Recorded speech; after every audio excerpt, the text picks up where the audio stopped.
Absolutely, and it's going to be a true test, and obviously puts them in a little bit of a tight spot towards the end, given that final half an hour. Obviously, they wouldn't have had a chance to maybe adapt to the circuit, maybe as well as some of the others who are allowed out first. But pleasure to see you all this fine Saturday morning as we're now watching Alexander Dobbetsberger make his way around the next left here at the Nurburgring. Of course, it's got plenty of corners to negotiate. Over 14 miles long, this track. Absolutely sensational indeed. Plenty of varying corners. There's Arcadis, Mike Fowler there, who you can see from his picture on the left-hand side for Lucy Goosey Racing. Ronald Grossman as well. Jordan Johnson from the United States as well, making his way around the next left. We've got so many people across the world. Dutchman as well. We're just flicking through the names there just to give you guys an update as to who is on this track here today. What a pleasure it is to be here as we're now watching Ronald Grossman now in the core sim racing car make his way through this very tight twisting point of the track. I mean, to be honest with you, every point of this track is tight and twisty. It's going to really prove to be a true test of racecraft, of measure, of speed and pace, and also stamina. Absolutely, it's going to be an absolutely massive test, Chris, and I'm looking forward to seeing who's going to come on top in qualifying as well. Absolutely, qualifying around this circuit must be an absolute dream. It's the 24.15 kilometer layout of the Nurbugring Nordsleife. That's 165 corners, and they've got to navigate every single one of them across what is an almost 8-minute lap for the GT3 cars. And it's a closed qualifying session, so similar to the officials.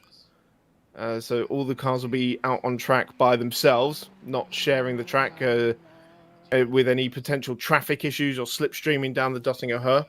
So just like the officials in iRacing, as we rejoin Alexander Dobbetsberger on the early part of the Nordschleife, coming up through Flugplatz.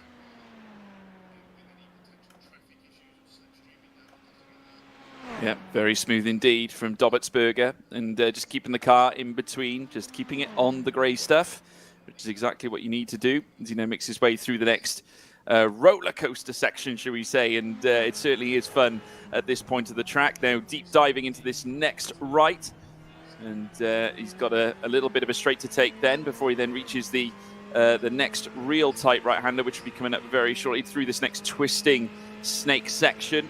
There's a big compression at the bottom of this hill here that turns your body completely inside out, right about there.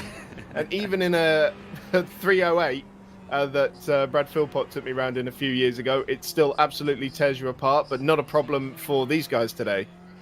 No, not at all. They certainly seem to be well measured. Certainly Alexander Dobbetsberger looks okay, and certainly is carrying himself with a lot of class now down this next straight. And certainly, if you want to question some of the stints that a lot of these guys will be taking, generally a stint around about 7 to 8 laps in this one, Chris. So obviously a fair chunk of whack of time. It may not seem like a lot, but when you factor in the fact that every lap is approximately 14 miles long, it can take the sting out of you. One solitary lap can be a big test. So the fact that you've got to try and string 8 of those laps together is still a massive test, isn't it?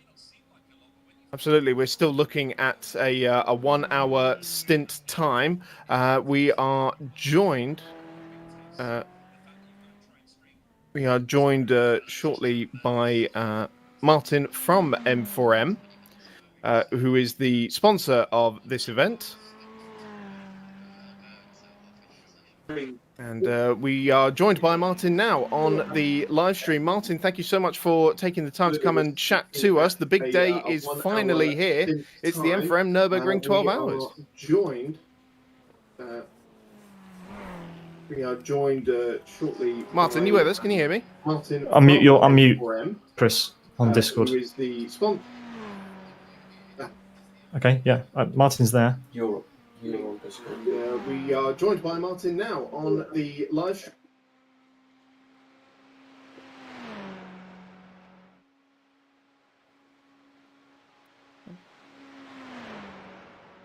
Martin, can you hear me now? I can. Can you hear me? Yeah, excellent. Right, there, we've got there in the end. So, Martin, the big day is finally here. Yeah, it's been quite an exciting time. First of all, I'd just like to say thanks to Brad himself, Brad Philpott, because he has done an excellent job for us, helping us, because this is all above my head, all this iRacing and that, but he's done an excellent job setting it all up and getting drivers and broadcasters from all over the world. And it's hopefully we're going to have a good, clean race today. Absolutely. So, anyone other than Brad that you might be particularly rooting for? Not really. Just Brad. Okay. Just Brad. Just Brad. I mean, at the end of the day, I just want a good, clean race. I know iRacing can cause a lot of trouble, but it can also be quite exciting if it is good and clean. So, but yeah, Brad is our boy, obviously. You know that, Chris. Absolutely. So we've got the M4EM logo on all of the Nurbugring 12 Hours marketing. It's on all the cars as well. It must be great seeing the logo on such a big stage like this. Oh yeah, it's just brilliant. This is one of the reasons why I want to do it, because the last broadcast, all we ever see is Brad's stream, and we're really about, you know, promoting and our logo and everything like that. And so I suggested to Brad, I said, why can't we be in it more? And this is what's happened, and we're really excited about it. We love seeing all the cars. All the liveries on the cars are absolutely awesome, and really, really excited about doing this again and again and again. Well, it sounds great. It sounds like there are some future plans to be made to be doing this again in the not too distant future, hopefully. And we hope you enjoy the Nurbugring experience, albeit virtually. Yeah. Well, thanks for taking part yourself, Chris, and the other guys there, and the Sim Broadcast. I can't thank everybody enough, really. Like I say, just, you know, saying again that let's hope we have a good, clean, and fun day. Brilliant. Where can we find M4EM online? Well, we're all over the shopping stuff like eBay and stuff like that, but a lot of people, obviously, they probably won't be interested in what we sell. But our main thing is our Facebook page, M4EM Timber Products there. And yeah, people can go and see us there, and they can chat to us and everything there. Brilliant. Martin, thank you so much for taking the time to come and join us in the qualifying session, and we hope you enjoy the race. Thanks, Chris, and have a good day. Martin there from M4EM. He's the M in M4EM. Well, I got to say, class act as well, and it's a pleasure, real wholesome to get people involved in this broadcast, and certainly see them sponsoring these great events. And obviously, Brad Philpotts has done a stupendous job. We can't overstate that enough. I know how busy he has been with the organising over the past week. He has been on it like Donkey Kong, to turn a phrase, but absolutely brilliant. And nevertheless, we look forward to seeing what these drivers have to offer. Currently top of the timing sheets is Tim Darracott, who's currently landed 7:47.124, with Mishka Huskel in second place. Jordan Johnson has just pipped him for that second place spot, though, and is certainly looking like he's going to be a force, certainly in that class, with plenty of others falling in behind as well. Alexander Dobertsberger, who we were riding on board with earlier on, he's currently in fourth. He landed a time of a 7:49. Seeing a lot of 7:49s dipping in. 7:47 is the top time so far. Where do you see them pitching around, Chris? Or are we looking at the potentially what will be the best times in this session? I still think there's more to come. We were seeing times in the 7:45s from the pro guys during the week's practice sessions. So there could be a little bit more time to come still. But, you know, a 7-minute 47 lap, and the top two are only separated by 3/4 of a second, which on a regular track, you might say that's quite a big distance. But over 25 kilometers, it's absolutely nothing. No, absolutely. Very, very fine margins. But folks in the live chat, if you want to let us know who you're backing in this race today, obviously we'll like to read through some of the comments. We'd like to get you all involved as well, and we will read them out as best we can. Obviously, we're live on multi-platforms here today, folks, and looking forward to bringing this race to you. There's Philip Hoover in the WSC Motorsport GT4 car, now making his way down through towards the next right, and currently holding on to P1 in his class, that's for sure, and an 8:23 for that. And we've got a car off at the side there. That was Matt's Trumpets there, with Benjamin Hacknow, who we're currently watching, rising up through the circuit as well. And we'll be seeing certainly plenty of other cars lining up with their own times. Lots of them waiting in the wings. Still, we can see a long list of cars in behind as well. looking forward to seeing what these guys have to offer. But like I said, folks, please land your comments. Plenty of comments there. Let's go Sim 3D, says Luke Turner. And if you want to have your say, please do. But Chris, obviously looking at the early going, still fairly sensible at the moment. Plenty of cars still to land a chance or land a blow on this timing tower. Who's your pick? Who do you think is going to stand out amongst the rest? Well, there are plenty of Nurburgring specialists among the GT3 AM field. UK Sim Racing Silver, definitely one of the top contenders. One of only 2 Mercedes AMG in this race, it must be said. The field largely made up of BMWs. There are 21 of them in this field among the 44-strong GT3 field. Yeah, well, it's good to have that variation, and many of them who will be looking to land in position on the top. There's Martin Arts there in P5 for the Angry Beaver Racing. Some spectacular names for some of these teams. The Pineapple Racing Club, I thought that kind of tickled me. If you're Brendan Lee and you're racing for Ferrari, he campaigns for pineapple on pizza. He would be delighted to see the Pineapple Racing Club on there, driving the BMW, of course. We've got many others as well, and it's such a pleasure to see. We've got Map Cucumber. They're mapping all kinds of vegetables in this race here today. Map Cucumber, Map Chili. I can see Map Turnip as well. Just absolutely brilliant, to say the least. We've got plenty of other people commenting as well. Maverick Sim Racing, let's see the cute face of Mr. Chris Stevens. They want to see your face, Chris. Do you Chris... declare? Do you actually? Will you give us a reveal? I'm sure I will at some point later in the broadcast. But it's a bit early in the day. Yeah, I haven't put my face on. We were talking about the map cars there. Of course, I have a bit of a personal connection to all of the map cars. The Missed Apex podcast, there are 4 entries from them in this race. The turnip and the chili, the cucumber, as you mentioned, the aubergine, and actually a 5th one, the Missed Apex Predators. That's kind of the flagship car. So definitely wants to keep an eye on over the course of the 12 hours. Yeah, just to interrupt there, Chris. I mean, I've just seen a comment here, Richard Maldon. You're absolutely right. Chili is a fruit, not a vegetable. I do apologise. Obviously, with it carrying seeds. My apologies, Richard. My apologies. Maverick Sim Racing, come on. Champ loves you. He really wants to see it, mate. But I'm sure we will endorse that request later on, that's for sure. But UK Sim Racing Silver on top. Tim Darracott still there. Jordan Johnson in 2nd place. Mishka Hushkel there in behind with Alexander Dobbetsberger currently lying in P4.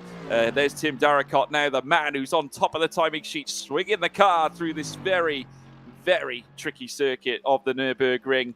Intense, quick, defying. It's an almighty track, to say the least, as we're now watching Tim make his way through the next left. And he's representing in style, that is for sure. He now makes his way down through in towards this next left. It's just such an iconic track, Chris. I mean, we've seen so many impeccable circuits, amazing circuits, legendary circuits. He's run off left there. A very scary moment there for Tim Darracott. He's actually had to put on the brakes just to control the car, and I believe that's going to be a reset to pit. But he did take a lot of that grass on the left-hand side, later onto the right. Very harem-scarum. That could be a typical theme here going through the course of the day. Absolutely. So he just reached the lowest point on the circuit at Brideside Bridge and was making his way through Exmouth when he just got caught out there on the exit of the corner. Did a very good job to keep it out of the barriers, and does a little reset there, as you said. And the resets work a little different on the Nurbugring Nordsleife compared to other circuits. Normally, you'd find yourself back in the pits. Here, you get reset about 3/4 of the way down the Dossinger Hoa. So he hasn't actually lost that lap. He can do it again. If he'd crossed the timing line, he would have wasted that lap. Yeah, well, there's Jordan Johnson currently sitting in 2nd place, as we said earlier before. Obviously, with Tim Darracott maybe having a moment, if he heard that, it might give him a little bit of extra confidence. He's not too far behind Tim Darracott right now. Minimal gaps between the pair. It currently exists just over 2.5 tenths of a second, as we're now seeing more and more cars moving up towards the top of the timing sheets. And we'll look forward to seeing who is going to take the initiative and hammer in a very auspicious lap time. There is Jordan Johnson, as I said before, making his way through the next left. And as he does so, want to take great care around this very, very turbulent track. Down through this next right, we've seen many cars who do track days here make mistakes at that point of the circuit, because we're now watching him make his way through the swinging right-hander. But epic to see, nonetheless, this Turn 1 car in the BMW. One of my favourites is the BMW. Of course, they've had a long history in endurance motorsport, not to mention as well Formula 1 as well, and many others. But great to see the Mercs on top as well. I do have, I do drive the Merc when I take to the track on iRacing as well. I do find it a very enjoyable car to drive. Along with the Lamborghini as well. They're all just lovely to look at, aren't they? The Ferrari, which generally favours the top speed, they're currently down in 6th place at the moment with JWR2 Mutt Curve. And that's Alexander Dobbetsberger, of course, as we now take a look across the circuit here at the Nürburgring. It's a beautiful day. I'd like to say a beautiful day. In fact, the clouds do look a little bit grey. Well, it's a typical day at the Nürburgring, really, coming up with the weather you would expect. Slightly overcast, bit chilly, bit windy, as we see our current provisional pole sitter flying back around the early part of the Nordsleife down at Hoheneichen. And what you were saying about the GT3 cars, I mean, I am just such a big fan of the GT3 formula, and how wonderful is it to see this Mercedes that has been around for a while in iRacing, one of the older car models, competing with the newer models such as the BMW, the Lamborghini, the Ferrari, and the Porsche.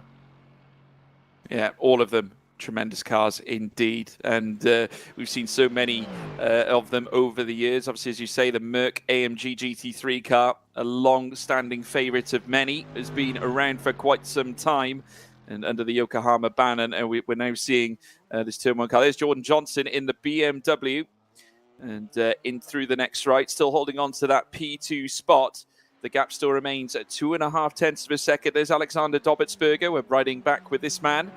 And he's making his way through the next left as well. And looking in rude health as well in the Ferrari itself. Favours top speed, I would say, the Ferrari, up against many. The BMW arguably better in the corners. So it'll be interesting to see how each car favours each track. Certainly here at the Nürburgring, where there are numerous short straights, but also at the same time some devastating hairpins, corners, and high-speed sections as well. It's going to be quite interesting to see who comes out on top, who utilises the machinery to the best of their ability and to the best of its performance. As now the Angry Beaver racing car, Martin Arts, now makes his way down the straight now, and he will soon cross the line. And as he does so, holds on to that P7 spot, at least now. Now he's up to P2, a tremendous time there, certainly from Martin Arts, and moves his way just in behind Tim Darracott. A mere 1.5 tenths of a second is all that separates. That's not bad at all there, Chris. Absolutely. Now just 8 tenths of a second or so separating the top 4 in this qualifying session. That's UK Sim Racing, Angry Beaver Racing Turn 1, and the Loosey Goosey Lamborghini as well. So very closely fought at the front of the GT3 AM field. Yeah, brilliant to see. And that is the competitiveness we've been looking for. And it's seldom seen in certainly in endurance racing. It's a large test. Obviously, there's a large threshold, certainly for cars to spring lap times. And naturally, it's a big test for any driver to try and land a competitive and consistent lap. Consistency is so vital in a race such as this. And certainly across the whole 12-hour stint, it's going to be exhausting for a few. Certainly, if you've got more drivers as part of your team, you can sort of spread the time out a little bit more effectively. But it's going to be a true test to those who have maybe got a short lineup, because some are going to have to maybe take to the track for 4 hours, some maybe take to the track for 2 hours, and that can make a difference in a race context as well, Chris.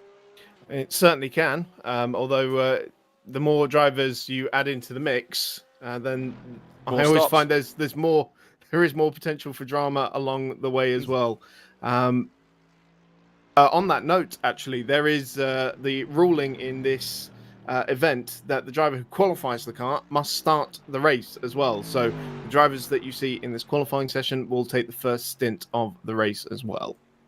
Yeah, absolutely. You're spot on. And we're looking forward to seeing who does land this on top. There you can see Jordan Johnson in 3rd place now, relegated after the Angry Beavers moved up into 2nd place. Martin Arts certainly landing a very, very good lap time. Jordan Johnson, no doubt, going to be looking to try and take revenge and try and get a position back. Maybe even fancies a go at the P1 spot at this time, as now we're seeing Michael Huskel make his way through. The Panthera Esports team have now moved up to P5 as well. That's Jack White, who has moved up there. That's a 7:48.015. As we now watch German Michael Huskel make his way through and donning a very nice livery indeed. A combination of green and black, no doubt favouring the M4EM sponsorship as well. As we said before, this logo across all of these cars as well, which is great to see. Very, very great sponsor to help us out with this event. And obviously, as we said before, the organisers, the broadcasting team, everybody has put in a huge effort to make this a huge success. And it's great to be here with all these drivers here at iRacing, and great to have you guys down in the live chat joining us for the ride. It's going to be a lot of fun. But Chris, at the moment, still the early doors, but we're coming down to that 30-minute mark. Very soon, the pro drivers will be making an appearance. I was just going to say, we're only 6 minutes away from unleashing the fastest drivers among the field. Though it is worth mentioning that the classes will not be separated by the time we get to the grid. So there is every chance that the AM teams will be mixing it up with the pro teams in the early stages of the race. And certainly there is that potential in qualifying. Just to give you an update on the GT4 field, it is currently the WSE Motorsport GT4 Porsche Cayman 718 GT4 that is on class pole, and there isn't an awful lot separating them in that class either. Only 0.8 of a second to the Sim3D Sport Predator Porsche with James Armstrong at the wheel. Sim3D Sports Dorian Tabachnik's team, the iRacing YouTuber, and he's entered 3 cars among the GT3 and GT4 fields today, and they are currently running second in the GT4 class. And then Deutsche Payment Esports, another team that has fielded multiple entries across the 2 classes. They are currently in 3rd place, and it's a bit of a Porsche fest at the moment in the GT4 class. It is, absolutely. Philip Hoover currently on top in that class right now. And there's Martin Postma. There you could see the live cam of Martin as he now tries to negotiate his way around the Nurburgring, so focused and ready to certainly bring to the table his best. That is for sure. Donning a very nice purple livery indeed. Now down through towards the next left. And as Map Cucumber moves at the 14th, Pineapple Racing Club goes 11th fastest with a 7:52.593. And Martin will be looking to hopefully land his further up as well in the IRNL, sorry, tongue twisters, purple. And the Dutchman certainly around this next right-hander now clinging to the inside curb as he now makes his way through, back on the power, and will then send it through this next sort of subtle left-hander. Very high speed, though, as he makes his way through. And donning that of the BMW, as we said before, maybe favoured through the corners as we now watch them send it down this part of the circuit. Brilliant to see, nevertheless, as they do so. And very shortly, we'll be seeing what time he can land indeed, as we're now minutes away, as you have said, Chris, from the professional drivers, the pros taking to the circuit. And it'll be interesting to see what the deficit is between those of the pros and those who have come on and joined us here today as well. I can't wait to see what the divide is, because it's just going to be so interesting to see who's going to take advantage. Yeah, absolutely. We have 18 Pro, 27 AM, so the AMs outnumber the pros at this stage, but we do certainly expect to see the pros locking out the first few positions by the end of the race, at the very least. Yeah, absolutely. Alexander Dobertsberger currently in 9th. Currently watching him come through the next left as well. Plenty of cars rising their way up through. Alexander Dobertsberger actually set a purple first sector, 34.7 on this current stint. And there's Michael Gotch. That's Michael Gotch, who is currently out and about. And I believe that is, he's just moving back into the pit lane, I think. Just a quick back to the pit lane. And that's Tino Husser. In fact, he has managed to topple Tim Darracott. He is on top now. Yeah, so we got a new provisional pole sitter in GT3 AM, but that GT3 Pro car there, the Deutsche Payment Esports number 69, out on track before that 30-minute mark. I think the officials are going to come down on that quite heavily, even if didn't actually, set a. They did set a lap time of 7:50, so that is one for the stewards' room. It certainly will be. We did actually, as we stated earlier in the broadcast, folks, it is absolutely rudimentary that you've got to actually go out in the final 30 minutes for the GT3 Pros, but the Deutsche Payment esports car setting an initial time doesn't quite conform to the rules. I have to say, the stewards are going to be taking a long look at that one, I think, but the GT3 Pros were not meant to go out just yet. Still a minute and a half to go. And car 69 under investigation for leaving the pits while closed. Naughty, naughty, Chris. Yeah, so confirmation from race control, that is under investigation. And that is a really clumsy error from the Deutsche Payment esports team. They were one of the favorites heading into this one. And I must say, I didn't expect a mistake from a team of that caliber.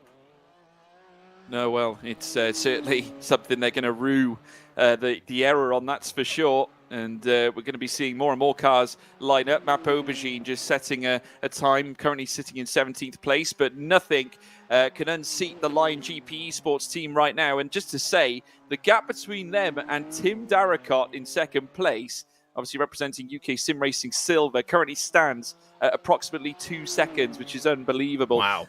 But we are currently watching now as the timer ticks down. Oh, going wide there, David Brown in the Pineapple Racing Club.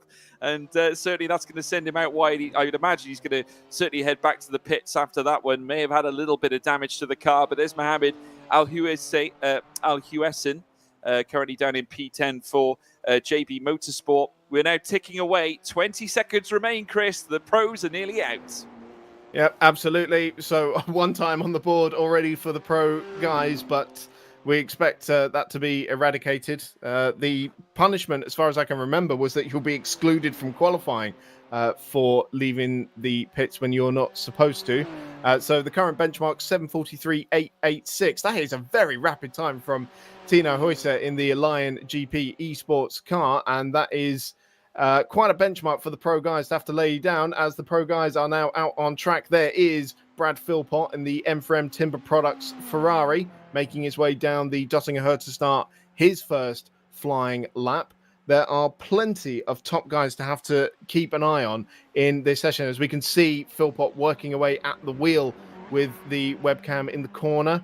Comes out of that final corner now onto the Grand Prix Strecker and starts the first flying lap. And I'm very excited to see how this lap unfolds, because Philpott is a double class champion in the SP2T class of the Nurbugring Endurance Series, cranking on the lock as he heads through turn 1.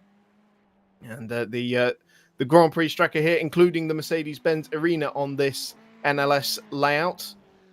And just had a message through from Race Control. Car 69 has been disqualified from qualifying for leaving the pits while it has been closed, and he will start the race from the pit lane. So of Deutsche Payment Esports 3 pro entries, one of them will have to start from the pit lane. Here's another one, car number 70, Martin Schmidt.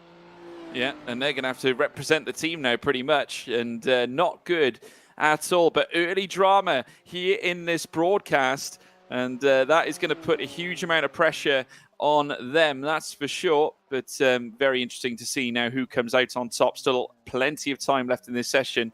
Although I say plenty of time, it is a very long circuit, so maybe only a short number of laps will be able to be ascertained here for a lot of these drivers. As now Martin Schmid heads through the first sector, making his way through the next left now.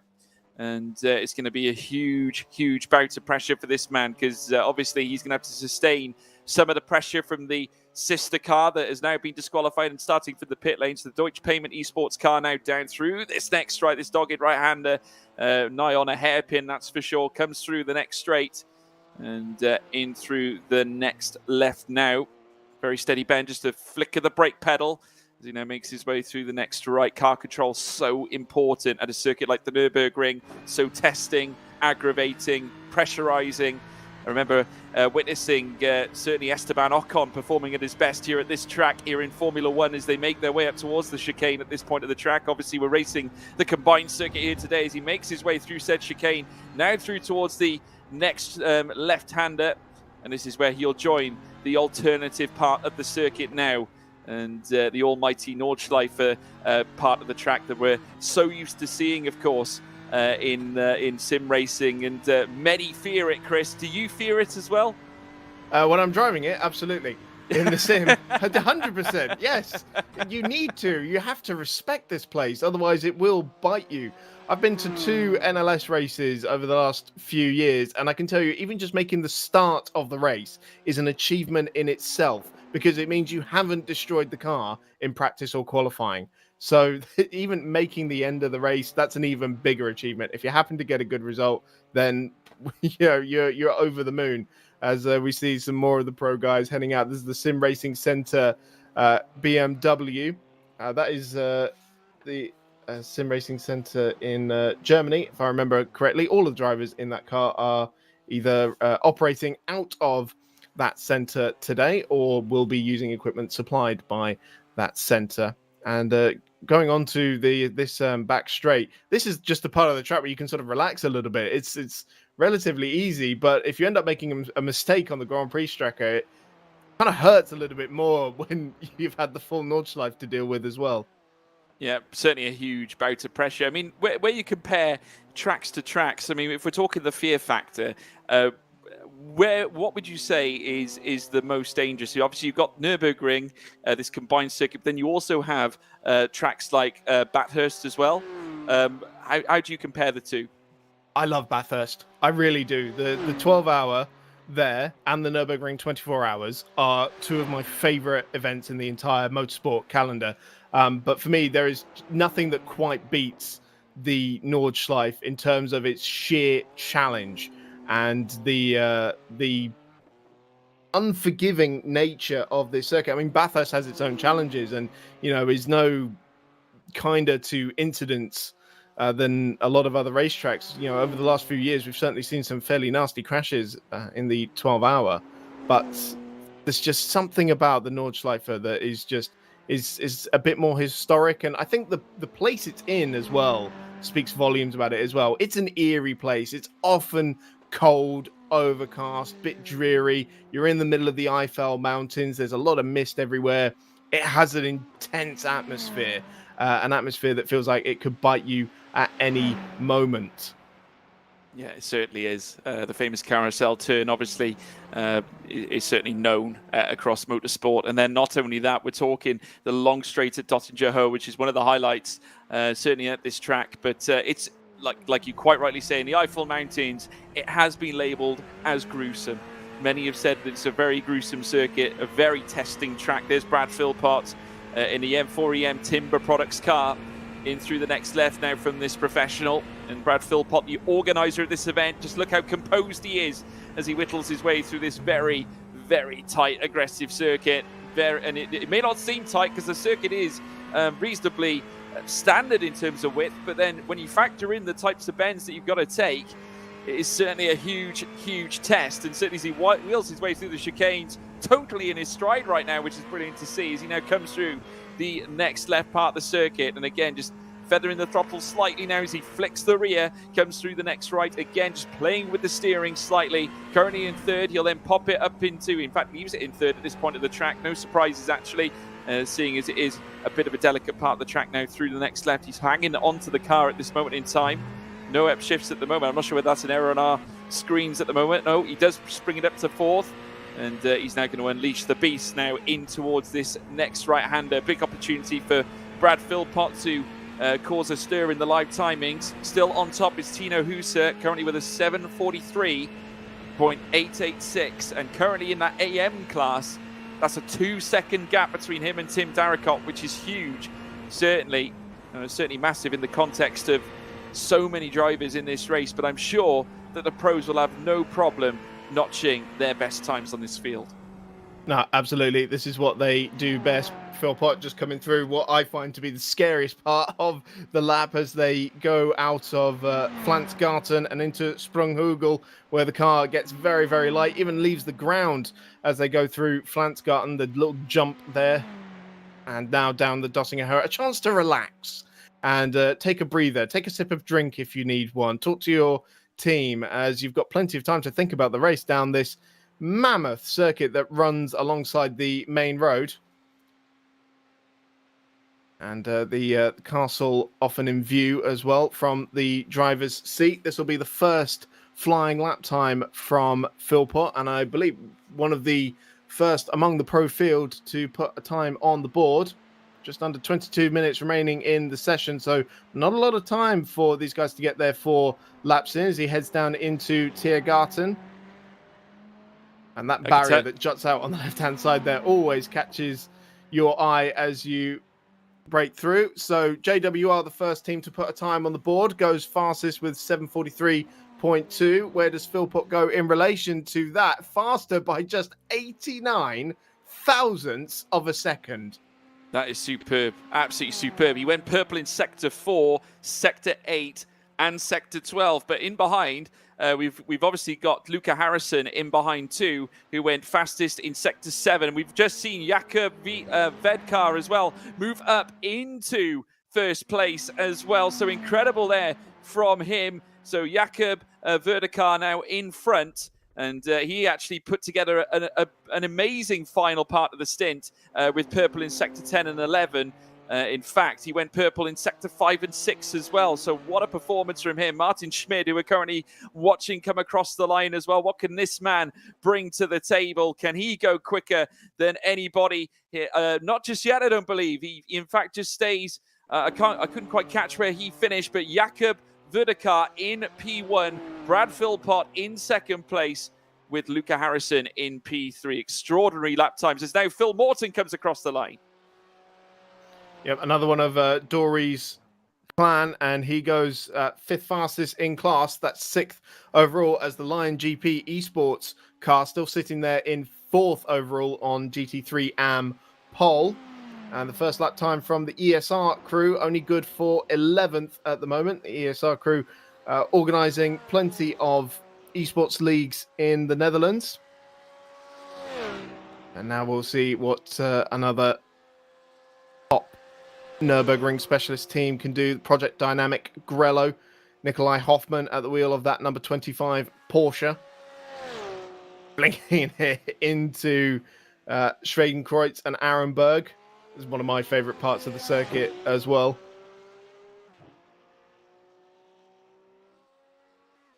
Yeah, so calm and composed, Nikolai Hoffman at the moment. Obviously, it's a nice straight at this point of the track and sort of let it hang loose for a moment. But then he does have quite a few things to worry about now as he makes his way through, just right in the curbs. Just talk about these curbs, Chris, because, of course, it's so dangerous, isn't it? I mean, if you're not careful, riding a lot of it, it can send you off into obscurity. How important is it to keep it in the grey stuff at this circuit? Absolutely. You've got to know which curbs you can and can't take. There is a section of the track in particular in the latter third of the race, of the circuit, around Wipperman, Esbach and Brunchen, where the corners look very, very similar. And they use different curbings across, the different corners. Some of them you can use, some of them you can't use. So it would be a huge error to forget where you are on the circuit and use the incorrect curb at any point.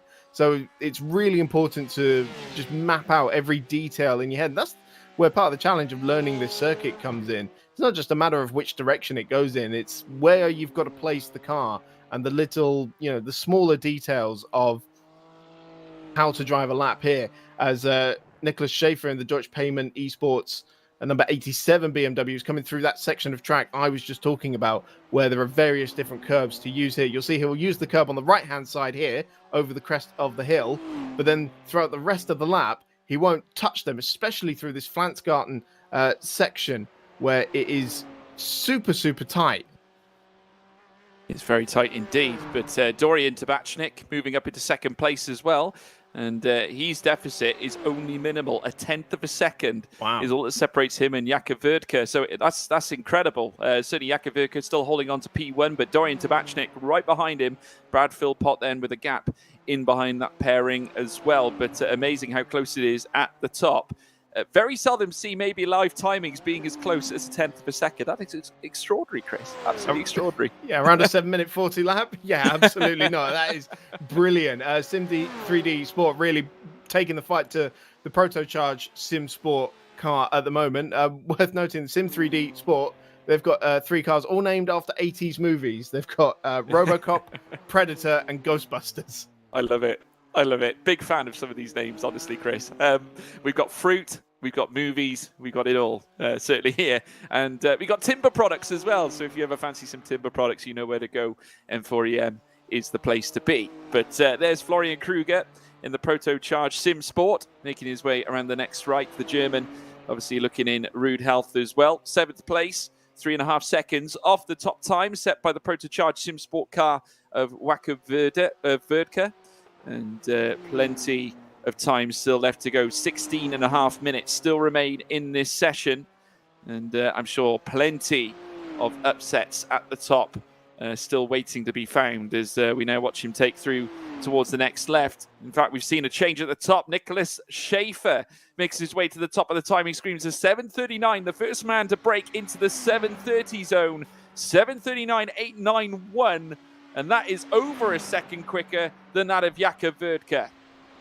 That's an absolutely brilliant time there from Nicholas Schaefer, putting down a mark there. We've only got 15 minutes or so remaining in the session. So one Deutsche Payment Esports car starting from the pit lane, the other at the moment on provisional pole position. So not all is lost for that squad. But there are still plenty of contenders who could take that top spot away from them. We're watching one of them now. That is Brad Philpott. You can see the vibration there as he was going through the carousel through his steering wheel. It is for sure one of the bumpiest parts of this circuit, and it will shake the fillings out of your teeth. And then we've got a very high-speed section coming up here that favours the brave. Really does, and you can see him there just twisting the wheel every chance he gets, just keeping the grip. Took a lot of the curb there, but necessary to take the widest part of the track in order to make the apex, but he's now going to send it through this next high-speed section, holding it in 4th gear. And I got to say, you've got to be brave as punch to come through that part of the track like that. You can see him shaking in his seat, and that is a man full of intense aggression, wanted to knock off those guys on the top spot. Nicholas Schaefer currently holding on to it right now, a 7:39.891 to beat.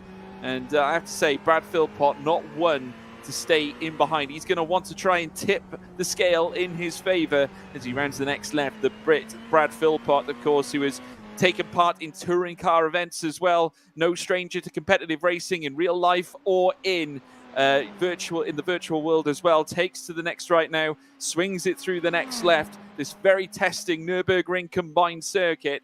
Embracing the M4EM Timber Products livery as well as they come through the next left and right. More chicanes beckon here for Brad Philpott. Just look at the speed that he's carrying through this sector and looking very nice. Well, certainly looking very good indeed. The Proto-Charged Sim Sport currently lying in 2nd place as well, 7:40.923. That's Jakob Verdke now out on track as well, obviously looking to unseat potentially the time at the top. They're all looking for that P1 spot. Naturally, though, top billing isn't always necessary, certainly in a race such as this. As we said before, it's not all about speed, it's about consistency. Well, absolutely, that's true of any endurance race, and especially one around the Nurbugring Nordsleife, because this is for sure going to be a race of survival. And after the changes made to the GT3 cars from iRacing that were made just this week, it is for sure going to be that case, because suddenly on Wednesday, everyone got in their cars and found that they handled completely differently to the weeks of testing that they had been doing throughout all of these last few weeks. And it has caught quite a few people out, and it was a lot of work for these teams to readjust and completely revolutionize the setups on these cars just to make them drivable again. And I wouldn't be at all surprised if we still see some people getting caught out by the rear stalling that happens now on these cars. Well, I don't want to preempt anything, Chris, but Dorian Tabachnik has gone fastest in sector 1, 2, 3, 5, and 6. He is absolutely flying, and I have to say he is wiping the time off Jakob Verdke in 2nd place right now. So I tell you what, absolutely sensational right now as we're now watching Dorian Tabachnik now in the BMW through the next right. Looking very, very quick indeed. And certainly if he can land this blow, it could be a heavy one. He just needs to keep it composed in the final few sectors. But to be purple in certainly first of the 5 of 6 sectors is mightily impressive, Chris. Certainly is. Currently a BMW 1, 2, 3 overall in the field, and they are looking very strong in this qualifying session as Get Pole Racing, another one of the BMWs, slots in there to 5th place overall. So currently the top non-BMW is the Ferrari of Bradley Philpott, the M4EM Timber Products car, and then you have to go back to 7th place for another non-BMW, where you get the James Wingfield Racing Ferrari of Luca Harrison, then the Lion GP Esports Porsche, still on GT3 AM pole in 8th place overall. So this is what we were talking about with the AM cars mixing it up with the pro guys, because that car will not be put behind the pro drivers when it comes to gridding up. And in fact, he is 4 places ahead of the next AM car overall. Yeah, it's a good performance from Tino, who's currently in P8 right now. And I have to say, he's got to be delighted with that performance so far. Naturally, that's not what you'd expect. Martin Schmid now moves up into P5, goes 5th fastest as he makes his way down towards turn 1. So that's the Deutsche Payment Esports car now moving into that place. And that's a final effort from him as well. That's his, or this may be now his 4th lap, actually, that he is now starting. Yeah, definitely. So we're winding down now towards the final moments for a lot of these drivers. Dorian Tabachnik now in 3rd place still. And I have to say, still stringing together reasonably quick times, though he couldn't get fastest Sector 9. He got fastest in Sector 10, though, at 36.6. And Dorian Tabachnik is absolutely flying right now. He's got 2 sectors to negotiate. Let's stay in tune with this guy and see what Dorian Tabachnik can land. Can he take that 1st place spot? He cannot afford to make a single mistake in this latter stage of this lap. This could be so crucial and could certainly light up the timing screen. And he is so quick right now as he makes his way down this next straight, can sort of let himself relieve slightly, but naturally doesn't want to lose focus at all. Composure is everything at this track at the Nurburgring. 2 sectors left to go, Sector 11 and Sector 12. As makes his way through. Luca Harrison up into P5 as well. But Tabachnik is the man we're currently looking upon right now. Bradley Philpott is also out on track. He's currently landed a purple in Sector 4. So he was the man who managed to secure that. In fact, Dorian Tabachnik matched Bradley Philpott's time in Sector 4. So you could arguably say that he was purple in all 6 of the first 6 sectors, which is absolutely incredible. He's done a 54.5 in Sector 11 as he comes up towards the line. This could be a massive time. Here comes Dorian Tabachnik up to the top of the timing sheets. Incredible indeed. And that is an almighty 1.7 second. In fact, near enough 1.6. An incredible lap. Yeah, certainly a great time there from Dory. He's put a bit of distance between himself and the Deutsche Payment Esports BMW on the timing screen there. I still think 1.6 seconds is not a gap to be too ashamed of if you are Nicholas Schaefer, especially over 25 kilometers, as we see Pim Bo, in the Team Racing Nederland BMW coming across the line, and he improves to go 4th fastest. I was a little surprised to see him down there in 9th. When we joined him, because that is certainly one of the cars that was pushing up at the front of the field during the week's practice sessions. And the Sim 3D Sport Ghostbusters car, that is the sister car to the one that is currently on pole position, just moving into 10th place there. So we're coming up to the last 8.5 minutes of this session. If you haven't started a lap now, then I don't think you'll be getting it in by the end of qualifying. So we saw Brad bailing on a lap. But I believe that he is running on that final flying lap. He just managed to get going in time. And I think Dory's still got 1 extra lap to do as well, as does Nicholas Schaefer. But for the Protocharge SimSports car, currently in 3rd place, they are out of laps, as is Team Racing Nederland. So this is crunch time now, George. It is indeed, Chris. And I have to say, every minute that these drivers are out on track, the track is getting warmer and warmer. Very difficult to heat a track like the Nürburgring, obviously, given the vast length of it. But if the cars still continue to hustle and bustle their way through, it will steadily add to the grip. So it might be the case that Dorian Tabachnik, if he goes out for one more run, he could improve it. But we'll have to wait and see whether that is going to be the case. He has, in fact, bailed. So now, to be honest with you, we are going to get to the point where not many are going to be fielding lap times, though we do have Kai Vortmelcher now making his way through the next right. Still plenty of cars out as well. I believe Mike Fowler is out in the lap, so is Florian Eigner. David Wasserman as well out and about too.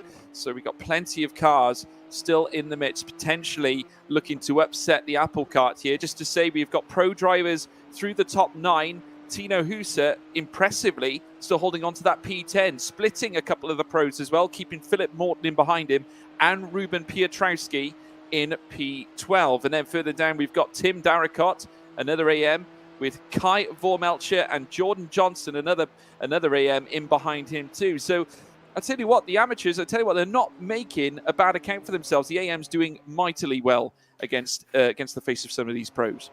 No, absolutely. You can still have very quick drivers in the AM cars. The way the Pro and AM field are split up is by the average I rating of your drivers, and that cutoff is at 3.4K I rating. So you could have somebody with 7,000 I rating in an AM team still, so long as the average is below that 3.4K. So I'm not at all surprised to see the AM teams mixing it up in the top 10 there with the Pro guys, but we will see the split start to increase as the race goes on and those AM drivers get in the car for their stints.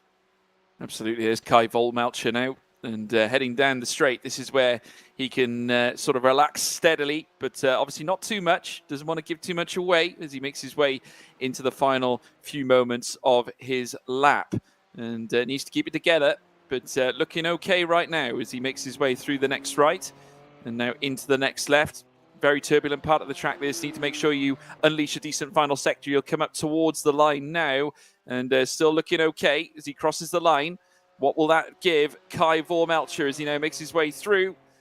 Is it going to be a representative time? No change currently. Still remains in P12, and I think we're coming down towards the latter stages of this qualifying session. Still on top though, Dorian Tabachnik. Absolutely. We were just watching the Ring Fit Sim Racing Schwedenkreuz car. That is one of my favorite team names in this field. The Ring Fit sort of loosely translates to fitting like a glove. And so what they're saying is the Nurburgring fits them like a glove. Superb. Brilliant. Well, it must do indeed. I mean, we'll have to wait and see. But coming down now, the next straight, David Wasserman now as well. And no doubt looking to try and move himself up. Just to say, go through the top order. Dorian Tabachnik on top. 7:38.274, an almighty 1.6 seconds, the difference between him and Nicholas Schaefer in second place. Jaka Verdker in third place with a 7:40.757, with Pim Bao in fourth place, and Bradley Philpott in fifth place, and donning the M4EM sponsorship is currently in fifth as well, currently holding on to that purple sector 4 currently.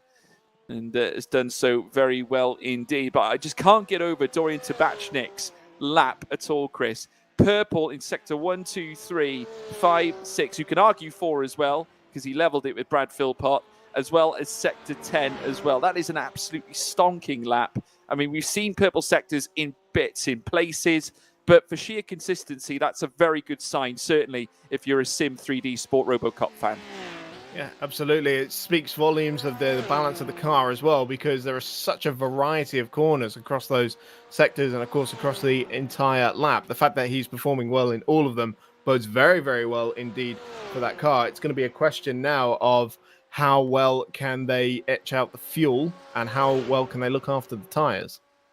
Yeah, it is. And that is the question. You know, it's all well and good having the pace, but then it's all about the race as well. So you need to put all things into perspective.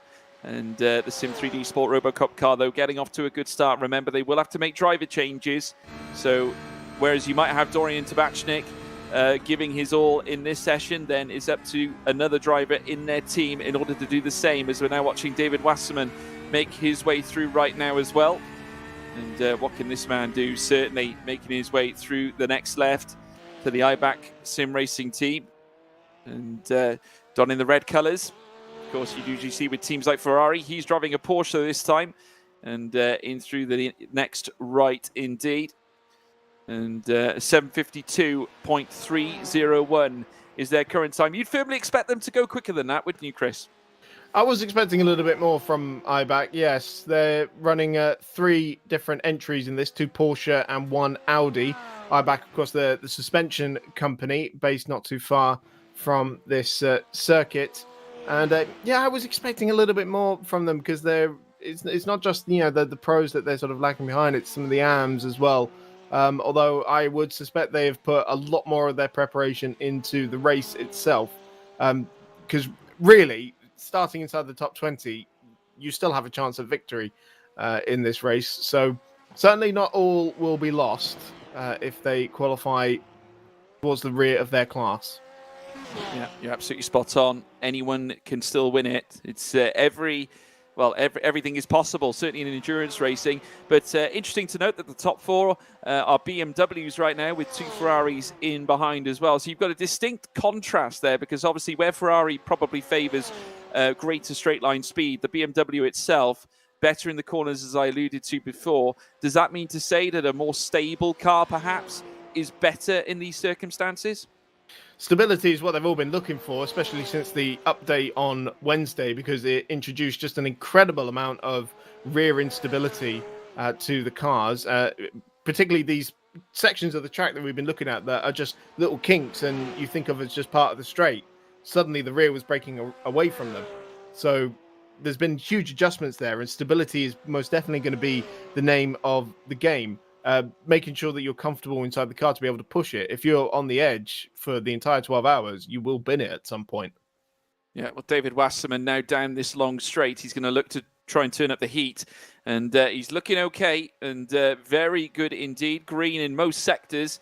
Has only dropped it slightly in Sector 6 and in Sector 9 as he now makes his way down. 25 seconds remain in this session. Can he get it to the end? That is the big question. Yeah, I don't think he will. He's in Sector 12, But this is the final tight. corner. It's going to be right on the bubble. It depends how long the sort of cool down is between the checkered flag and when the next session starts. 3, 2, 1. I don't think he managed to get it in. No, he didn't. Oh, no. That's gutting. 7:52.301. That's the final time. Oh dear.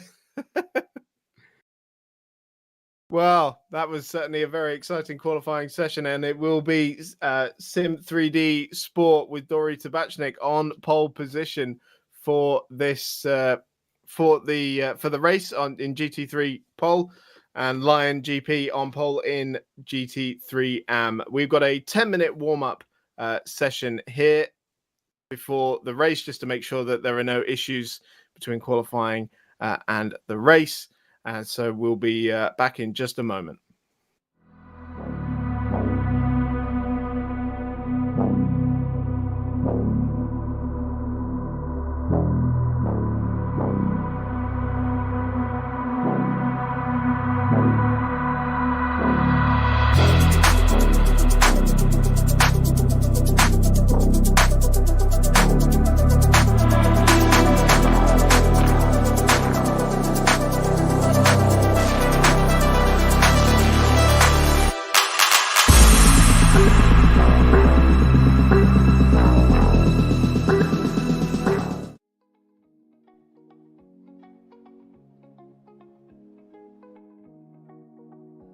Back to the Nurbugring Nordsleife. We've just had qualifying for the M4EM Nurburgring 12 hours, and we've just a quick warm-up session over the next 8 minutes or so between now and the start of the race, just to make sure that everything is A-OK before we go green for 12 hours of racing. So race start will be 10 a.m.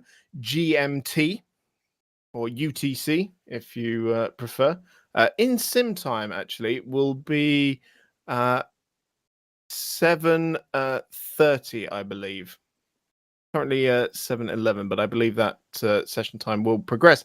And here is the results of qualifying. It is Sim 3D Sport, the number 15 BMW on pole position outright for the BMW crew, 7:38.274. Deutsche Payment Esports M4EM number 87 BMW in second place. Protocharge Sim Sport 2, the second crew of the Protocharged Sim Sports teams, another of the BMWs, in third place, ahead of another BMW, Team Racing Nederland, and then the first of the two Ferraris there, M4EM Timber Products, number 43, and then another Ferrari of James Wingfield Racing, that was Luca Harrison at the wheel.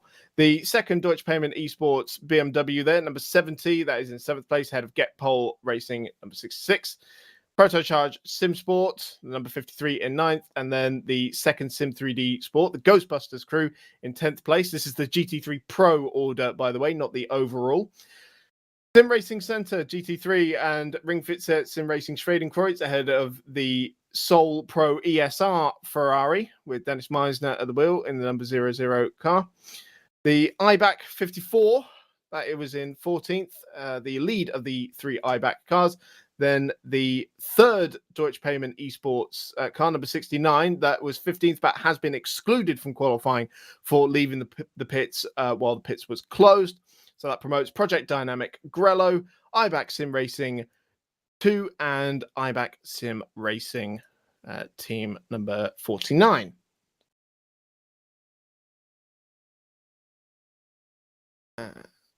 And it was no time for the IBAC 51, excuse me. But that car will be promoted anyway because of the Deutsche Payment Esports disqualification. And so then the GT3 AM field, that will be Lion GP on pole position in that class, the number 600. Then UK Sim Racing Silver, one of just two Mercedes in this class, the number 018.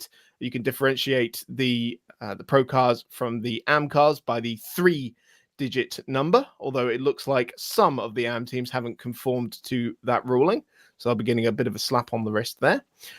Turn 1, the number 100 car, that will be in third place. R4F Esports in fourth, head of Angry Beaver, that held the provisional pole position for some time there before the Lion GP car came rolling into view.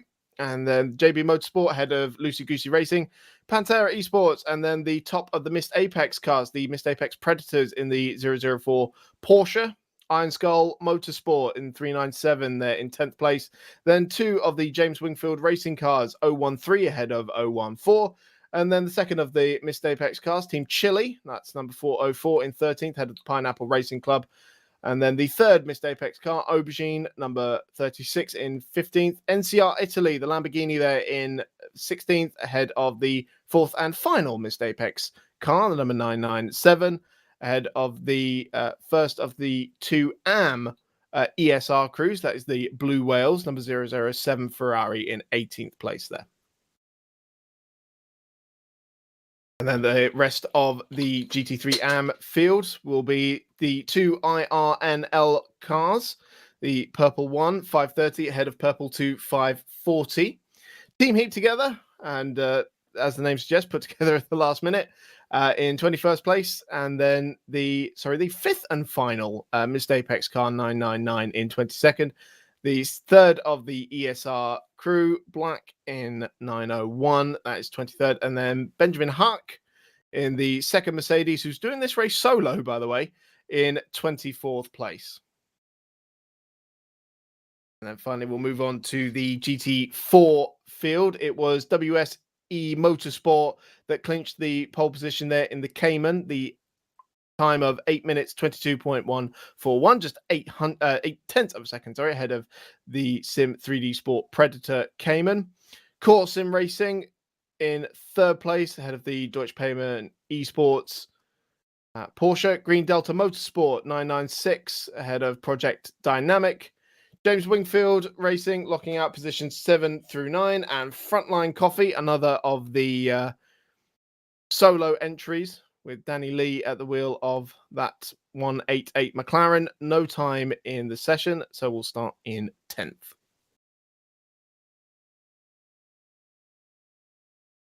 So just 3 minutes remaining in this warm-up session. We'll be gridding up very, very soon. A air temperature today of 18 degrees in this virtual Nurburgring that we've set up. An overcast day, but 0% humidity, and just a slight wind of 3 kilometers an hour. As you can see, the commentary team for today, myself, Chris Stevens, George Morgan alongside me in qualifying, Andy Alston, Zdravko Topolniak and Travis Mellinger, they will be joining us later on as well. A big thank you to our producers, Peter Butcher and Chris McElroy as well. Because as much as we've been talking about the work that the teams have had to put in since the iRacing update, it is nothing compared to what the producers have had to do since the iRacing update. So a big thank you to their work over the last few days to make this live stream happen. And of course, we are raising money for Macmillan Cancer Support today. So if you feel like reaching into your pockets, there is a link in the description for you to donate. And you can see that so far we have raised £290. We have a target of £1,000 to reach by the end of the 12 hours. So we're almost a third of the way there. We haven't even started the race yet. So thank you very much. If you haven't donated already, then please do so. Yeah, what a great cause indeed, and spoken so eloquently as well, Chris. Just want to reaffirm as well my praise for the broadcasting team, certainly the production team that have put this together, who I know Pete himself has been working frantically through this, but has done a sterling job nevertheless. And we're looking forward to going green for this excellent race, to say the least. I'm still getting over qualifying. I thought we saw something truly amazing on two levels, really. If you take a look at the top end, Dorian Tabachnik was absolutely superb in that qualifying event, hooking together purple sector after purple sector to then land that immensely impressive time to get that P1 spot. But then also I want to throw a little hat tip to Tino Hooser as well, representing the AM class certainly very well, beating quite a number of professional drivers in this group, which is certainly brilliant to see, and just goes to show that there is quality across this grid order, and there is no firm results from the or differential between that of the AM class and the Pro class. It's great to see them mixing it up and getting into each other's necks, certainly here at the Nurbugring, and that's exactly what we love to see. But Chris, what are your expectations from this one? Crunch at turn one. There is a big old stop down at that first corner. No, you've got to be so cautious, and the Grand Prix Strecker is the best opportunity for the drivers to file themselves into order, find their place in the queue before they head on to the Nordschleife. If they're trying to go side by side through into there, then it might be a little bit too late, and I think ultimately they'll end up just losing themselves time. So needs to be good and steady, but at the same time, it is the first opportunity for the drivers to make up places, and the best opportunity probably as well, as it looks like we are getting ready to grid up for 12 hours of racing.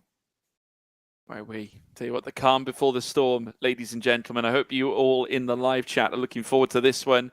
Obviously, please let us know who you're backing in this race. It's going to be great. A lot can happen in 12 hours, but we've just witnessed a wonderful qualifying session, and I'm sure we're going to be witnessing a lot more. Just a reminder of the grid order: Dorian Tabachnik there in P1 for Sim 3D Sport RoboCop, with Nicholas Schaefer in P2 for Deutsche Payment Esports, Jakob Verdke in third for Protocharge Sim Sport, with Pimbo in P4 for Tim Racing Netherlands. We've also got Brad Philpott P5 for M4EM Timber Products, Luca Harrison in 6 for JWR Metzgetsfeld, as well as in P7, Martin Schmid for Deutsche Payment Esports, with Sacha Lind for Get Pole Racing in P8. Florian Kruger in 9th for Protocharge Sim Sport, and Phil Morton in 10th for Sim 3D Sport Ghostbusters, with Ruben Petrowski in 11th for Sim Racing Centre, Kai Melcher in 12th for Ringfizzer Sim Racing. In P13, Dennis Meisner for ESR Red by ESRshop.com. Frederick Ockman in 14th for Eichbach Racing Team as they get underway.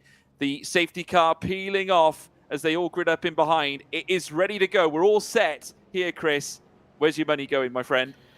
Well, it's anybody's game among the top 10, I would say. Certainly the top 10 in the Pro field, as the cars making their way down the Dossinger Höhe, and this fuel consumption as well down this down this straight before the start of the race is what counts in their first stint as well. So we will probably see a little bit of additional fuel saving in this first stint. So Dorian Tabachnik on pole position, Nicholas Schaefer alongside him on the front row. It is a BMW lockout in the top 4. Who are you going to call, Chris? Ghostbusters, I think, at the moment, mate. That's when I'm watching all the cars make their way through right now. Sim 3D Sport RoboCop make its way down the straight. Of course, that being Dorian Tabachnik after an excellent qualifying session.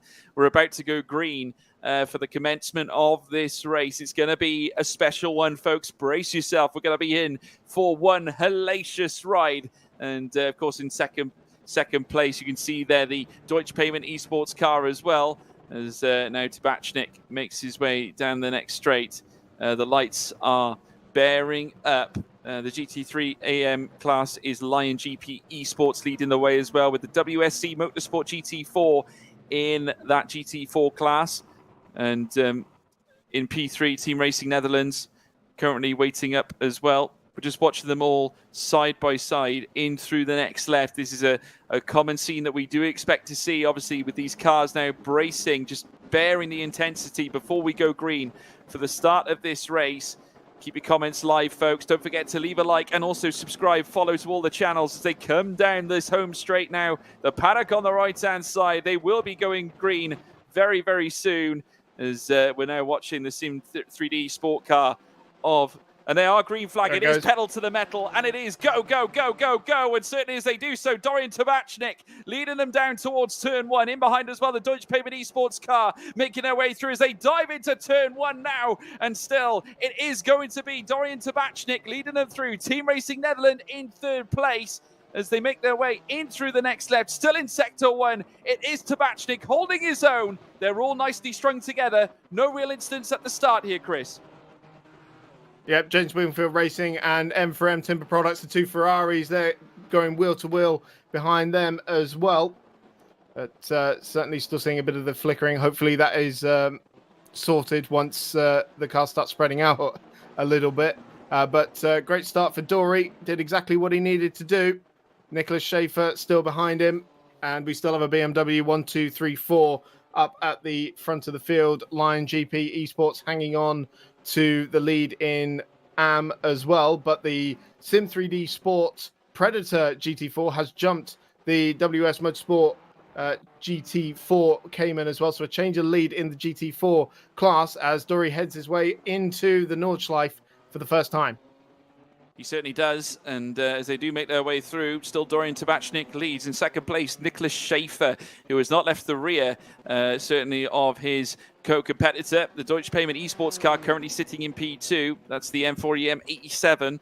Team Racing Netherlands in third place. As we're now watching them all line up together. It certainly has been certainly a steady start. We haven't seen too many incidents, as now we're seeing the Sim 3D Sport RoboCop car still leading the way. The Deutsche Payment Esports car in second place. Team Racing Netherlands in third, made up of Jakob Verdke with Pimbo there too.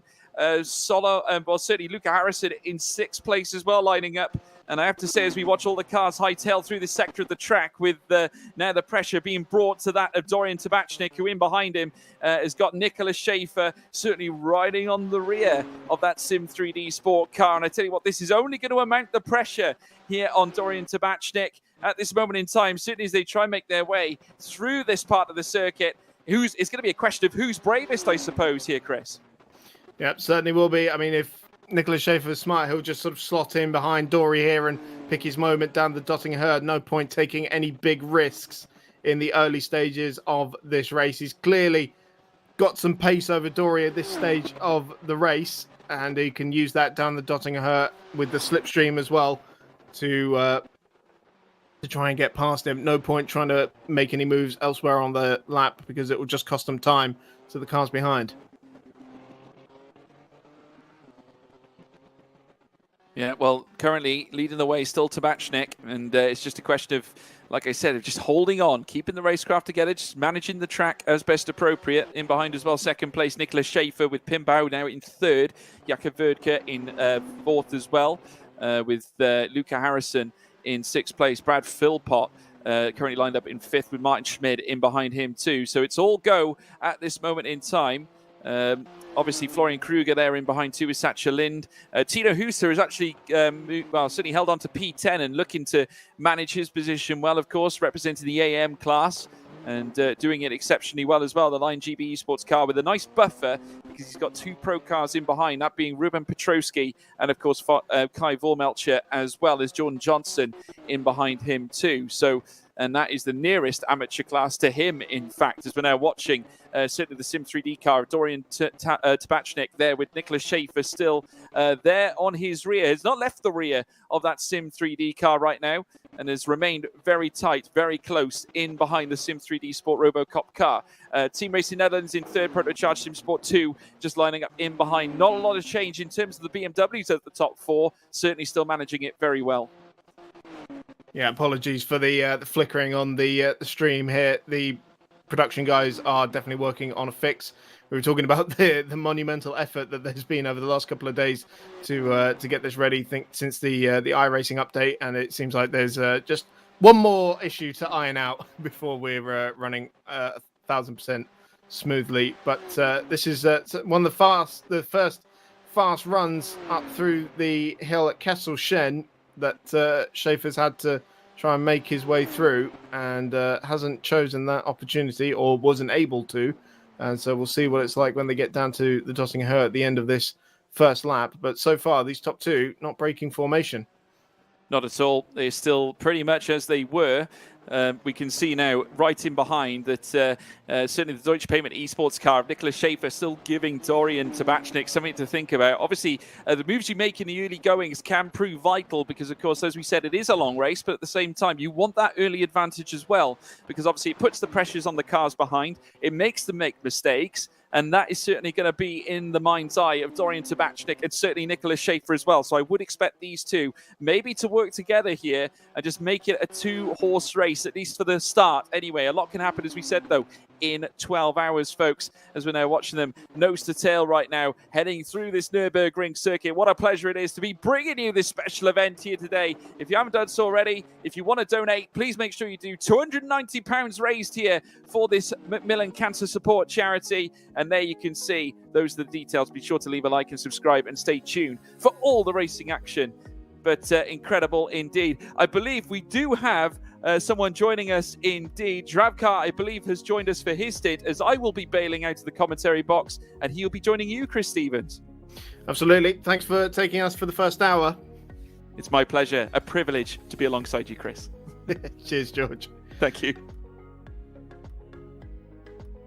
So, first lap still underway, and Dorian Tabachnik so far been repelling the advances of Nicholas Schaefer in the Deutsche Payment Esports number 87 BMW. I can see on my timing screen that gap is still hovering around 2 to 3 tenths of a second, and very little separating in the battle for third place as well, with Team Racing Nederland just 3 seconds behind the leaders, but very closely followed by Jakob Weidecker in the Protocharge SimSport BMW, then the James Wingfield Ferrari of Luke Harrison, and the M4EM Timber Products Ferrari of Bradley Philpott, and even the 2 chasing BMWs behind them from Deutsche Payment Esports and Protocharge SimSport. And I do believe that Deutsche Payment Esports has taken the lead of the race from Dorian Tabachnik. So Nicholas Schaefer was able to get through there, presumably on the Dottinger Her, to take the lead of the race at the end of the first lap.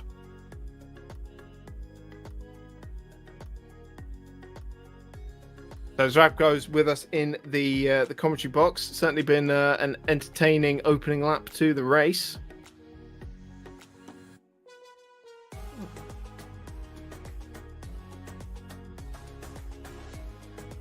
And according to my timing screen, the James Wingfield Racing Ferrari has got past the Protocharge SimSport number 97 BMW and up into 4th place as well. But that is the lead Protocharge SimSport car that's just been demoted. And actually, Bradley Philpott in the M4EM Ferrari has made his way through there as well into 5th place. So it's all change in the opening stages of the race. Apologies for the lack of pictures while we still work out those issues. But we should be back very, very shortly. And the good job is this is a marathon, not a sprint. You know, we're on lap 2 of an estimated 94. So there's still plenty of action to come.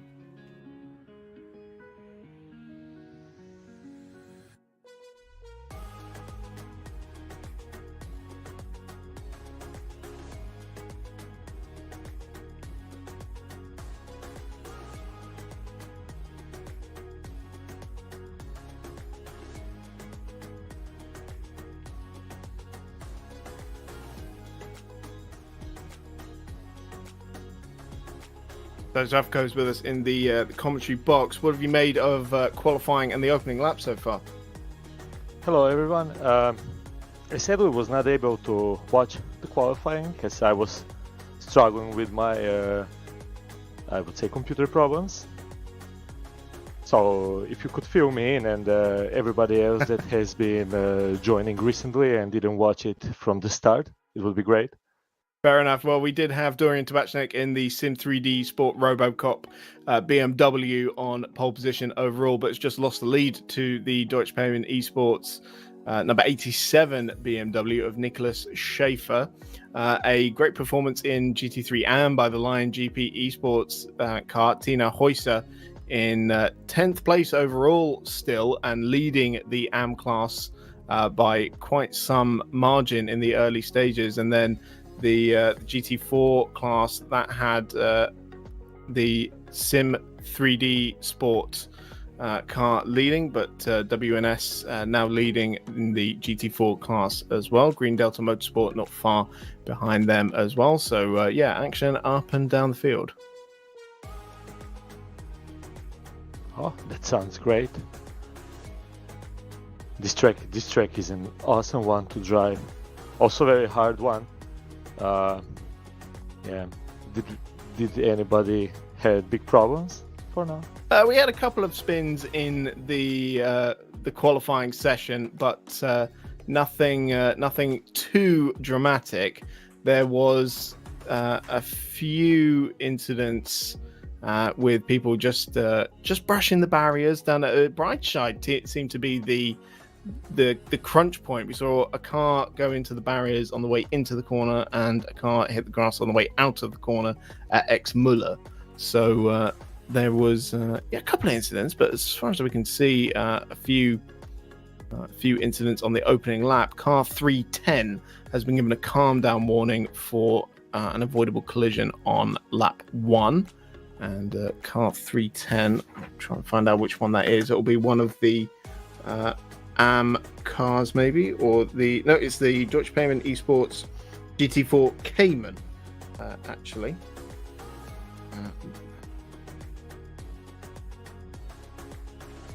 So that car been given a calm down warning for an avoidable collision on lap 1. That was one of the cars that was competing quite high up. It's currently third in the GT4 category.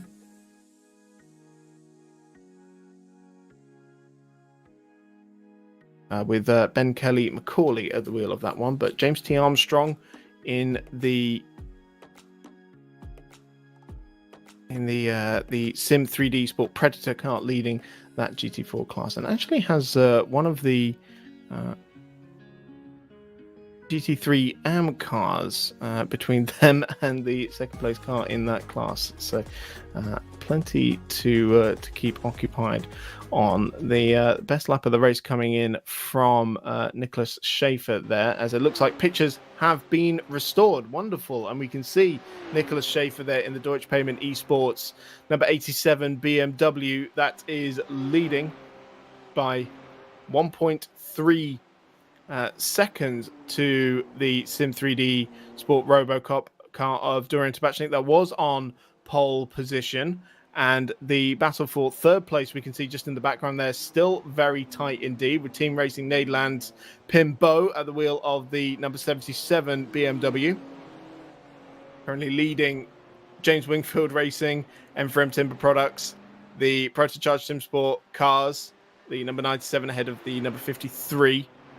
So definitely a good fight going on there for third place. But up at the front of the field, Nicholas Schaefer done exactly what he needed to do, which was to get ahead of the pole sitter on the opening lap, and is probably going to start trying to stretch his legs now as they wind their way around Wipperman and Brunchen for only the second time in this race.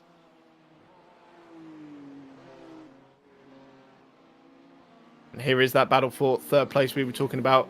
Luca Harrison there in fourth place, looking at the back of Pim Bo in the BMW. So the Team Racing Nederland running those familiar national orange colours.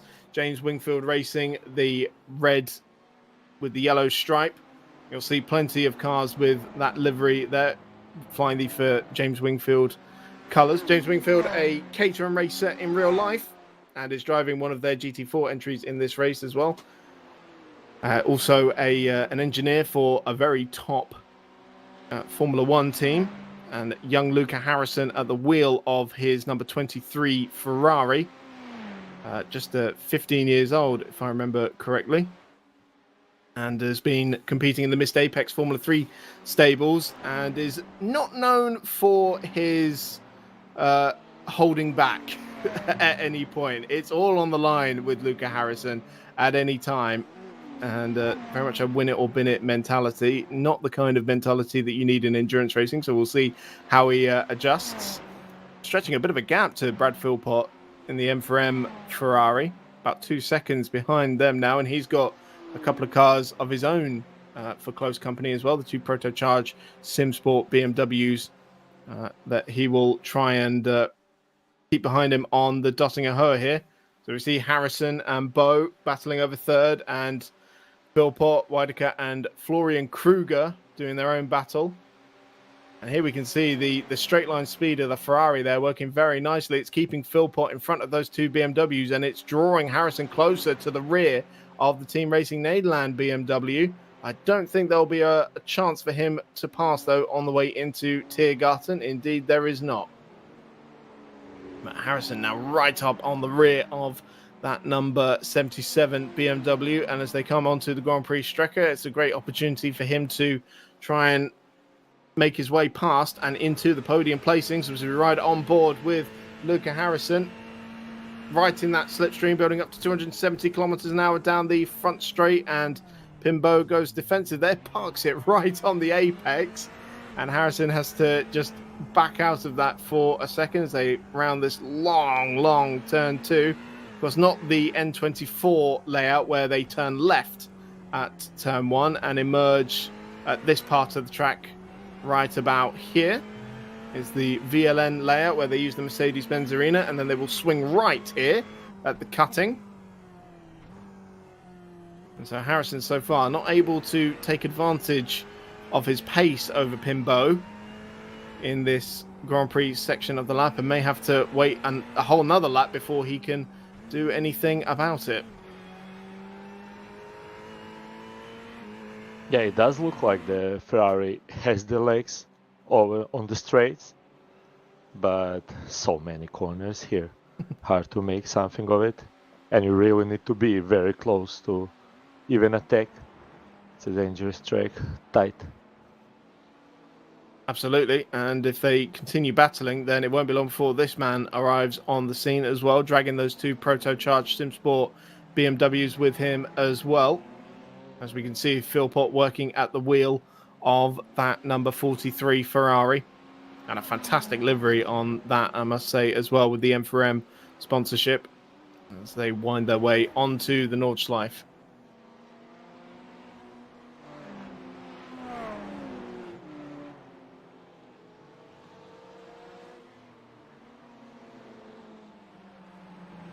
No way through there for any of the Protocharged SimSport guys, so Brad's got a little bit of breathing room just while he get through this section of the track, but he'll certainly be keeping an eye on the mirrors as they go out of Bergwerk and on the run up to Kesselchen. Little bit of a way to go before they get there, though. I wonder if Luca Harrison's thinking about a move anytime soon. He is indeed. He was pulling out of the slipstream there for 3rd place. And this is not often a place where you see cars side by side, but Luca Harrison's got it done before they get into the left-hander of Schradenkreuz, and he gets up into 3rd place. So Luca Harrison doing exactly what we expected, putting it all on the line and up into 3rd place. Oh, that was brilliant. He was on a tail of a Philpott, right on the exit, and just used the slipstream and higher top speed of Ferrari to blast through. And he did it cleanly even before the corner, so now it's on him to have a clean few turns to run away before the next straight. And I'm sure Pimbo there thinking discretion was the better part of valor as he saw the red tip nose Ferrari pulling out of the slipstream at one of the fastest parts of the circuit. And it will be a case of following him through here. We think the BMW has just about got the legs in most of the corners over the Ferrari, but the Ferrari makes up for it with its superior top-end speed. Although there has been plenty of changes to the GT3 models in iRacing. I do actually have a list of all the changes that have been made because they are quite substantial. It's a case of tyre properties are being changed, such as the temperature and the wear, aero changes, suspension changes, and BOP changes. And so it has massively altered the handling of these cars, for one thing, but also how they all perform. And at the moment, Luca Harrison is stretching his legs in that third place spot, and I wonder how long it will be before he can make an attempt at closing that 6-second gap to Dorian Tabachnik in second place, who's still hanging on to the leading Deutsche Payment Esports BMW. Just 1 second separates those two cars as we join Tino Heuser in the lead of GT3 AM, but by no means on his own, as he's got one of the Sim 3D Sport cars just in front of him, and a queue of cars behind him as well. So this is an AM car mixing it in with the Pro runners, as they are very much entitled to do. And just a reminder, if you weren't with us earlier, the Pro in the AM field split by the average I rating of the driver lineup. So you could have someone with a 5K I rating in your lineup, but if the average is below 3.4K, then you will be entered into AM. And certainly the AM team's been putting in their best drivers so far. We also have Turn 1 second place in the GT3 AM crew. That is currently running in 14th place overall. So then there is a bit of a gap back to the rest of the GT3 AM field. We can see Pantera Esports there in third place. As we see Race Control in the bottom right corner. A few notes from him, a few calm down warnings after the opening couple of laps. Car 048 was given a warning there. Was required to give more care when letting a faster car through. And, I'm actually being told that 048 had a screen disconnect. That is the Angry Beaver Racing car that is currently running in 22nd place, I believe. So that warning is basically rescinded. There was a protest received for an incident between cars 97 and 70. So cars 97 and 70, that should be the Pro field. Just trying to find which ones that will be. So number 70 is the Deutsche Payment Esports car, yeah, and 97 Proto Charged Sim Sport 2. So, but no action taken on that. So the number 70 car there, that's currently running in 13th place overall with Martin Schind at the wheel. The Proto Charged Sim Sport car there, number 97, running in 6th place. So I'm not sure where they would have been so close together on track, but presumably the Deutsche Payment Esports number 70 will drop back at some point.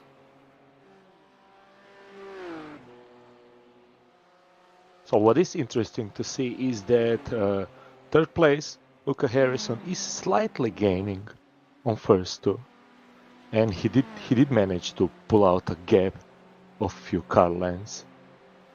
So maybe he might go a bit further ahead, and it will be important for him to clear that train of cars, 4 cars ahead behind him, because if he gets swallowed up, you'll lose such a lot of time in the traffic.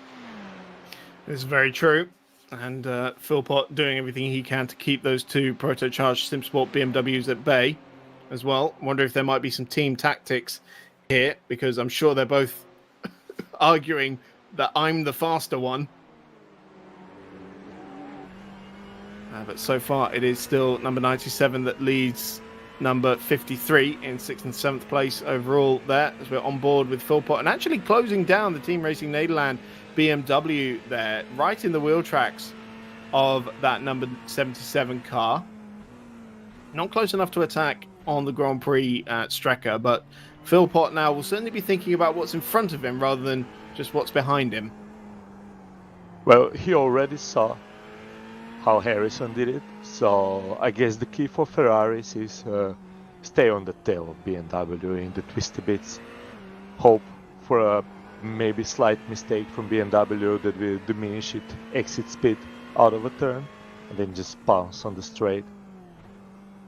It's a good strength to have in a car when you have a car that is faster over a straight line.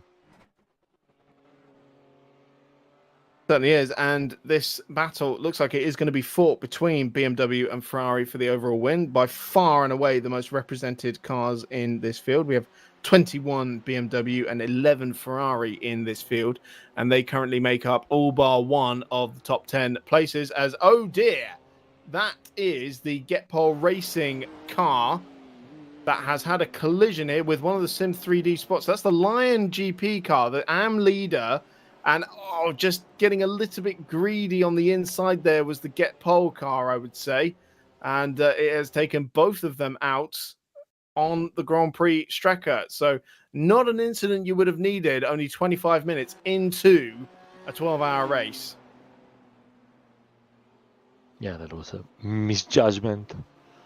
But they do have faster pairs, so you are allowed to have a mistake. You are able to fix it fast, so one or two mistakes don't necessarily ruin your race.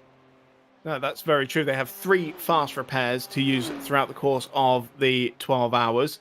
And some might say that's a little bit too forgiving, but this is the Nurbugring Nordsleife, don't forget. So we want to try and keep as many of the cars in the race as possible. And I don't think they'll be coming in to fix that just yet. We're only on lap 4, and the stints are going to be 7 laps each. That's one thing that changed among the alterations made to the GT3 class was the fuel capacities on a lot of these cars. And we're expecting a tank of fuel to go about 7.5 laps. So expect everyone in around lap 7. The difference in strategy now is going to come with the tires and if you can double stint them or not. It should still be an advantage to double stint the tires, but it's a question of not dropping it as the tires start to wear out.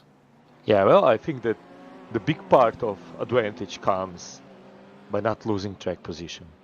You stay ahead by not changing tires for the first time, so not having to overtake slower cars again is a bonus, and it can add up to a lot of time here.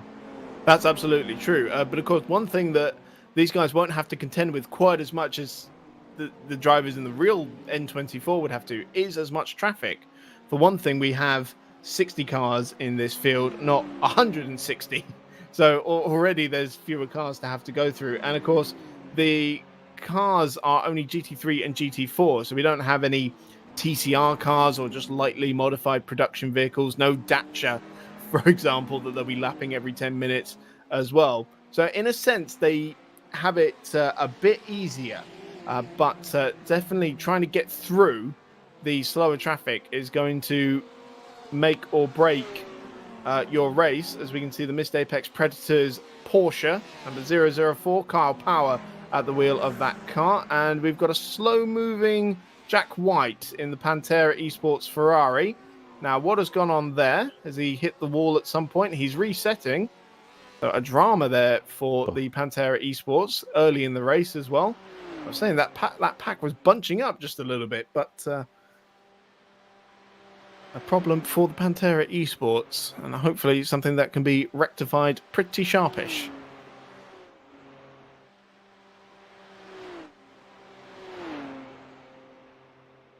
But still, Nicholas Schaefer leading for Deutsche Payment Esports ahead of Sim3D Sport, Dorian Tabachnik, 2 BMWs. That gap has not wavered at all. Just 1 second, 1.2 seconds. The pace being very, very even over the last few laps.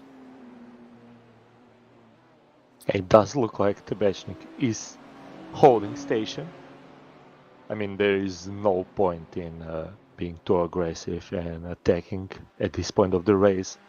So maybe he's just holding close, waiting for the pit stops to see what strategy will P1 take. Yeah, so we'll expect them to come in at the same time. again, the question is going to be what they're going to do with tyres. How they're looking after the tyres is going to be quite important in this first instance. We rejoin that battle for 4th place. Brad Philpott in the M4EM Ferrari here, closing down that the 4th place Team Racing Nederland car. But the Protocharge SimSport BMW is looking far more racy now than they were a few laps ago, as Jakob Weidecker is staring down the back of that 43 Ferrari as they head out of Ice Curve. And we'll head into Flansgarten. For me, definitely the scariest part of the circuit, as we're about to hit the jump here in about 3, 2, and there it is. Didn't get much air in the BMW there. Might be the front engine keeping the wheels on the ground. But certainly following a car through this section of the track, you've got to have so much confidence with where you're placing the car. And I dare say Philpott may well come under pressure down the Dottinger Her in a few corners' time, because he's not as close to Pimbo as he was a few laps ago. Yeah, they're visibly faster in the corners. It's noticeable that they've been held up by the Ferrari. It will all come down to the exit on the long straight. If the Ferrari gets it right, he might be safe. Well, it looks close, doesn't it? And you're at the exit out of Galgenkopf. So important as it leads you down the Dottinger Her. So has Jakob Weidecker got the momentum he needs to mount a challenge on Bradley Philpott here for 5th place? That Ferrari is just edging ever so slightly away. The BMW does not have the legs on the straight to contend with the Ferrari. If anything, Weidecker's got to worry about his teammate, Florian Kruger, here. Probably back out there, giving him a push practically down the Dottinger Her and into Tiergarten. And look at the gap now that there was between Philpott and the 2 BMWs either side of him. He's suddenly much closer to the Team Racing Nederland BMW. Yeah, and he basically caught up to the BMW ahead of him. So he's like a yo-yo on the corners. He gets back to the BMWs behind him, and on the straight he gets back to the BMW ahead of him. It was a good tactic from the BMWs behind him to maybe utilize a bit of bump drafting. They can compensate for their lower top speed by doing that, but it's a dangerous tactic. Certainly is. Especially, I've been hearing that the BMWs have been picking up a little bit more curb damage since the iRacing update as well, and that's just something you could do without in a race like this, where the curbs are as aggressive as they are on the Nurbugring Nordsleife. It would be very important for them to turn off the fast repair when they pit. If they pick up damage that is not so important for their speed and they don't turn off fast repair, it might hurt them sometime in the race if they maybe need it and they don't have it then. That's a very good point. Absolutely. You don't want to waste one of your 3 fast repairs. You've got to use it strategically. Even if you do damage the car, is it worth using the fast repair at any of those points? You see, again, the Team Racing Nederland BMW has just pulled out a little bit of a safety margin by the time they get back onto the Nordschleife. And Philpott, once again, has got his mirrors full of those 2 black BMWs. Meanwhile, top 2 did 2 seconds faster lap than 3rd or 4th place. So they really stretched that gap to over 10 seconds. It's a hot pace at the front of the field, isn't it? 7:44.1 for the race leader last time out, and Dorian Tabachnik was just 0.2 of a second slower than Nicholas Schaefer on that last tour of the 24.15 kilometer layout and all 165 corners. As we see the overhead view, and this is a view I love from the Nurbugring Nordsleife. One of my favorite ways to watch the race as well. As you can see, look at the toe that the second protocharged SimSport car was getting on the run up to Schwedenkreuz. That's the power of the slipstream from these cars.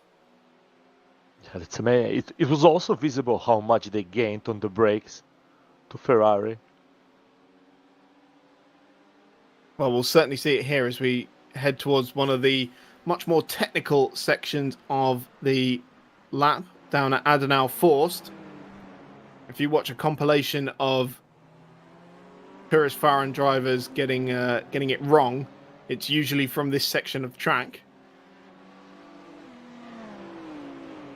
To me, all the compilations look like they get it wrong everywhere. It's hard track. It's true, it does happen. It does happen everywhere, but I think Adenauer Forst is just one of those places where people struggle to learn the most. Especially that part where you have to, run deliberately deep into one of the corners and then loop back on yourself.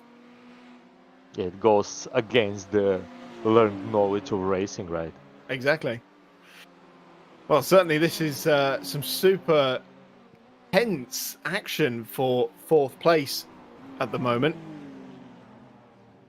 But just to update you on the rest of the field, we still have the Lion GP Esports car that is leading GT3 AM ahead of the Turn 1 car that is in 13th place overall. And in the battle for GT4, we have to go all the way down to 36th place overall, where it is still Sim 3D Sports, James T. Armstrong leading the WSE Motorsport Cayman and the Deutsche Payment Esports Cayman as well. So far, it is Porsche leading the top 5 with Frontline Coffee in 6th place in class. But back up to the front of the field, Nicholas Schaefer setting a hot pace. Yeah, those two in the top 2 are again in 44s. The gap from first to third place is now 11.5 seconds. And the gap to fourth place is 14 already. And there's still that big battle for fourth place with 4 cars. It does look like the Ferrari is gaining a bit on the BMW, but it's very hard to pass here.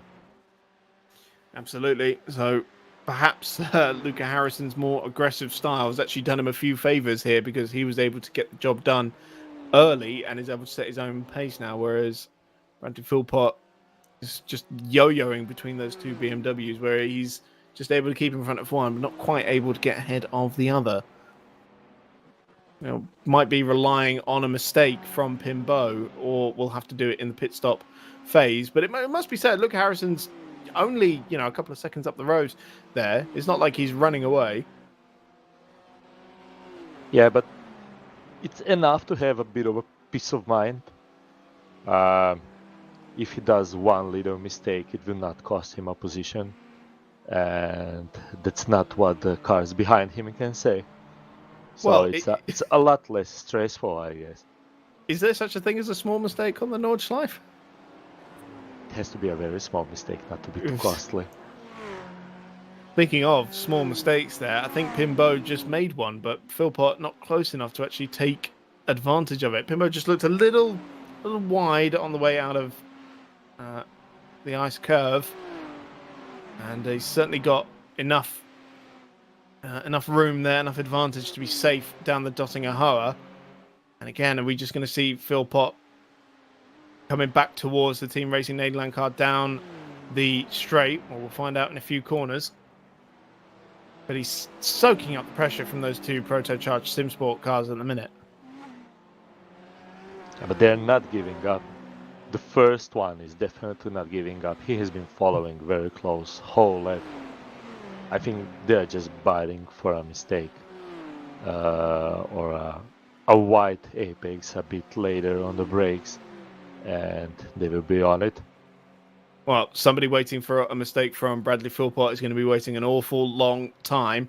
As we see now the pace once again down the Dottinger Hoa, proto-charged SimSport BMW not in the position it needs to be to attack, because the Ferrari's soaking up the slipstream of the BMW. Look how much ground he's made up. He's making the move now for fourth place, and Philpott's just going to slingshot past Pimbeau there and get himself up into fourth place. So I don't know if the Team Racing Nederland BMW had a particularly poor run out of Galgenkopf, but Philpott's got it done and into 4th place, and now he's got to really try and stretch his legs. But we're coming into a part of the lap where the BMW is very, very fast indeed. So he's going to have to still keep his eye on the mirrors, because I sincerely doubt Pimbo is going to take that line down. Oh, that was a copy of Harrison's move. It was at the same place as Pimbo goes very close on the entry. I'm not sure what weapon does the BMW has against the Ferrari on the straights.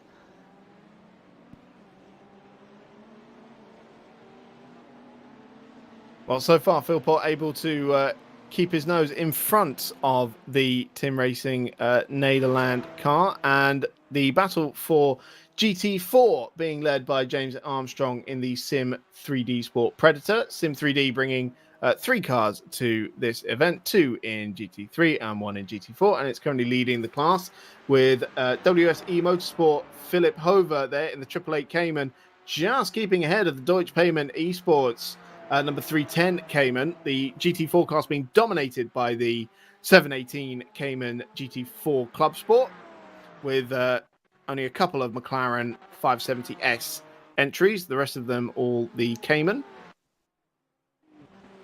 And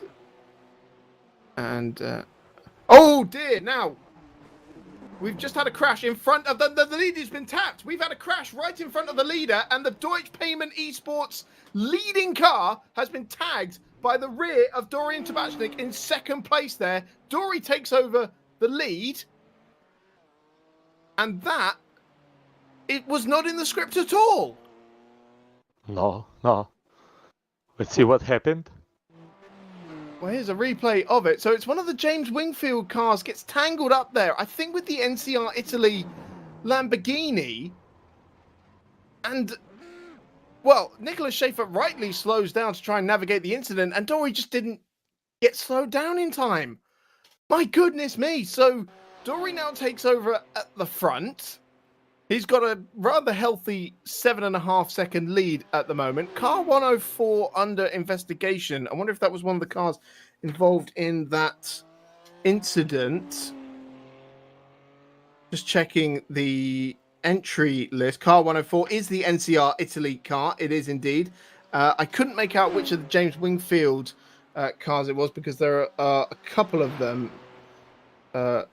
Because it was there are a couple of them in the AM class. We've got a Ferrari and a Lamborghini from JWR. So 104 NCR Italy under investigation. I imagine the other offending car in that will be as well. Maybe even Dory himself for colliding with the rear of Nicholas Schaefer, who's now in 6th place, we can see there, and trying to keep the Protocharge SimSport number 53 away. So he's splitting the Protocharge SimSport cars at the moment. So that, of course, promotes Luca Harrison in the James Wingfield Racing Ferrari to 2nd place. Bradley Philpott now in 3rd place. And suddenly we've got a very different race on our hands. Yeah, and Schaefer actually fell down to 7th position, but he immediately overtook the first BMW. Let's see how it goes now in the traffic. I wonder how big the damage is. He was a lot faster before, so maybe he can come close to the cars ahead and try to overtake, because he's not so far behind that big battle we were watching before for P4, and that has become a battle for P3 now. Yeah, absolutely. He's not too far behind the battling Team Racing Nederland and Protocharge SimSport as well. So plenty to still fight for, but yeah, a bit of a gift there for Dorian Tabachnik. I do wonder if he will pick up a penalty for going into the back of Schaefer. This is the thing about the Nordschleife, isn't it? You can't ever take anything for granted, because danger is always lurking around the corner. I mean, he did brake.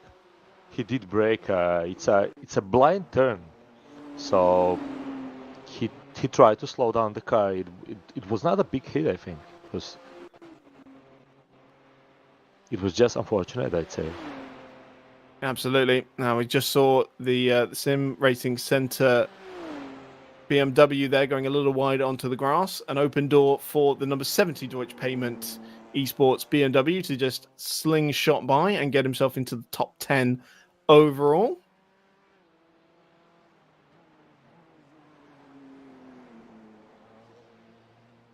But a nice safe gap for Dorian Tabachnik there, although the gap is come down quite a bit, down to 6 seconds since we last mentioned it. So Luca Harrison's taken, about a second out of Dory. That might just be the ebb and flow of the circuit. We'll check back in with them later when they come across the timing line again and see what the times are like. I think Tabachnik had to slow down when the cars ahead of him crashed. He did slow down for Schaefer. He did hit him in the end, but he did slow down a lot, and that's why Harrison came close. I think that by the time Harrison came to the scene of accident, cars were already a bit cleared, so he could go faster around it.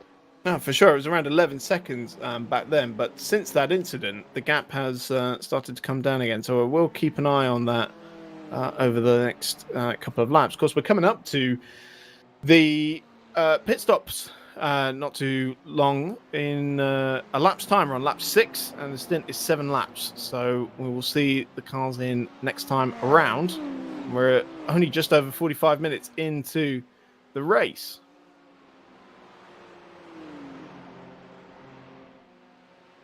It would be interesting if somebody opts for fuel saving in the later stints. It is possible to get a lap on the fuel in. It could well be. I'd be surprised if people risk it since the changes that iRacing made with the 7.5 lap stint to try and, well, you could save half a lap of fuel, I guess. It depends on a few factors, especially the pace.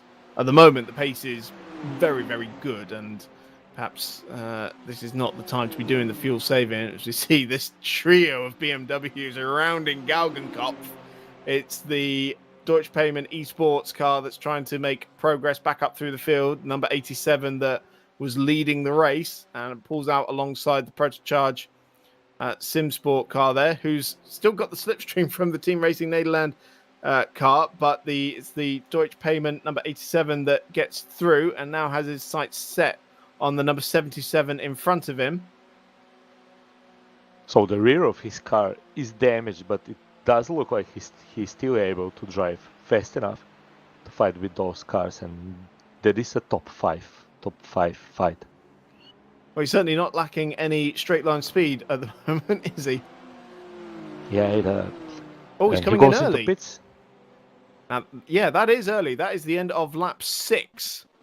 So we were talking about the opening stint often being harder because of the length of the Dottinger Her that you have to take at the start of the race, as well as the sort of warm up and the formation.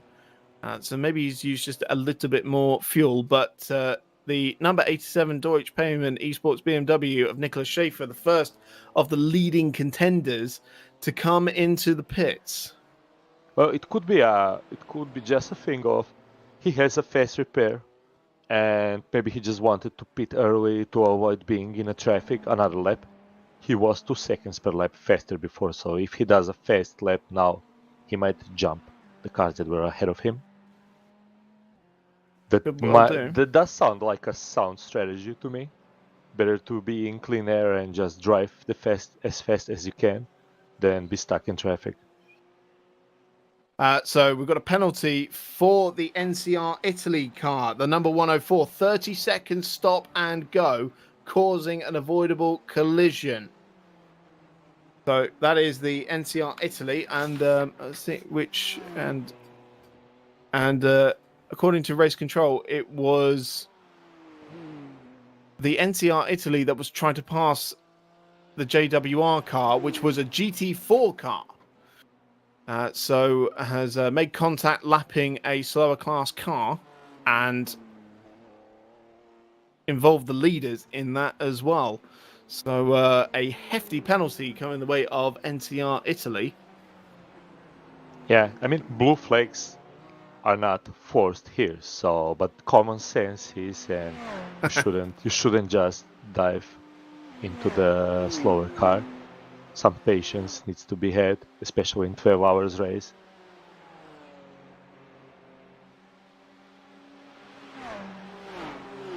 So I was looking at the laps, and Harrison extended his lead over Philpott to 3.5 seconds, while Philpott just ever so slightly has room from Pinball and car 97.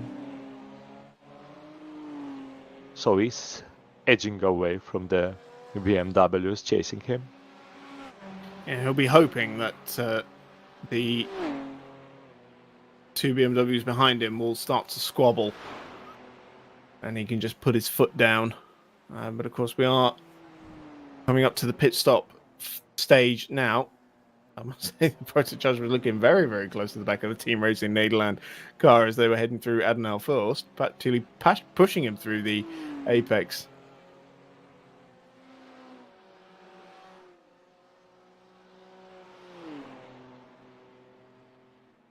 One of the highest points of the circuit here down at Metzgersfeld. Big pylon just to the right-hand side there that lets you know. And what else lets you know? It's a big drop downhill for quite some time down this section of the track through Callenhard. Very high-speed chicane. So a bit of an update on the pit stop from our former leader, Nicholas Schaefer. It does look like he did not change his tires. So anybody ahead of him that will change the tires on a pit stop will fall behind him on a track. So he's going for a double stint, at least a double stint. Triple stint is possible, but time-wise it is probably not viable. I think that's another thing that the iRacing update has made even more unlikely. That the triple stint just isn't a viable strategy anymore. So I think we're looking at double stints being the way to go. Certainly as the cooler conditions will help with that. It means you won't get quite as much wear. We'll see if that's still a viable strategy when the temperatures start to increase as the day goes on. I mean, the update is a really big curveball. It really depends on the type of the driver that one is. Some drivers can go fast in a few laps. Some need more practice. The ones that need more practice will definitely be hurt by the update. That's very true. We've seen quite a few get caught out with this, and a lot of work has been done to try and get back onto the level they were at. Here is the GT3 AM leader, Lion GP Esports, number 600 Porsche, Tino Heuser at the wheel, into the most famous corner on this circuit. And that AM car still very much mixing it up with the pro runners, now up in 7th place overall. But of course, other drivers still to come in that car. But in his class, really putting the legs over the turn 1 BMW. That is 2nd place in class and 12th place overall. It's a really great performance. It's not easy not being in the top class because you never feature at the top of the race, but you know by yourself that you're doing a great race. That's certainly very true.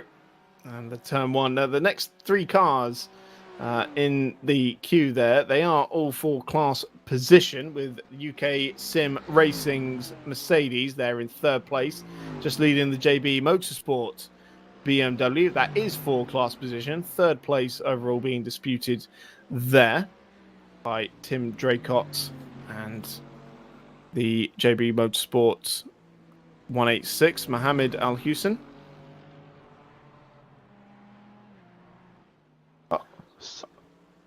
Oh, now I'm hearing that the race leader was just in the barriers. Look how close it is for the lead now as Luca Harrison is making the move for the lead of the race. He goes through into Galgenkopf.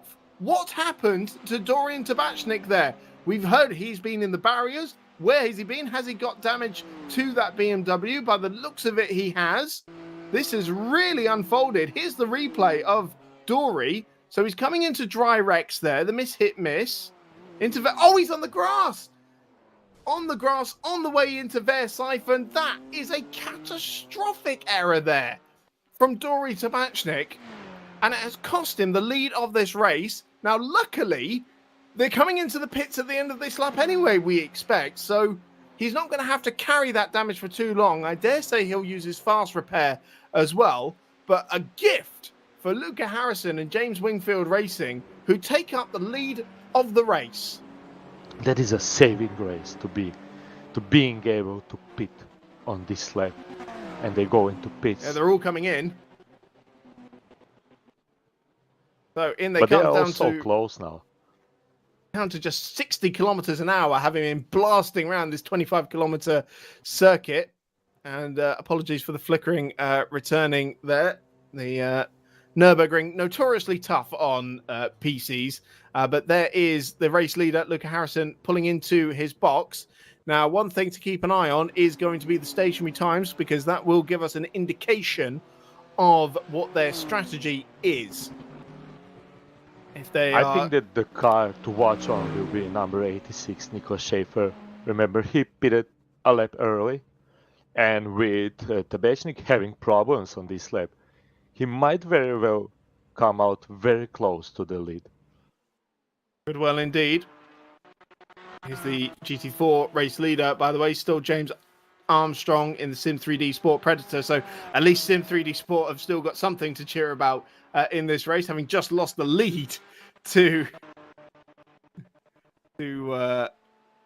James Wingfield so Schaefer Racing. Is going through the start-finish line. Yep, there he goes. Let's see where he goes. I think it's P3. That looks like he's come out in about third place. Yeah, net third place. But is that the Sim Sport car that's jumped plenty? How have they managed to do that? It is. They pitted for 10 seconds less, 6 seconds less than Luca Harrison, so maybe they added less fuel.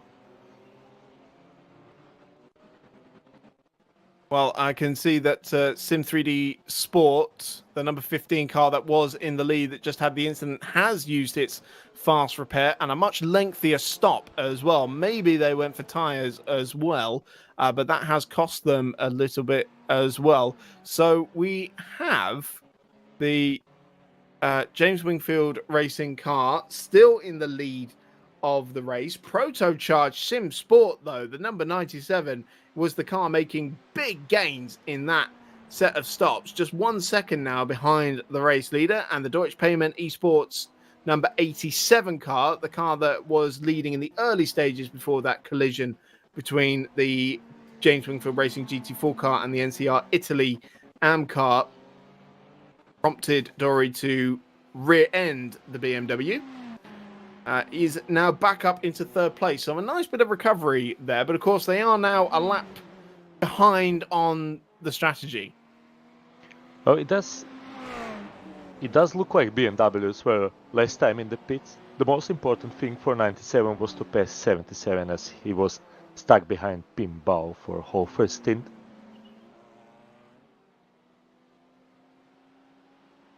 Yeah, that's true. So Pim Bao back ahead of Brad Philpott there in the M4EM Timber product. So BMW back in front of the Ferrari. We're back to a BMW 1, 2, 3. Crucially, the second proto-charged SimSport car, Florian Kruger, did not get through either. That has to hurt for Philpott.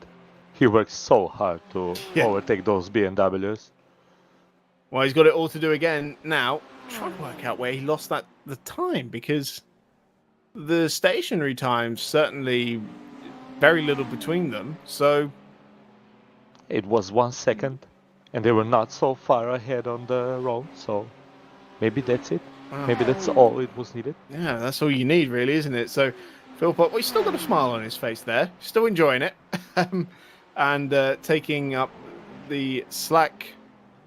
As we have a battle for the lead, as Proto-Charge SimSport 2 is really attacking on Luca Harrison. The Ferrari obviously has better speed on the straights, but in the corners, Jakub Widerka really came close, and he does it again. Oh, just a little mistake there from Luca Harrison. I think just lighting up those rear tyres, and that has put Jakub Widerka right on the tail of the number 23 James Wingfield Racing Ferrari. But haven't we seen this so many times already in the opening hour of this race? Yeah, how does a BMW go through on the straights? Exactly. How? That is the big question. Update from race control, car number 52. In-sim chat abuse muted for the remainder of the race, so no sporting penalty being given there. But attention's returned to the lead battle, and how is Jakub Widerka going to find a way through on Luca Harrison? That is the big question. And can Nicholas Schaefer throw his hat into the ring and reclaim the lead of the race that he lost earlier in the day? Well, last lap Schaefer did another 7:44, so that's faster than Harrison and Widerka did in first stint. He might be able to come back to them and make it a freeway fight for the lead. Well, as BMW is in the slipstream. He's not lacking too late. He's not lacking the straight line speed here, is he? He's definitely keeping in touch with Luca Harrison as they head through the mud curve. One of my favourite corners on the track, it must be said. Translates to Courage Corner. And you certainly do need courage to get through there with a fair bit of pace. As you can see, Brad Philpott has lost 5th place to Florian Kruger's Protocharged Sim Sport. So one Protocharged BMW has made up a place, and the team will very much be hoping that the other one can make up a place as well. It looks to me like the BMW is faster in the early stint than Ferrari, because both Ferraris in the top 5 are struggling as Harrison goes wide and Jakub Widerka came onto his tail, but there is no way to pass as it's a very tight racing line. And that just goes into the pocket of car 87, Nicholas Schaefer. He's half a second behind this fight, and he's basically joined the fight already. Yep, so we do have a 3-way battle for the lead as the first hour has come to a close. Luca Harrison holding on to the lead in the James Wingfield Racing Ferrari, but for how much longer? Is he going to be able to rely on the Ferrari's top-end speed down the Duttinger Höhe, or can the two BMWs behind him pounce in the early stages of this second stint in the race? Well, we'll find out shortly. They're coming into Flansgarten now, the Duttinger Höhe just a few corners away. The BMW is just so much more planted through the turns. And I wonder, maybe a single toe against Ferrari does not help, but what does the double toe do? Well, that is the all-important question. We're going to find out shortly. Heading through Schwalben-Schwanz. Come up to the Kleiner Carousel, and then it is the all-important exit of Galgenkopf. That is what's going to set them up for the long run down the Duttinger Höhe. You see, Harrison was able to just eke out a little bit more through Kleiner Carousel, but this is the corner that matters, this long right-hander, Galgenkopf. And you see the BMW there, the second car in the queue, keeping it super tight. Yeah, and BMW here we go. just... So he's pulled out alongside Jakub Widerka, going for the lead in the Protocharged Sim Sport BMW. Oh, he's lost the ground, though. The Ferrari still has the legs on the straight. Here comes the Deutsche Payment Esports car as well. So another look to the outside there for the Protocharged Sim Sport 97 car, but Harrison is just able to keep in front. The Ferrari doing what it does best, powering down the Duttinger Höhe with its turbocharged V8 engine, keeping in front of the straight 6 powered BMW, and Harrison lives to fight for another day. I mean, the BMW is just able to be so much more tight in all the turns. Harrison is visibly hustling the car around, but I think BMW should give itself a bit bigger pocket to gain speed in the draft, but he can't do that because he has another car on his tail. And that's what we saw. He came alongside twice, started losing ground, went behind the Ferrari, but it was just not enough draft to keep the top speed up. He needs to have an overspeed to pass the Ferrari. Well, if the Ferrari's got the legs in the clear air, the BMW can certainly start to match the Ferrari in the slipstream. But as soon as it pulls out and starts running into the denser air, it starts to struggle again. Both these cars twin turboed, but the BMW with a 3-litre straight six, the Ferrari with a 4-litre V8. But you could not separate them at all at the minute, could you? There's just nothing between them. But the one is pretty, the other is not. That's the only thing that separates them at the moment. Well, I look to the inside towards the chicane from Jakob Weidecker, but you have to do something a little bit more than that to put Luca Harrison off. And one of the fastest drivers in the Mist Apex F3 stables, and has been known to not put discretion as the better part of valor from times, but certainly doing everything he can to keep these two BMWs at bay for the lead of this race.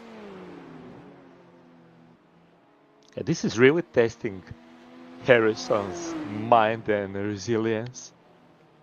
From such a young driver as well, still a teenager, is Luca Harrison, and I'm always impressed by his performances like this, where he just soaks up the pressure. Yes, sometimes he makes some mistakes, but that's what you'd expect from somebody so young and still so early in the sim racing adventures. And I'm always impressed by what Luca Harrison has to offer on the racetrack, and he's proving it once again, as we've got another fast section here where the Ferrari could just keep itself in front, but all getting very close there between the two BMWs behind them, as Nicholas Schaefer tries to get around the outside of Schradenkreuz. What a move for second place by the number 87 Deutsche Payment Esports BMW.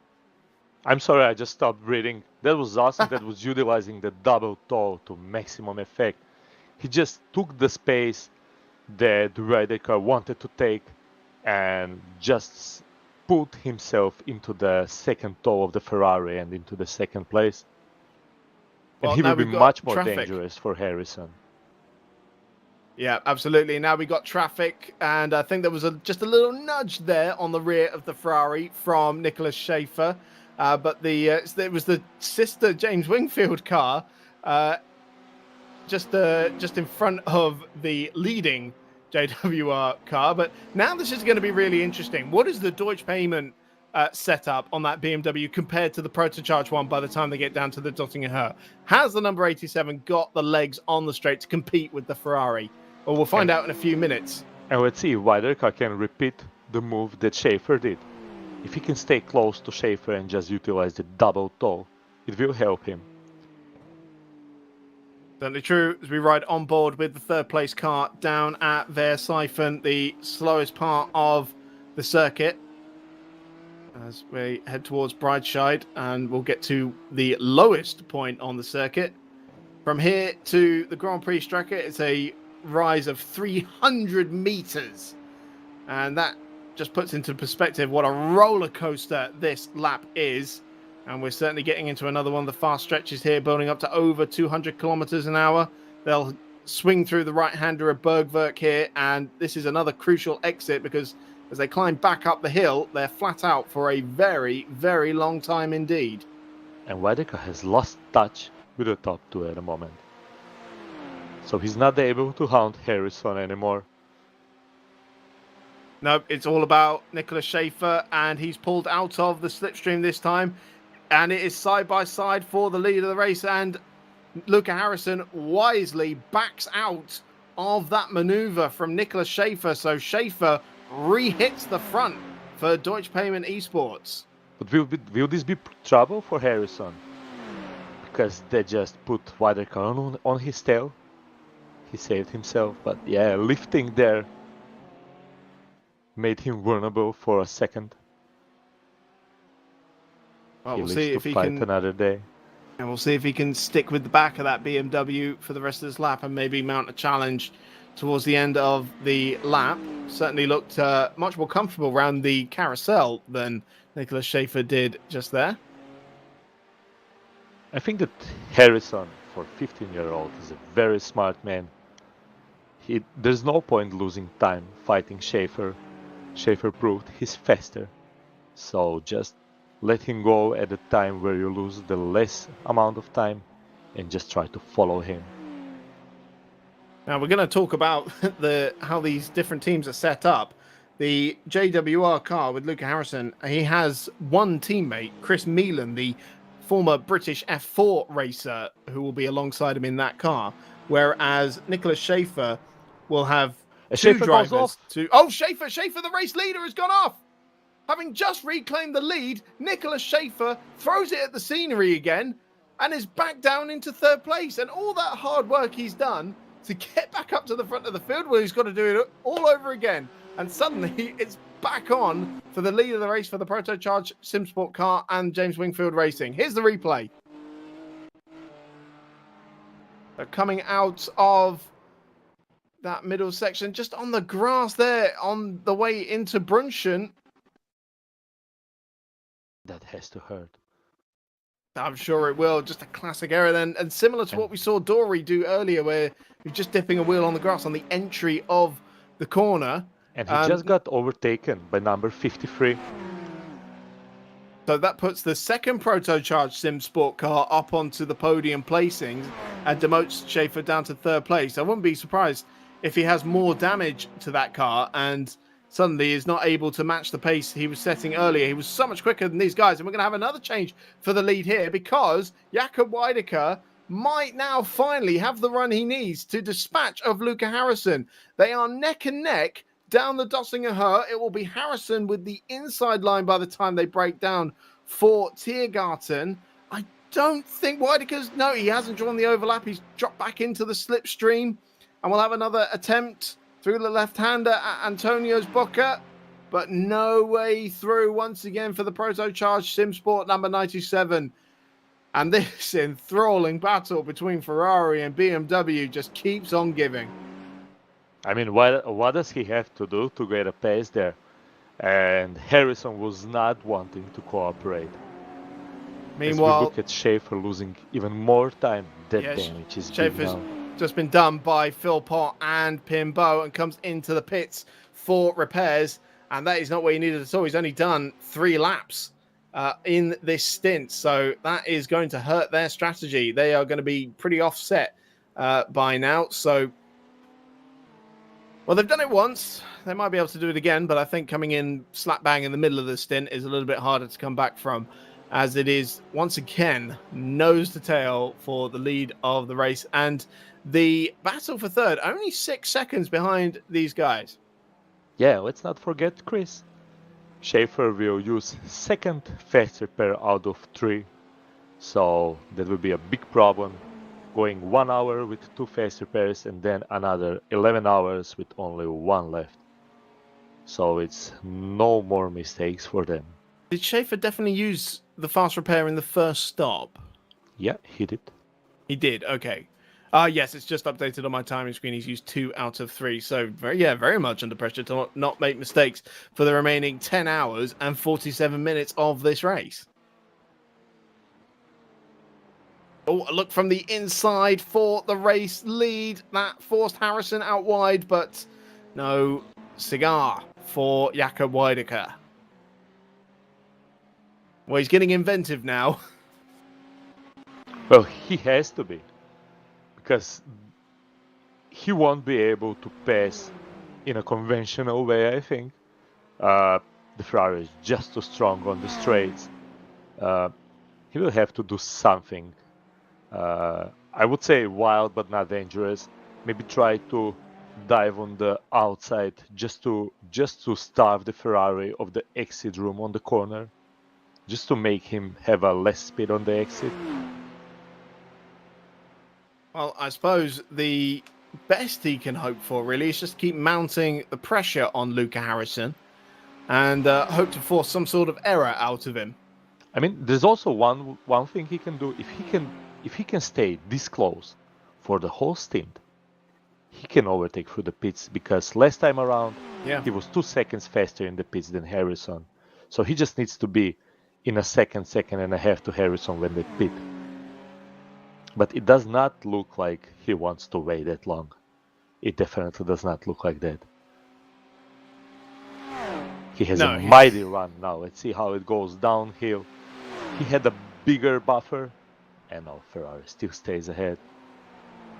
What a machine that Ferrari is. I don't think you can find a way into Adenauer forced their braking zone. Probably a bit too short. I mean, if you want to do it, it would be a very, very brave move indeed. But let's see if he can mount a challenge. He's lost a little bit of ground there, actually. Yeah, so he went on the grass. Oh, look, Harrison's gone off. And this was the mistake we were talking about. Can he keep it out of the barriers? He does, just about, but he has lost the lead of the race. Jakob Weidecker hits the front for Protocharged SimSport. I mean, that was amazing save. Amazing save, not to hit the wall. Even if you lose a second or more doing that, it's really imperative not to hit the wall and not to gain damage. That's a amazing pressure from Weidecker to just hound the Harrison around and put the pressure on. And Harrison blinked. Yeah, beautifully done by Jakob Weidecker there. Just hounded the back of that James Wingfield Racing Ferrari throughout this stint. And, well, a few laps was all it took. And now Harrison has to try and regroup, see if he can match the pace. I mean, I don't know if he can really close that gap now, because what he'll have done is taken some life out of the tyres as well, which, from what we understand, were already kind of on the limit for a double stint. So he may well struggle in the final few laps of this stint. We're on lap 10 now, and we expect them in again on lap 14. But also because the pace between him and Jakob was so tight, how's he going to close that down? As we see the Lion GP esports car about to make a move on one of the Deutsche Payment esports cars. That's the number 70 in front of them. Martin Schmidt at the wheel of that. So this is Tino Häuser already leading his class, now looking to make a move on one of the pro cars for 6th place overall. It's a great showing. It certainly is. We have Protocharged SimSport and M4EM Timber Products. Florian Kruger and Bradley Philpott battling it over 3rd place. Team Racing Nederland in 5th place. This battle for 6th place that we are watching now. Ringfietziet Sim Racing in 8th place there. Kai Vormelka still at the wheel of the number 88 BMW. Sim Racing Center GT3 back up into the top 10 overall, ahead of the Sim Racing 3D Sport Robocop car. Dorian Tabachnik, who was leading the race earlier on, our pole sitter, currently sits in 10th place overall. At this battle for 6th place, a little ground lost there by Tino Häuser. It's Pimbo, 5th place for Team Racing Nederland, winding his way through Wipperman and Esbach. And we have a battle for 15th place here with the Iron Skull Motorsport car, Florian Eigner, 397, looking at the back of the Missed Apex Predators Porsche. So it's the battle of the two Porsches here in GT3 AM, and that battle is for 3rd in class. Yeah, it's been time for us to watch some of these drivers. The battle at the lead has been so exhilarating that we haven't had time to watch it. Let's see how Eigner goes. He's been following very close. He's still in the draft zone. So it's all about the exit to the straights. Yeah, absolutely. And once again, two cars from the same manufacturer battling it out for position. So the difference in setup, and of course the squishy bit in the middle being the driver as well.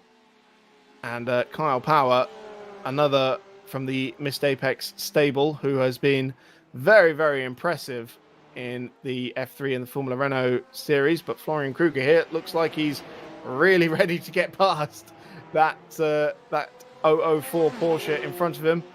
I must say, enjoying the sound of two flat six engines roaring around the Nordschleife. Just brilliant.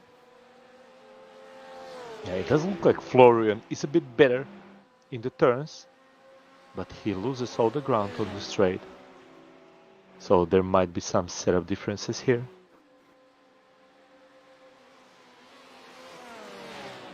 Potentially, we'll see what the run is like down into the... Oh, and Pimbo here, a little wheel bang there with the Deutsche Payment Esports car. That was the number 70 making his way through on Team Racing Nederland car. That is for 5th place.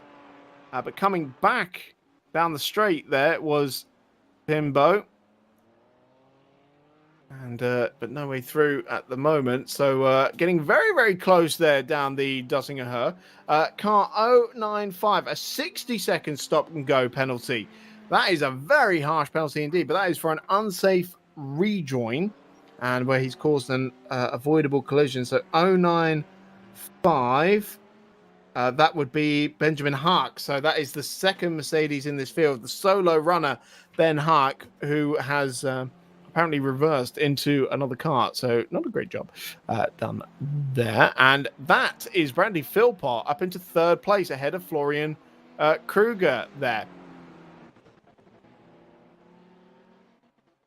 So I think he's been attacked by Kruger. Yep, sorry. So Brad was ahead there. It's Florian Kruger coming back at Philpott for this 3rd place spot. And again, getting very, very close on the way into the chicane, but he's going to have to wait a few more corners now for his opportunity to get himself onto the podium placings. Yeah, let's remember Kruger was running right behind Widerka in the first stint. He lost 7 seconds in this second stint, and he's just piling pressure on Philpott now that he's very, very close now. Absolutely, but pressure is what Philpott deals with the best. Must be said, I think Philpott's going to be doing the vast majority of the running in this car. He's got Danny Henney as his teammate, and we were talking about missed Apex drivers. Well, he's the man who's won the last 2 championships, but struggling to get to grips with the Nurbugring Nordsleife, and that has prompted the decision to kind of minimize his running, really, and keep Brad in the car for as long as possible. And if he has to soak up pressure like this throughout the entire race, well, we'll see how he feels about it by the end of it. As we just see there is some lap traffic starting to approach them. That is the Frontline Coffee McLaren 570S GT4 car that they will soon have to navigate. Into Schrading they go. Look at the BMW trying to make a move there. And if it weren't for the McLaren on the outside of the corner there, I dare say that Florian Kruger might have found a way through. That was very close. I'm amazed he didn't touch. But he's still on the back of the Ferrari, so he's still holding on, just waiting for the best chance. I'm sure the time will come, but once again, we're going to keep returning to the battle between Ferrari and BMW throughout this race. How does the BMW get in front of the Ferrari? We saw piling on the pressure worked for Jakob Widerka on Luca Harrison. I can't see it working on Bradley Philpott, though. Yeah, I would say that iRacing has balance of performance spot on between those 2 cars. One is faster on the corners, other on the straights, and it is just giving us a massive fight. Well, fully engrossed in it, that's for sure. Absolutely loving every minute of it, as we just saw in the background there. Team Racing Nederland and Deutsche Payment Esports still running very, very closely together, but the battle for 3rd is the one we're watching at the moment. We're on board with Florian Kruger in the Protocharge Sim Sport number 53 car, rounding Versiphen.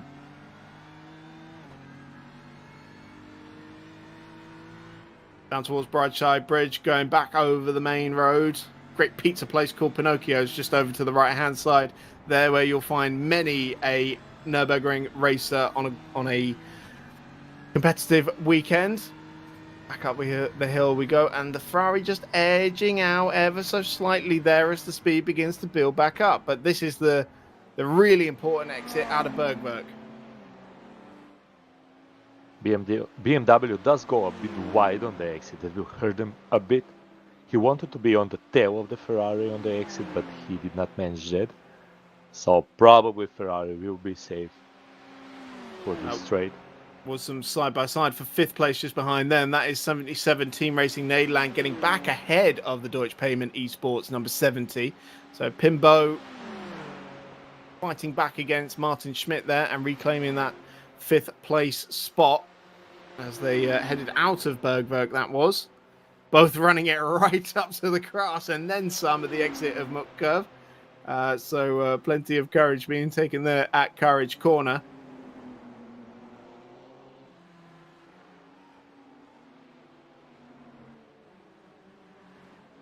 I think we are starting to see the signs of tires being a bit on the worst side. Yes. Yes, I can agree with that. The lap times starting to drop a little bit, although Martin Schmidt last time around was the fastest man on track, lapping in the 7:46s. No one else got below a 48. So if he can get in front of Pimbo again and stay there, that is certainly one to watch for, as Philpott is looking very, very much under pressure now from Florian Kruger. Just been told that he's had an incident somewhere. So he had, it was contact between these two cars. So Kruger went into the back of the M4EM Timber Products Ferrari. And once again, we've got traffic here. The GT4 Cayman just getting in the way. We saw, I think it was the NCR Italy car again that they were trying to navigate. And look at this, trying to get around the GT4 car there. They've both got to slide down the left-hand side at a part of the track where there isn't much space to give. Philpott can be happy that there were corners right after that, because he lost quite a bit of exit speed because of that Cayman. I mean, Cayman has nothing at fault there, but the car being there cost him the space on the exit of the turn. Well, Philpott very much under pressure once again. 3rd place being disputed by these two cars. The M4EM, the green, white and black Ferrari against the all-black BMW. And round Galgenkopf they come. This is the crucial exit for Florian Kruger to try and get past Bradley Philpott. But we've seen time and time again that Ferrari is able to pull back on the straight. And actually, the BMW is behind them squabbling. So Martin Schind there getting back ahead of Pimbo in the Deutsche Payment Esports number 70 car. He's one of the fastest cars on track at the moment. So once he gets some clear air, we'll start to see the pace once again. But it doesn't look like Kruger is able to make the move on Philpott, despite the pressure he's been putting on him. Look at Pimbo, though, coming back at the Deutsche Payment Esports. He's got him back through into 5th place. So tit for tat, and Pimbo's back through. Yeah, they're having a good time on the track, and I think it's helping them because they're doing it on the straight. So basically what they're doing is pulling each other ahead on a one straight, on a one overtaking opportunity. One car passes on another car passes, and they are catching to the 2 cars ahead. As long as they're not holding each other up too much. And as you say, that gap is coming down. But Martin Schmidt not able to use the pace that he was showing last time round, back into the 750s that time. And actually, the fastest man on track was the race leader, Jakob Weideker, 7:47.191 last time around. Only a second off his best time. So seeing some consistent pace going through there. They've just started lap 12. And so we're 3 away from the pit stop window again. But don't forget that the Deutsche Payment Esports car that we've seen in the pits twice now, very much out of sync. But not the number 70 that we are watching there. It is the number... let me double check. It's one of the sister cars. I believe it was the 87. Yes. The number 87 that we've seen in the pits twice. And so probably potentially out of contention now, as Martin Schmidt once again getting creative down the inside. A little look at the cut through onto the Nordsleife, but hasn't paid off there and remains in 6th place. You were talking about 87. He did a 7:49 last lap around, so they still have the pace. They're faster than almost everybody except top 2 and Dorian Tabachnik. So they might come back to the group ahead. So he is out of sync with pit stops. So he will probably gain quite some time when everybody pits, and then he has to pit, I think, like 3 laps after that.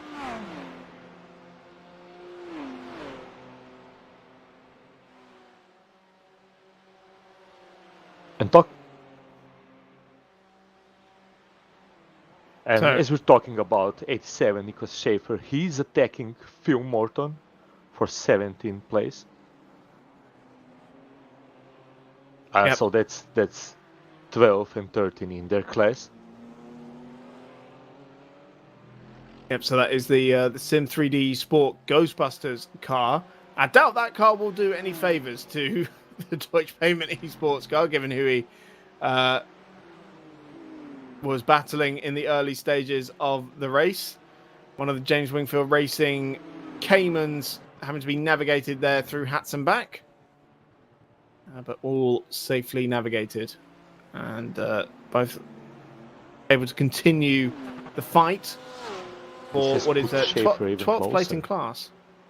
Yeah, and this has put Schaefer even closer, so after the next few complexes of turns, he might be able to be on the back of that BMW ahead.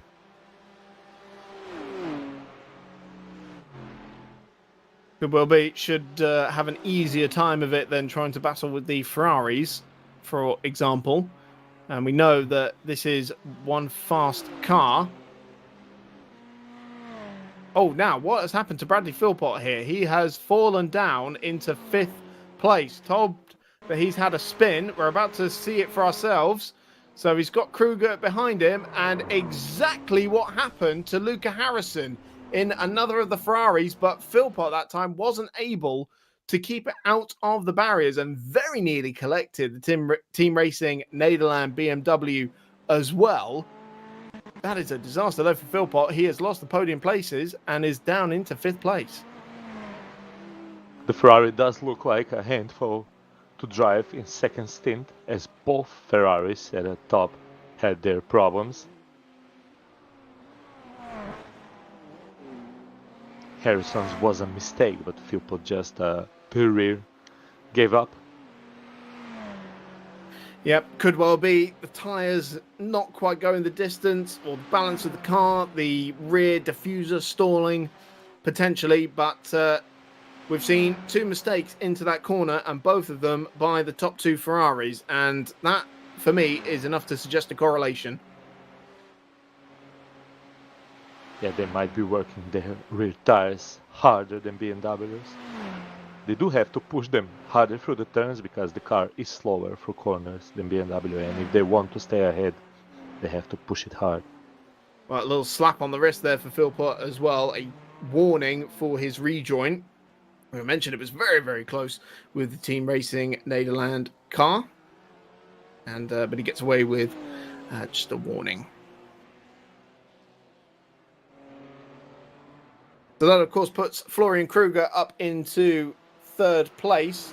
So 2 Protocharge SimSport cars on the overall podium at the moment.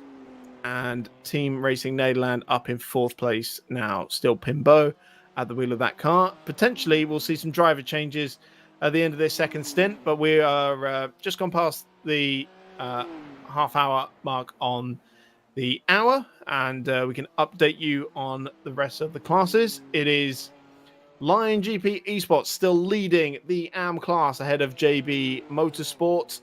The Lion GP car not looking under that much pressure, as he's 4 or 5 places ahead overall of the JB Motorsport BMW, but getting quite close behind them between JB Motorsport and the Missed Apex Predators, with James Wingfield Racing in 4th place as well. We saw the Iron Skull Motorsport car putting Missed Apex Predators under pressure earlier on, but they have dropped behind that JWR car now as well. And in GT4, still Sim 3D Sport Predator leading in that class ahead of the Deutsche Payment Esports number 310, WS E Motorsport GT4 888. That is in third place. And we have an all Porsche field now, as it looks like the Frontline Coffee McLaren, the only non-Porsche in that class, has had some dramas along the way. So, an update. Car 87, Nicholas Schaefer, went off again and has again damage on the rear end of the car. I wonder if they will pit now again. That will cost them their third fast repair. Just to remind you, they were leading the race at the start. So it's not going all according to the plan. Well, this is what we mean when we say it's one thing to have the pace, it's another to have the consistency. And right now, this number 87 Deutsche Payment Esports crew has not had it at all. Nicholas Schaefer has shown brilliant speed, but 3 incidents in the opening 90 minutes or so of this race. It's not how you win endurance races. It is most definitely not. Let's see how they go from there. I think if the car is still okay, they might finish the stint. And even if they have to repair, it's still not end of the world. They still have 1 fast repair left. It would just mean that they will really have to stop pushing to the maximum.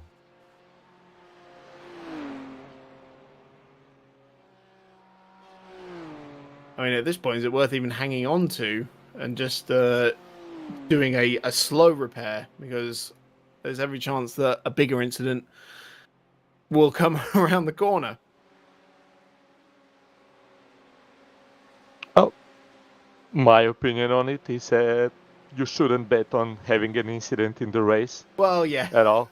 So maybe it would be just better to do a fast repair and do a safe race without incidents to the end of the race, or just bank on it. I mean, if you think that you will have another incident, then you most probably will. Well, yeah, yeah, I can't but agree with you on that. the Deutsche Payment Esports team, a regular in the digital NLS series with 4 entries in this race, so they certainly came out, guns blazing, with their 1 GT4 entry currently running third in class. Right?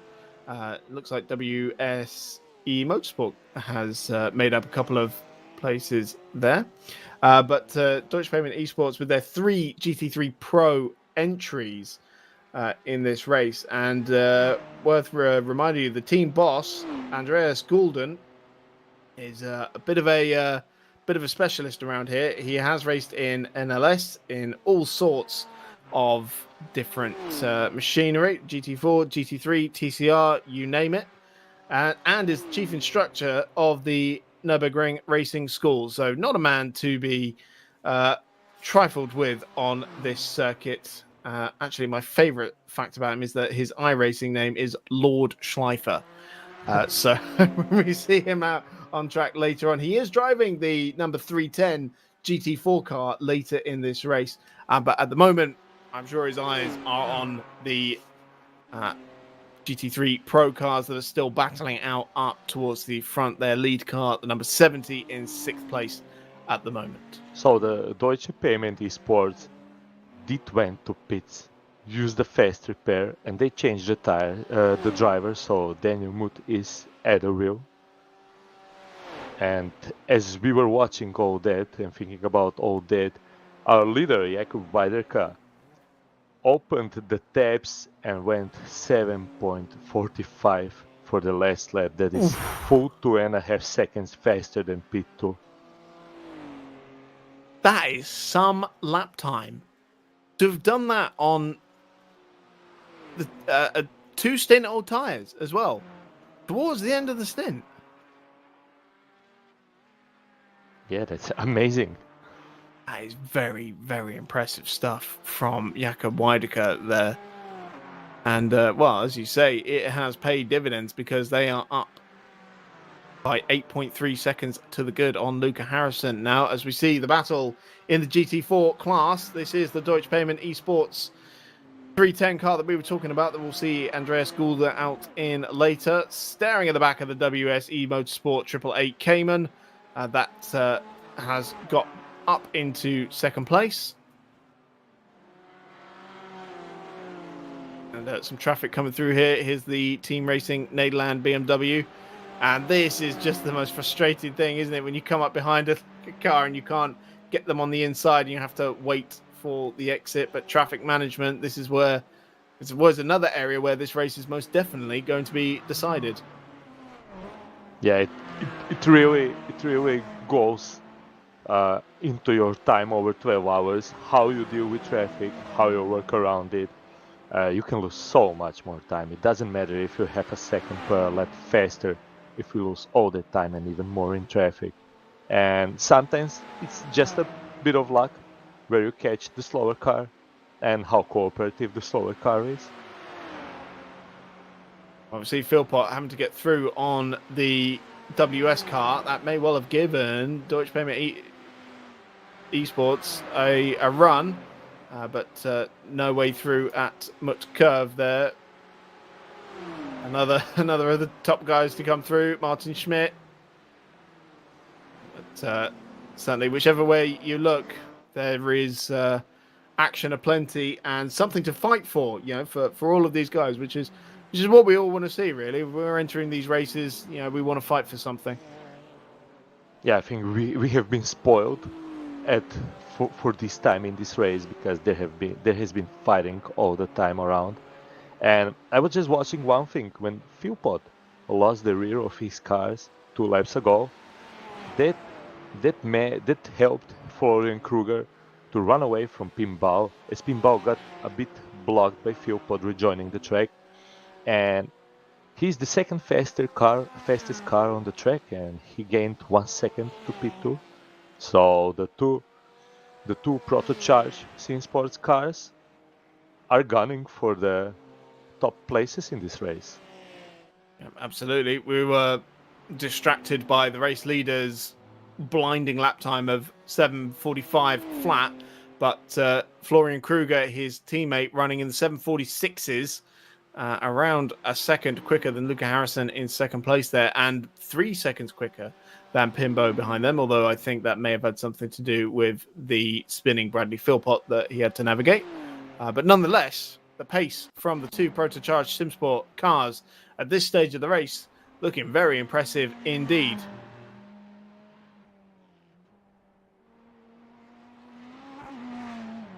Yeah, it does look like they prepared their car nicely. The car is able to hold very nice speed over double stints. And yeah, let's see what happens on the pit stops. Because judging at the last pit stop, if Harrison does that again, he will have Kruger on his tail when they exit the pits. And let's remember the pits are coming in the next lap, I think. Yep, absolutely. We're on lap 13, and we expect them back in on lap 14 with the 7-lap stints. We do have a battle for 9th place at the moment, which we're now seeing. It is, the battle for 8th in class, 9th overall. There we go. Always forget about the Lion GP Esports kart. So this is the Sim Racing GT3 number 55 BMW with Ruben Petrowski at the wheel and has Dorian Tabachnik for close company.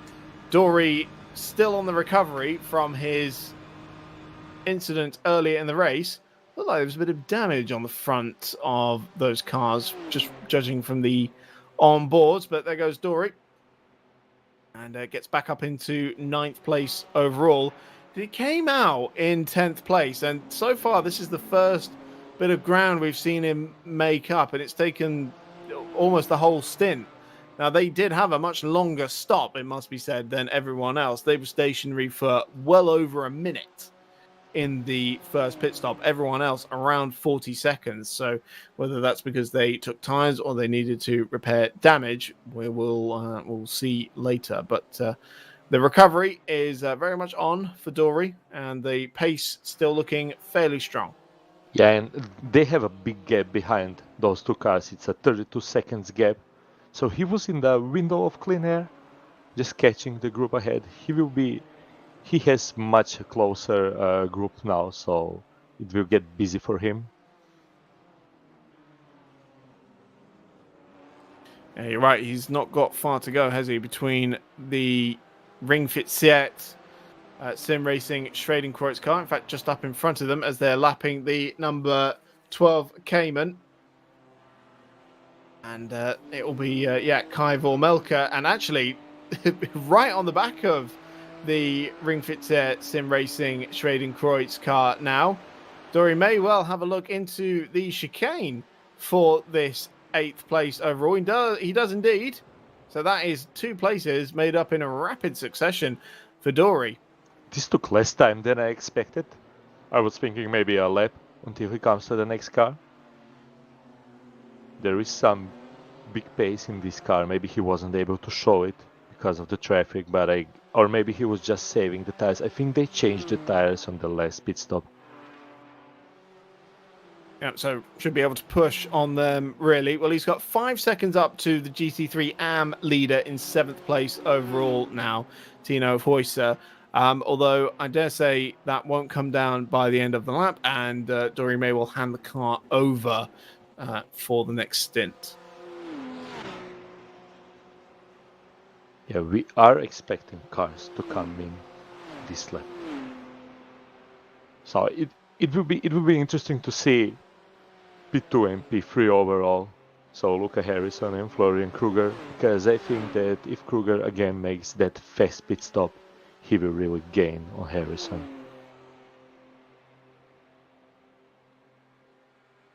Well, that gap up at the front of the field up to 10 seconds now. So certainly a safety margin being built up there by Jakob Weidecker. But here in 6th place overall, Martin Schmidt still under pressure from the GT3 AM leader Tino Huijsen in the Line GP Esports Porsche. As we ride on board with him through Adenauer Forst. And a little off-centered there was the Deutsche Payment Esports car.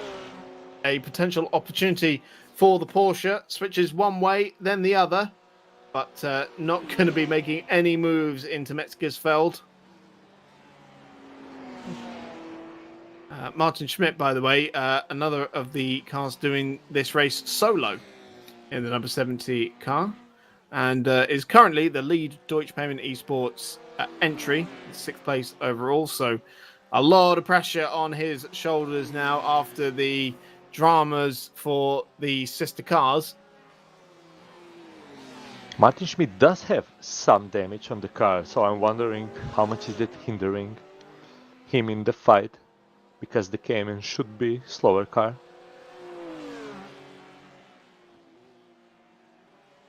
Well, certainly he will be struggling a little bit with it, but clearly doesn't want to offset his strategy for it. But the 911 GT3R there keeping pace with the Deutsche Payment Esports car.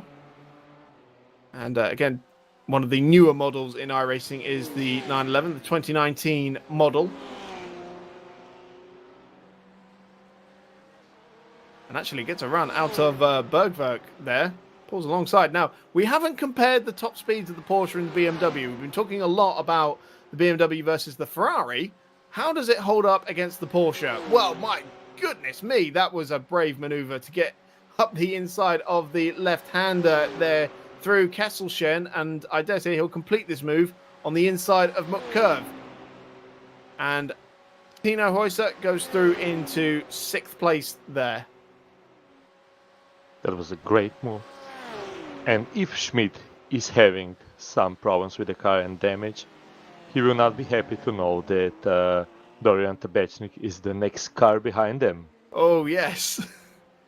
That is true. And only 2 seconds now between them. So that gap has rapidly come down on this lap. Yeah, it was over 4 seconds, if I'm right. It was about 5 seconds at the start of the lap, and it's halved. Yeah, let's see how Tabachnik goes. But I think that Schmidt will pit this lap. He's still holding close to Tino Huijsen now.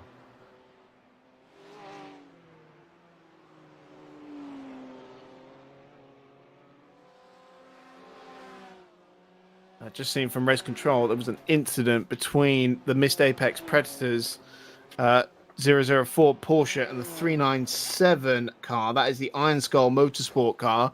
No action required. That was a couple of laps ago. That might explain why the Iron Skull Motorsport is now in 5th place. When we saw them battling together earlier on, it's actually JWR who have taken the podium spot away from the Missed Apex Predators in that class so far. Still the start drivers at the wheel of those cars. But here is the lead JWR car and the race leader, Charge Sim Sport. Now we're expecting him in any moment now. He's rounding Galgenkopf, so he's right towards the end of the lap.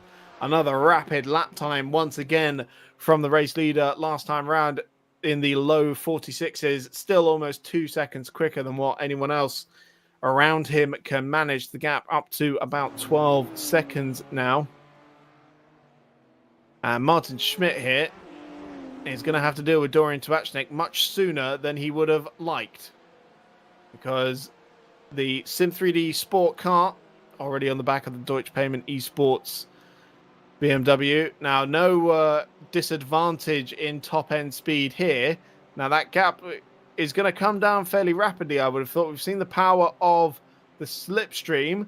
I tell you what, both of those BMWs are hauling in the Porsche as well, despite the slight damage we've seen on the number 70 BMW there. Here comes Dory, closing up that gap, hoovering up the slipstream, and may well have to navigate the Porsche as well by the time they get down into Tiergarten. So Dory comes through, and the 70 BMW's boxed in there. Dory is going to make it 2-1. Oh, was that contact there with the Porsche, who goes on the grass, gathers it up nicely. I thought for sure that was going to end up in the barrier, but Dory once again has made up 2 places in very quick succession, and they head for the pits.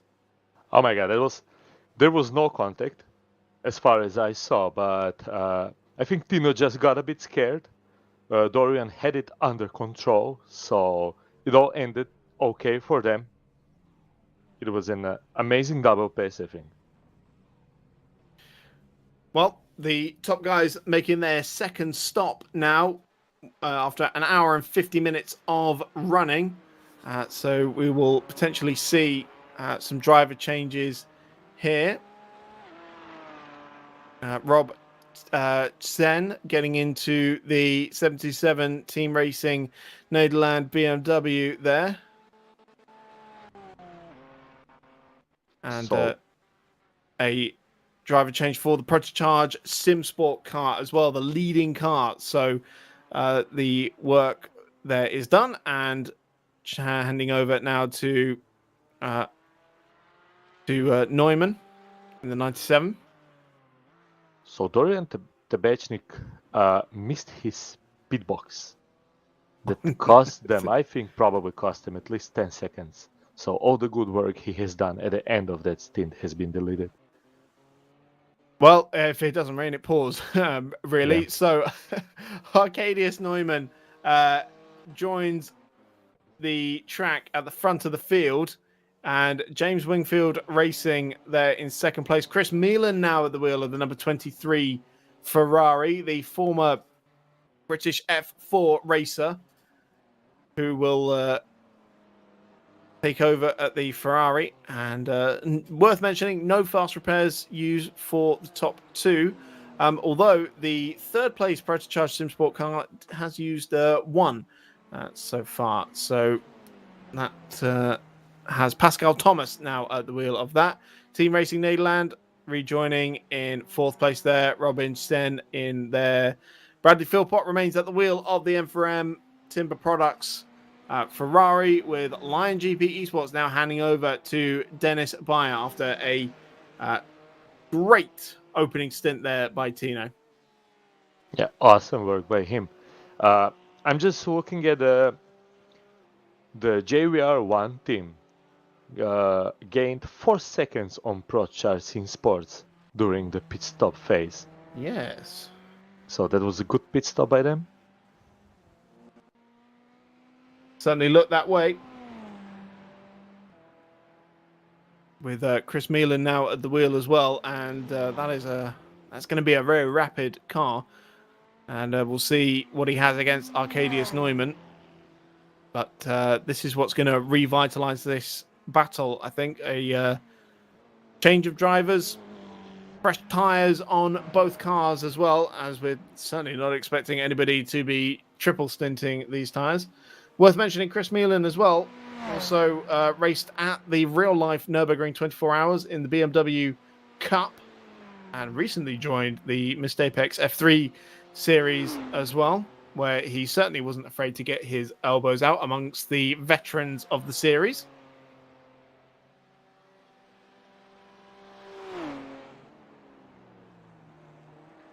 So here we see the number 87 Deutsche Payment Esports BMW back in action in 12th place overall, and that is Dennis Meisner he has for close company in the ESR Red. Now, ESR, we haven't really talked about them so far in this race, but ESR, the Esports Racing Danish organization that hosts various national virtual championships, regional ones, the Nordic region, Northern European events, and a spin there for the 87. Right on cue for Dennis Meisner there, who comes almost to a halt to navigate that car. But he was putting the pressure on the Deutsche Payment Esports car, and it's paid off because Daniel Muth was facing the wrong way there. So not a great start to the stint for Muth there, but that does promote ESR to 12th place overall.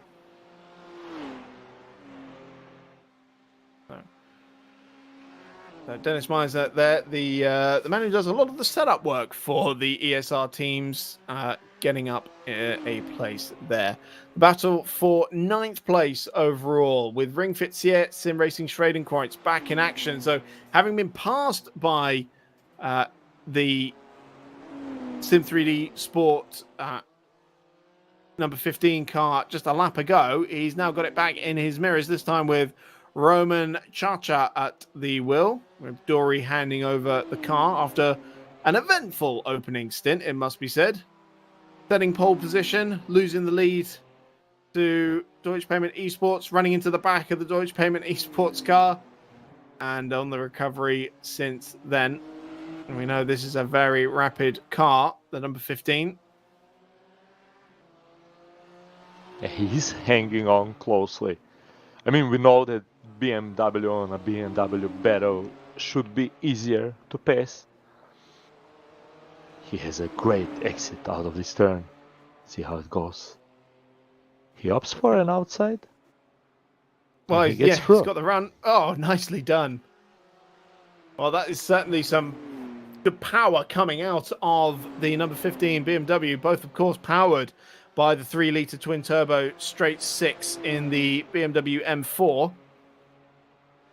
But a lot more pace in the number 15, it would seem.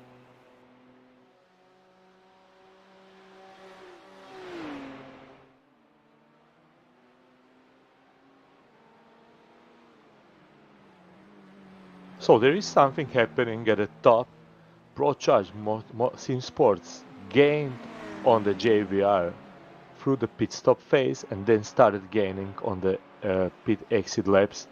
So they're on the Ferrari's tail. And this will bring us back to another episode of BMW versus Ferrari.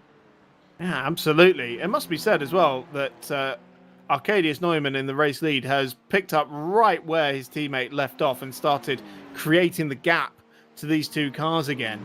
So Chris Macmillan, despite his efforts, losing ground to the race leader in the first lap of his stint and very much under pressure from the second Protocharged Sim Sport number 53 car, Pascal Thomas, right in the wheel tracks of that Ferrari. It may not be long before we see a Protocharge 1-2 in this race. That would be amazing for them. I mean, Ferrari does look like a handful over the corners. The BMW, oh, that's a great exit by the BMW. Oh, well, this will be brave. Whoa, chopping the nose there of the BMW. Certainly as they fly down the hill, it's a brave move to make, trying to round another car there, even if it's a lap traffic car, especially if it's a car you're fighting for position just a bit of patience, Pascal. There will be a great opportunity down the Dottinger Her, but then, we'll see if the top speed trouble's still affecting that BMW. But with the way that Ferrari is struggling, it almost looks like easy pickings for the Protocharge Sim Sport BMW.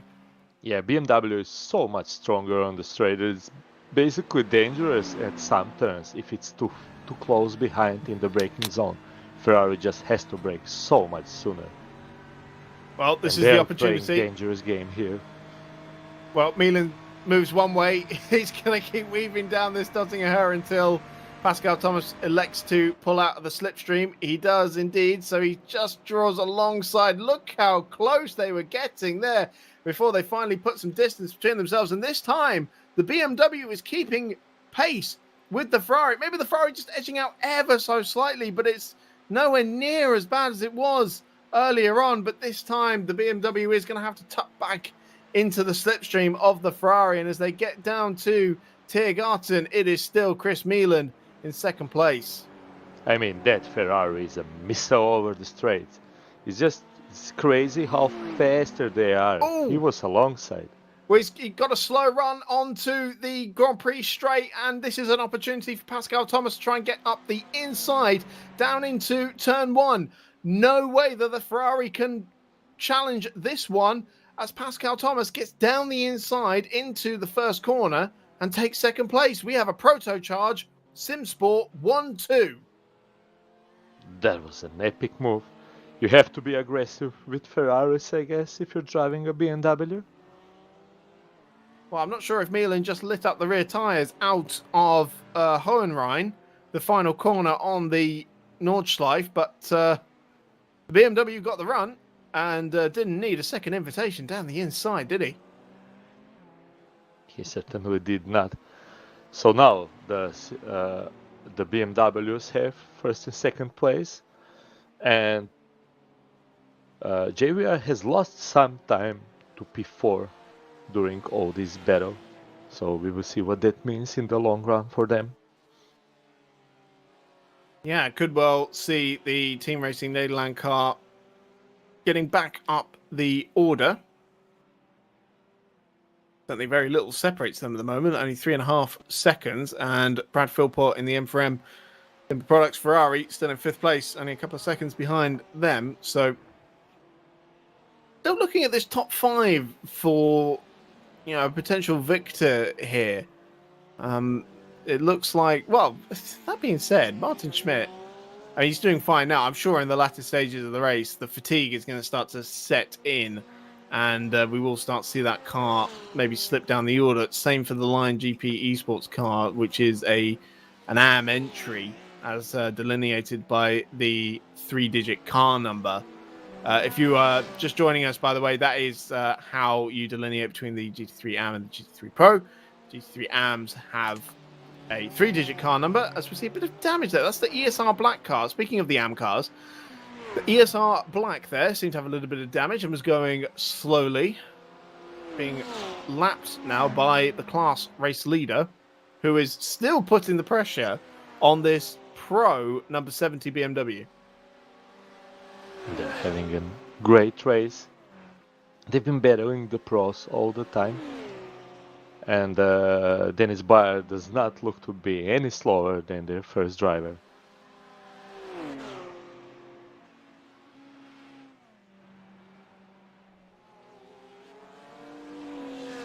Well, Martin Schmidt, I mean, after 2 hours, I'd be pretty exhausted doing this mentally as well. He's going to be doing the full 12 hours by himself, as will a couple of the other cars. Unfortunately, I think we've lost Frontline Coffee, who will be doing a solo entry. So, on the topic of Ferraris having a bit of a struggle in early stint, the recently P2 Chris Milan is already caught up by number 77 Rob Thiessen for a battle for P3. That gap's come down much quicker than I anticipated it to. Yeah, and Chris already lost 3 seconds to Pascal Thomas in P2. Wow. So that's how slower the Ferrari is, 3 seconds in a lap. That's a crazy amount. Well, it'll be interesting to compare his lap times with Bradley Philpott and the M4EM Timber Products Ferrari as well, and see how he's handling by comparison. But certainly it's a bit of a struggle here for Chris Macmillan at the moment, having lost second place and now very much under pressure for his spot on the podium. I think we will see very fast how fast Brad compares to the Chris, because he's only 2 seconds behind on the road. And if there's any time lost on a fight, and there's a big fight going here as BMW goes on the outside. Well, he's making his Very move close. already. No shortage of straight line speed there, and goes through on the way into Bergberg. Does that mean that the Ferrari has a straight line speed disadvantage here? Did they hit the wall? I don't know. The car does not look damaged. It just seems like they must be carrying something, whether they've hit a curb that's damaged some of the bodywork or something, although we've heard that's been affecting the BMWs more. But Chris Macmillan's not done with this, though, is he? Trying to come back at him up the run through Kesselchen. He has to tap the brakes, and he did. Yeah. On the way into Muck Curve as well. Well, there'll be no way through into Stahl Strecker for Chris Macmillan, but yeah, what an odd turn of pace here, where this car that was looking so strong earlier in the race, now flying down the order. There is Brad Philpott in the second Ferrari, the M4EM Timber Products 43 car. Yeah, less than a second behind already. Yeah, I don't know if we can say this is a Ferrari issue if Brad sails by with as much ease as Rob Chen did just then. I think Chris has to have some damage. He probably picked something somewhere. He has a bit of a damage on the rear of the car, but it does not look to be that bad as it's showing. No, maybe it was something that happened late in Lucas' stint that we didn't quite pick up. Maybe there was damage from the spin that we didn't quite notice as well, although the pace seems to have dropped off a little bit more in comparison to that. But Philpott will be looking to make short work of Macmillan here. Yeah, Ferrari on a Ferrari again. It will be much straighter fight. As Macmillan does look to have good exit speeds. It is not the same as when BMW is hounding the Ferrari. The BMWs are able to stay close, but Philpott is still in the draft zone, so he's just waiting for the next big straight to pounce. Well, that's very true. He could well have an opportunity into the Dottingham. They come through Flansgarten. Just important to keep it in the wheel tracks here. No problem for Philpott, of course, having raced here many a time in real life. In the NLS series and the Nurbugring 24 Hours. Double class champion in the NLS, as we mentioned before. And going up against another real world racer in Chris Macmillan as well,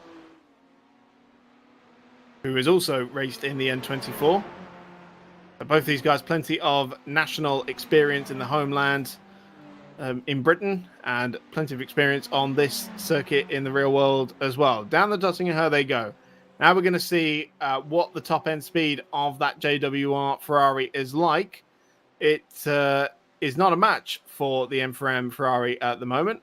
And look at the number 70 BMW chasing them down as well. He'll be the next man to have a look as Philpott cuts across the nose and secures that fourth place spot. Just covering off the JWR Ferrari there just to make sure that Macmillan isn't going to throw one back down the inside of Tiergarten. Well, after a very eventful couple of hours, it is my pleasure to hand over the commentary box to Andy Alston for the next few hours. Thank you very much, Chris. Delighted to be here this afternoon. We've had a few fantastic hours of racing so far. There's plenty more ahead of us here as we follow the number 43 car driven by Brad Philpott. Still to do a driver change there in the M4EM Timber Products car. He is being chased there by the red Ferrari, the JWR Metfield, driven by Chris Macmillan in the 23. Good scrap between these two cars over the last few laps or so, and I suspect there is more drama still to come. I'm, of course, still joined here by Zdravko Topolniak. And Zdravko, what have you made of the action so far? Hello, Andy. Nice to have you here. Well, I'm just amazed by the action. Really loving the Ferrari versus BMW fight. The top two cars, the proto-charged cars, have been doing awesome race. They really left the Ferrari of Chris Millen, and he's having big problems this time around. He's already under attack from Martin Schmidt, and so that means that the top three cars are BMWs, although it does seem like the BMW and Ferrari are closely matched. Nicely balanced. Ferrari is much faster on the straights, and BMW is vice versa, probably even faster car over the whole lap and much faster over the corners, and that just makes it more fun because the faster car is harder to pass. And yeah, it's a great race. I know you will be having fun with me here. No, absolutely. And interesting to note as well, Zadrav, most of the GT3 Pro class are driving the BMWs. So to have those two Ferraris both sitting currently in 4th and 5th, it's a very interesting tactical battle, because there are some parts of the track there where you mentioned the Ferrari looks a little bit stronger, but there's other areas as well where the BMW looks very, very planted. Yeah, and I think that BMW is a bit better on the tires. It does look to be stronger at the end of stint, as we have a fight for P5 overall. Chris Millen is under attack from Martin Schmidt. Yep, certainly is. There is Milan here now going up the inside there as they go into Arenberg. Can he make that move stick there? He takes a very, very narrow line, but gives the Ferrari plenty of space on exit. Side by side they go under the bridge. Ferrari now has the inside. This is a very, very tricky part of the track. It's just keep your foot down, but do your absolute utmost to get the car braked in time for Adrian Frost. Let's see how this one shapes up. The Ferrari does concede position before they go into this phase of the lap, and is Martin Schmidt now in the number 70 who will look to pull away now. So good bit of scrapping there. Those two Ferraris have now been split by the number 70 car. So next up on the road, it will be 4th place man Brad Philpott in the M4EM Timber Products green and white Ferrari. There it is there, just coming away from the edge of our screen. Martin Schmidt can see him ahead of him. He's going to try and reel him in through this technical phase of the lap now, and let's see how the BMW fares against not one but two Ferraris. Yeah, and I think that the Ferrari of JVR will have to deal with Sim3D Sport Robocup team with Dennis Bayer at the wheel, because they are losing time and there is only 1.5 seconds left for the Porsche to catch up, and I am thinking they will catch up in a lap. So Chris Millen has been falling steadily down the order. But to remind everyone they started P2 in this stint, but they have been struggling with top speed, probably from some picked up damage somewhere. Yeah, certainly one worth keeping an eye on, as is this man here. We're following Dennis Bayer in the 600 line GP esports car, currently leading the way in the GT3 AM class there in the Porsche 911. Again, a very interesting choice of car for this track. Don't forget as well, we've had so many changes to the GT3 category in iRacing in the recent software update. So lots of drivers will have had plenty of seat time going into this race, but the big changes introduced by the iRacing service will have just made a little difference here and there in the way these cars handle. But Dennis Bayer doing a very good job there in the GT3 AM class, ahead of the Ferrari, the JWR car, and then there's a Porsche currently rounding out the final step of the podium in the AM class. But Dennis Bayer certainly keeping up here with the Ferrari ahead of him, and he's doing a very good job here as they make their way towards the carousel. Yeah, they've been doing a great job, both drivers for the team.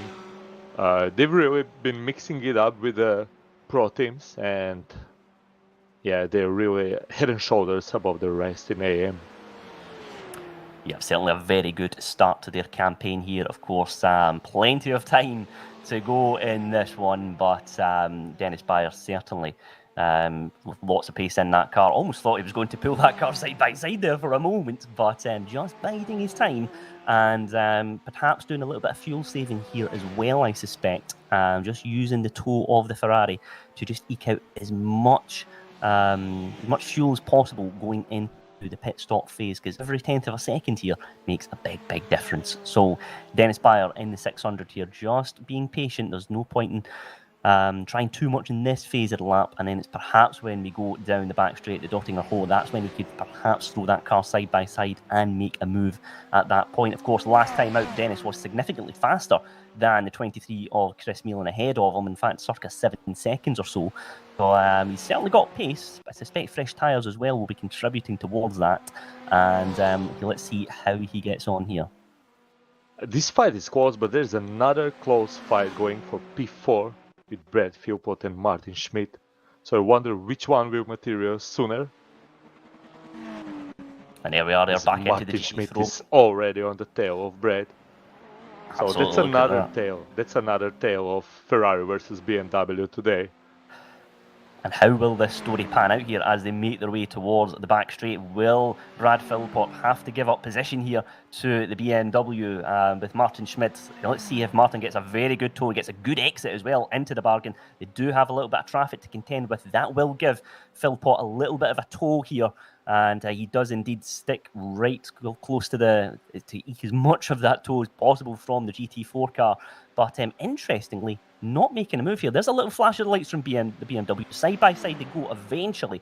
But Brad Philpott here perhaps just got the setup there and maximising a little bit of straight line speed in that Ferrari as well. And the BMW just not quite able to find a way through.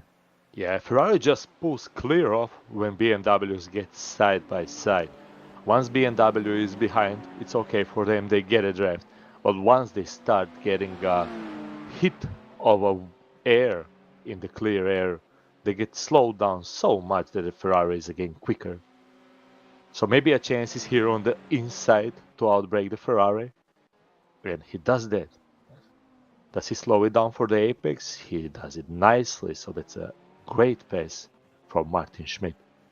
Absolutely no opportunity for a cutback there from Brad Philpott either. Martin Schmidt getting the move done nice and early going into the hairpin, and now looks to try and pull away and set his sights towards the cars ahead of him, now in 4th place in this race, and just got that Porsche traffic just ahead of him to contend with. Will he perhaps be able to get that move done before they enter the Nordschleife? There is 6th place man Chris Millen. We just mentioned that a moment ago, coming under all sorts of pressure here from the GT3 AM leader, the 600 car driven by Dennis Bayer. They're still Bayer not managing to find a way through just yet. Is he perhaps fuel saving here though, Zdravko? I wouldn't say he's fuel saving, just that the Ferrari is probably that much faster in the straight line. Or maybe they were just good to the broadcast team and didn't want to materialize the pass before the pass ahead of them gets done. So now we get to see both passes on the broadcast. I think that it's only a matter of time when Dennis Bayer gets through Chris Millen. Yeah, certainly looking that way. And Dennis Bayer very, very lively in the 911. And then, in fact, there's contact between the pair of them. There's contact as they enter the Nordschleife. Chris Millen was on the outside going into that left-hander, and he will argue that he gave Dennis Bayer plenty of room, but both cars have come together. Let's take a look at the replay. So Chris Millen in the red Ferrari ahead here. Now the Porsche 911 drives up the inside here, but it's a bit of the gap does seem to be tightening on exit. Both cars come together. Thankfully, it doesn't look like too much damage for either car, but they've now got a good bit of road ahead of them before they can potentially look to consider a pit stop. We've got race control saying the 104 car has been issued with a 30-second stop-go penalty due to driving without due care and attention. So not good news for the 104 car. 30-second stop-go penalty. Zdravko, that will feel like a lifetime when you're sitting there in your pit box. Yeah, and I do wonder what will race control make out of that Porsche Ferrari touch. I think as Dennis Bayer got the inside on the apex, he was entitled for a space. but let's see what race control thinks about it. It could very well be just a racing incident. Absolutely, that's one that the race control team will be taking a very close look at, I suspect, and we'll keep a close eye on the outcome of that one. Tricky part of the track, it was tightening on the exit. There's a little bit of a bump there as well, of course, before you go onto the Nordschleife itself, but it has had a big impact on the outcome of not just one but two drivers in this race here as we follow the number 97 Photocharge SimSport 2 car here, and the BMW is a very popular car throughout the Pro and AM field. And Zdravko, what would you put that down to? Is it just because the car is so planted, so stable, and that is, of course, very important in a 12-hour race? As we saw a car on the side, I didn't notice who it was. I think it was a left car. I think that BMW is just much more planted through the turns. It really soaks up the track better. It does show when they're racing closely with Ferrari, BMW is able to go tighter into the turn, out of the turn, able to carry the speed more easy. All the Ferrari drivers are having to, utilize whole track, and as we saw in this track, that can be very costly if you go just a centimeter too far to the grass. And they're just the BMWs have it, I would say, easier, but then again, they don't have it easy when they have to pass a Ferrari on the track. Then they have it very hard. And I've been watching the same fight that is on our screens at the moment. Martin Schmidt passed Brett Philpott a few laps ago, but since then the Ferrari has started working again, and Philpott is not going away. Yeah, Brad Philpott certainly keeping up with the BMW there. Let's take a little look at the battle for P6. Chris Macmillan in the Ferrari, of course, on the recovery drive after colliding earlier in the lap with the 600 Porsche from the GT3 AM class here. Coming under a little bit of pressure now from 7th place car in the Sim Racing Centre GT3. And that is Marcus Kennel behind the wheel there. That car, of course, starting down in 11th place initially, so it's made up 5 places from where they started. So it's been a good couple of stints, I should say, so far for the 55 car. But he will know that Ferrari does have a little bit of damage, and he will be looking to try and take advantage of that. I mean, I think that the first goal for that Ferrari for JVR1 team is just get to the pit stop. They are basically having a damage limitation stint, and all they can hope for is just going to the pit stop without any more crashes and just repairing there. Yeah, absolutely. It's the psychological part of motorsport is so important, and 9 hours and then some to go. So if something doesn't quite go your way, you've just got to dust yourself down and get on with it. Really, there's no other choice, particularly on the Nordschleife. That's just there's so many ups and downs throughout any lap here at the Nordschleife, particularly, of course, over a 12-hour race as well here. Martin Schmidt is, of course, made that move a few laps ago on Brad Philpott, as we mentioned, in 4th place at the moment, and has firmly got his sights on P3. The 77 orange car, there it is, there just up the road ever so slightly, and Martin Schmidt might be perhaps going to try and bide his time and make a move down the Dottinger Horse straight, because this is a very tricky part of the track beforehand to make a move. So let's see if Martin Schmidt can pull alongside the orange car here.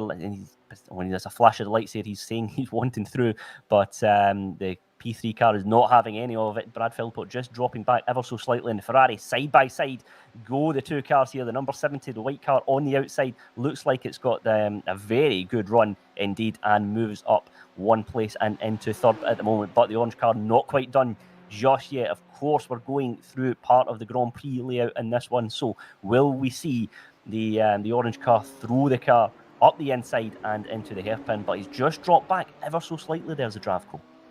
Yeah, and this will make Brett Philpott interested, because it does look like the 77 car driven by Rob Thiessen, the orange BMW, has been losing time steadily over the last few laps.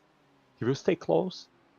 Yeah, he elected not to dive there. If he dived, Brett Philpott would be on their tails already. So he has been losing time steadily, and it looked like there might be a freeway battle for third place, because the Brett Philpott is faster than the cars ahead of him. So let's see how he deals with Rob Thiessen now. We know that Ferrari should be the car that is able to pass easier, and let's see if that happens. Yes, absolutely. So it's been a good couple of laps for Martin Schmid in the 70 car. Now finds himself final podium place. And it's a good move as well, nice and clean down the back straight, and managed to just cover off any possible threat from Rob Thiessen there. And the orange car just dropping back now ever so slightly. So Martin Schmidt's had a very good stint so far, and certainly one driver worth keeping an eye on, I suspect, in this race. So let's see how things unfold for the 70 car. And the BMW, yes, looking once more very, very planted. Taking a bit of a different line there from fourth place, just a little bit more narrow as they both make their way onto the Nordsleife.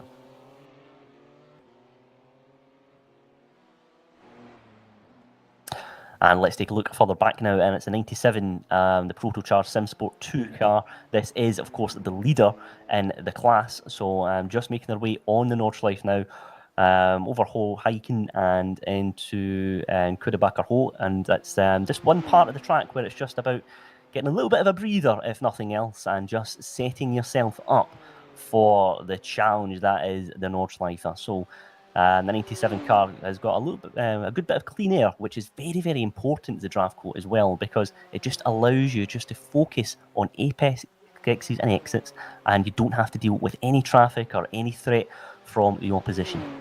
Yeah, it does help them, and I've been watching something else, so sorry for my absence. It looks like Brett Philpott timed out, or maybe it just happened on my screen, but I don't see car 42. Yes, we'll have to keep an eye on that one. That's very. Yeah, but yeah, he's that's lagging very out. bad. They were in P5. He was fighting for P4. It's a disaster then for the M4EM car, and Brad Philpott having some connectivity issues. And Zdravko, these things happen in an endurance race. You know, it's just one of these things that you've got to just try and battle through as best as you can as a team. But disastrous stuff for the Ferrari, who goes well tumbling down the order. But of course, plenty of time left in this race to make your way back up through the field. So hopefully we can see that car back on track very soon. Let's take a look here in the AM class there. It's Andy Flagg driving, coming under a little bit of pressure there from BMW. But yes, it looks like the Ferrari there is just looking nice and planted, in fact, just coming out. In fact, there's Dennis Bayer, who we mentioned a few laps ago, who had that incident entering the Nordschleife, so he has got down to 8th place. Yeah, they pitted for 2 minutes. Yeah, so we got news that Philpott had an internet dropout. And that's so frustrating for the team as well. But Zdravko, how do you try and overcome that? Because it's not something that's necessarily under your control, but is it just about trying to dust yourself down and just get back into the seat and get on with things? Yeah, well, you just put your head down, I think. You concentrate on the racing. I think if you concentrate on the racing, you will forget about the timeout by the time you catch the first car. There's nothing you can do about it. I've had it happen to me, and well, all you can do is just save the race that you have, and you have the race with a timeout, and just carry on from that point onwards. Yes, absolutely. Here, of course, we are following the leader in the pro class here, Newman, in the 97 BMW. Got a good gap of just under 10 seconds or so from Pascal Thomas in second place, and he's lapping a second or so a lap quicker into the bargain as well. There is second place man Pascal Thomas, third place man Martin Schmid, still coming under a little bit of pressure as a Dravko from fourth place man Rob Chisholm. He has not fallen away, so that Team Racing Netherlands 77 car looking quite strong and still asking questions of Martin Schmid. And Yeah, as I they mean, make their they've way been round the held carousel. by disappearance of Brett Philpott. And as we have a fight for P10 by cars 66 and 15, that BMW driven by Roman Kaka is really close. Don't forget, that car was leading the race in first stint. So they have the speed in the car, they have great exit out of this turn. Do indeed, side by side they go, but will the move be able to be carried out there into a tricky left-hander? Thinks better of it, but not quite giving up just yet. Is the BMW there with the look at that, very, very close. Got the Ferrari to contend with there as well. But Zdravko, how important is it to pick the correct moments to make an opportunity to overtake here, because it's a very narrow track as well, and it's not one that rewards a driver that just throws the car up the inside. You've got to pick your moment. Oh yeah, you gotta pick your moment, but also you can be picky. As we see, he does a great pass on the exit, on the outside. What I was saying, you can be picky around here, because if you don't take your chances, you will be stuck by 2-3 minutes behind a slower car. So if you have a chance, if you have a clear chance, don't forget that this is 12-hour race, so you don't do anything that it's remotely risky. But if you have a clear chance, you have to gun for it and try and do an overtake as soon as possible, because if you want to wait for Dottinger Hall for every lap, you'll just be stuck behind a slower car for 7 minutes. Yes, absolutely. And traffic management is so important in any kind of multi-class race, but when it's in the Nordsleife, it's even more important. Second place man there, Pascal Thomas, still being hunted down by Martin Schmid in the number 70 car, but we've got Rob Chisholm as well in the Team Racing Netherlands car, still up there and asking questions of the two cars ahead of him. It's been an interesting battle between these three BMW cars, but it looks like the 77 perhaps just out of slipstream range now, so he'll just have to get his head down and try and get himself back into contention here to begin to put a little bit of pressure on the cars in front. Well, Andy, to me it looks like P3 and P4 are catching up even on the leader, because the gap from P1 to P3 at the start of stint was around 15 seconds, I would say, if we don't count the car 23. And now it's 10 seconds, a bit more. So they've definitely caught up. Last lap for our leader was 750.6, and Martin Schmid did a 747.7, so that's 3 seconds in a lap.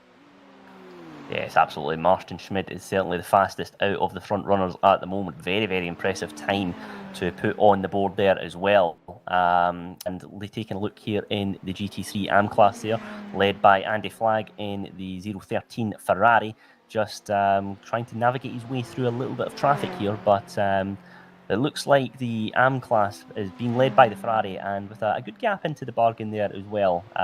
So Andy Flagg in the 13 car doing a very impressive job so far in the Ferrari, and he's just going to take all of the slipstream he can here down the straight, because Zdravko, the drivers here have got lots of different setups, and your approach to your setup at this track is so important, because if you prioritise being strong in the corners, you're going to be compromised on the straights, particularly at this part of the track. Yeah, well, the problem is I would always pick a setup that is biased for the top speed. If you have a setup that is not as good on top speed, you can't really do anything about it in the straights. While with a setup that has a good top speed, you can always risk it a bit more when you need it. You can always take a bit more out of the tires in the corners. So there's something that you can do. And with a car that is good in corners and not as good on straights, but you can maximize it in the turns, but that's all you can do. Even if it might be faster overall, and I'm sure it is because this track has, I would say, a lot of corners. But yeah, I would still prefer. I mean, if we look at this track, I would still prefer to drive a Ferrari than a BMW. And I know that 4 BMWs are leading the race at the moment, or even 5. But yeah, I don't make good choices. Yeah. Well, of course, all these GT3 cars have very different characteristics, so it just depends on your driving style as well.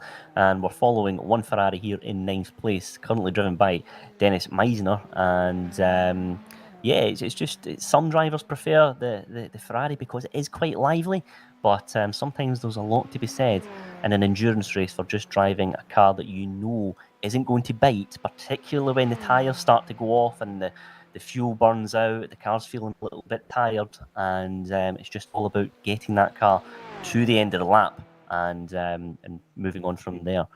So Chris Meelan currently in 6th place at the moment in the GT3 Pro class in the Ferrari, so he's got lots of clear air around him so he can just focus on putting the fast laps on the board here. So Chris Meelan has impressed in this stint, and he'll be, I suspect, very happy with how he's been doing so far. So part of motorsport as well, of course, is just all about just being consistent in an endurance race like this. It's just about constantly bringing the car around lap after lap. There's no point in putting fast laps on the board if you're running wide and making mistakes in subsequent laps. It's just about being nice and steady. And then in the final few hours or so of the race, that's when you can perhaps look to take a move. So let's follow the GT3 AM class here. Currently, Sam Swallow in the number 4 car, currently in 3rd place in the Porsche 911. And driving for the Mist Apex Predators team. And Sam is having a good race in there at the moment. And again, another driver with lots of clear air around him. So he is just once more able to focus on bringing that car around the track nice and cleanly and nice and consistently. So Sam Swallow, of course, is a pro kart driver in the UK. He has been taking part in sim racing 24-hour events since lockdown, and he's done very well, of course, in those into the bargain as well. Special event wins in Daytona this year and last year as well, and has done very well in the 12 Hours of Bathurst in 2021 as well. So Sam's a very quick driver and one that is worth keeping an eye on in this race in the GT3 AM class. Just behind him is this man here, Daniel Jung, in the 397. Coming under a little bit of pressure, though. So let's see if he can perhaps just fend off that fellow Porsche there. So it's there comes the 397, looking to make a move, perhaps here, and side by side they go on a very fast part of the track. But it's Porsche on Porsche, and it's all about just working together, really, as well. When you're trying to make a move in an endurance race, there's no point fighting too hard when you know you've got 9 hours or so to go. So David Wasserman making that move there in the 49 car, and he goes up a position in the Porsche. So good bit of driving there, and let's see how things unfold elsewhere. There is Sam Swallow, who we mentioned just a moment ago, currently 3rd place in class, and yes, he is currently testing again this year for Pro Kart and multiple race features as well. So it's a busy year ahead for Sam, and he is doing a very good job there in the Porsche 911 so far. And one interesting thing to note here is just how much of the track he's maximising. That's in allowing him to carry as much speed as possible. But crucially, you've got to make sure you don't drop a wheel at this track. And a couple of drivers have unfortunately found that out the hard way, and having to use fast repairs. Of course, the drivers or the teams, I should say, are allowed a maximum of 3 fast repairs in this race. So it's all about just trying to use them strategically as well. Sometimes if you're perhaps taking a little bit of a knock, can you drive through that rather than taking a fast repair and perhaps needing it later on in the race? And here's a good scrap here for P2. It's Pascal Thomas there. He's coming under all sorts of pressure here in the 53. Let's see how both cars navigate this section of the track. Good scrap between the two of them here, Zdravko. Yeah, so this has been a battle that has been coming for few laps. So Martin Schmidt has been on fire. Even the last lap was still 3 seconds faster than the leading car, but only 1 second faster than Pascal Thomas in P2. So this will be an even race. Let's see what Pascal has to offer as Martin gets into the draft. It's a nice overspeed. I think this is already done. Sorry to not make it interesting, but I think this is a great exit and a great catch in the draft. Let's see if Pascal tries to go back to him. They weave a bit, trying to break the toll. Certainly looking that way, and Martin Schmidt is got lots of pace at the moment, and he's putting in very, very fast laps on the board, but still coming under a little bit of pressure here from Pascal Thomas. He's not wanting to give this one up without a fight, and he could well make a move as we enter the Grand Prix part of the track. Will he throw that car up the inside and into the hairpin? Let's see how things go. He's got a good run down the straight here.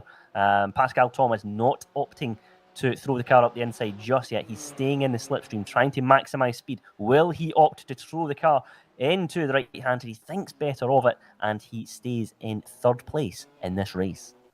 So they elected not to help. Not to help their leading team at the moment, and as Martin Schmidt posts a 7:46.68, that's almost 4 seconds faster than the leading car. That's amazing pace. That's their best lap in the race. So at the moment they are driving 2 seconds faster than anyone else on the track, and at this rate they will catch P1 before pit stop window. Yeah, absolutely. Martin is driving a terrific race here. Still coming under a bit of pressure from Pascal Thomas, however, but just gradually now beginning to eke out a little bit of a gap. But Martin Schmidt, and if you're lapping 2 seconds a lap quicker than the cars around you, it is only a matter of time before you are challenging for the lead. 7 seconds is the gap at the moment between Schmidt and Newman for P1, but that BMW is looking very, very fast indeed. Yeah, so I was looking a bit down the order and searching for car number 600. They were P1 in GT3 AM, and they are way down the order. They're currently P33 overall, and I'm not sure what happened to them. They had a 2-minute pit stop, so they did repair their car, but did not use fast repair, and that has hurt them a lot. Interesting. The 600 was Dennis Bayer in the Porsche, who had the incident going into the Nordschleife just a few laps ago, so opting not to take a fast repair, which is very interesting indeed. But the 600 car has a lot of work to do, and then some, if they want to get back into contention in this race. Fourth place man Rob Chisholm in the Pro class was one driver we mentioned earlier on in this race, who has certainly been showing lots of pace, but just dropping back ever so slightly from Pascal Thomas and Martin Schmidt ahead of him. Martin Schmidt, 7:46. That was a fantastic lap last time out from him. And I suspect Newman in the lead will be well aware of that and be doing everything that he can to try and fend off the threat from the Deutsche Payment Esports car. Yeah, I mean, the gap from the lead to Rob Thiessen in fourth is only 11 seconds. And Rob has been 2 seconds faster last lap around. So it's basically nothing. We have over 9 hours to go to the end of the race, and it's fully open.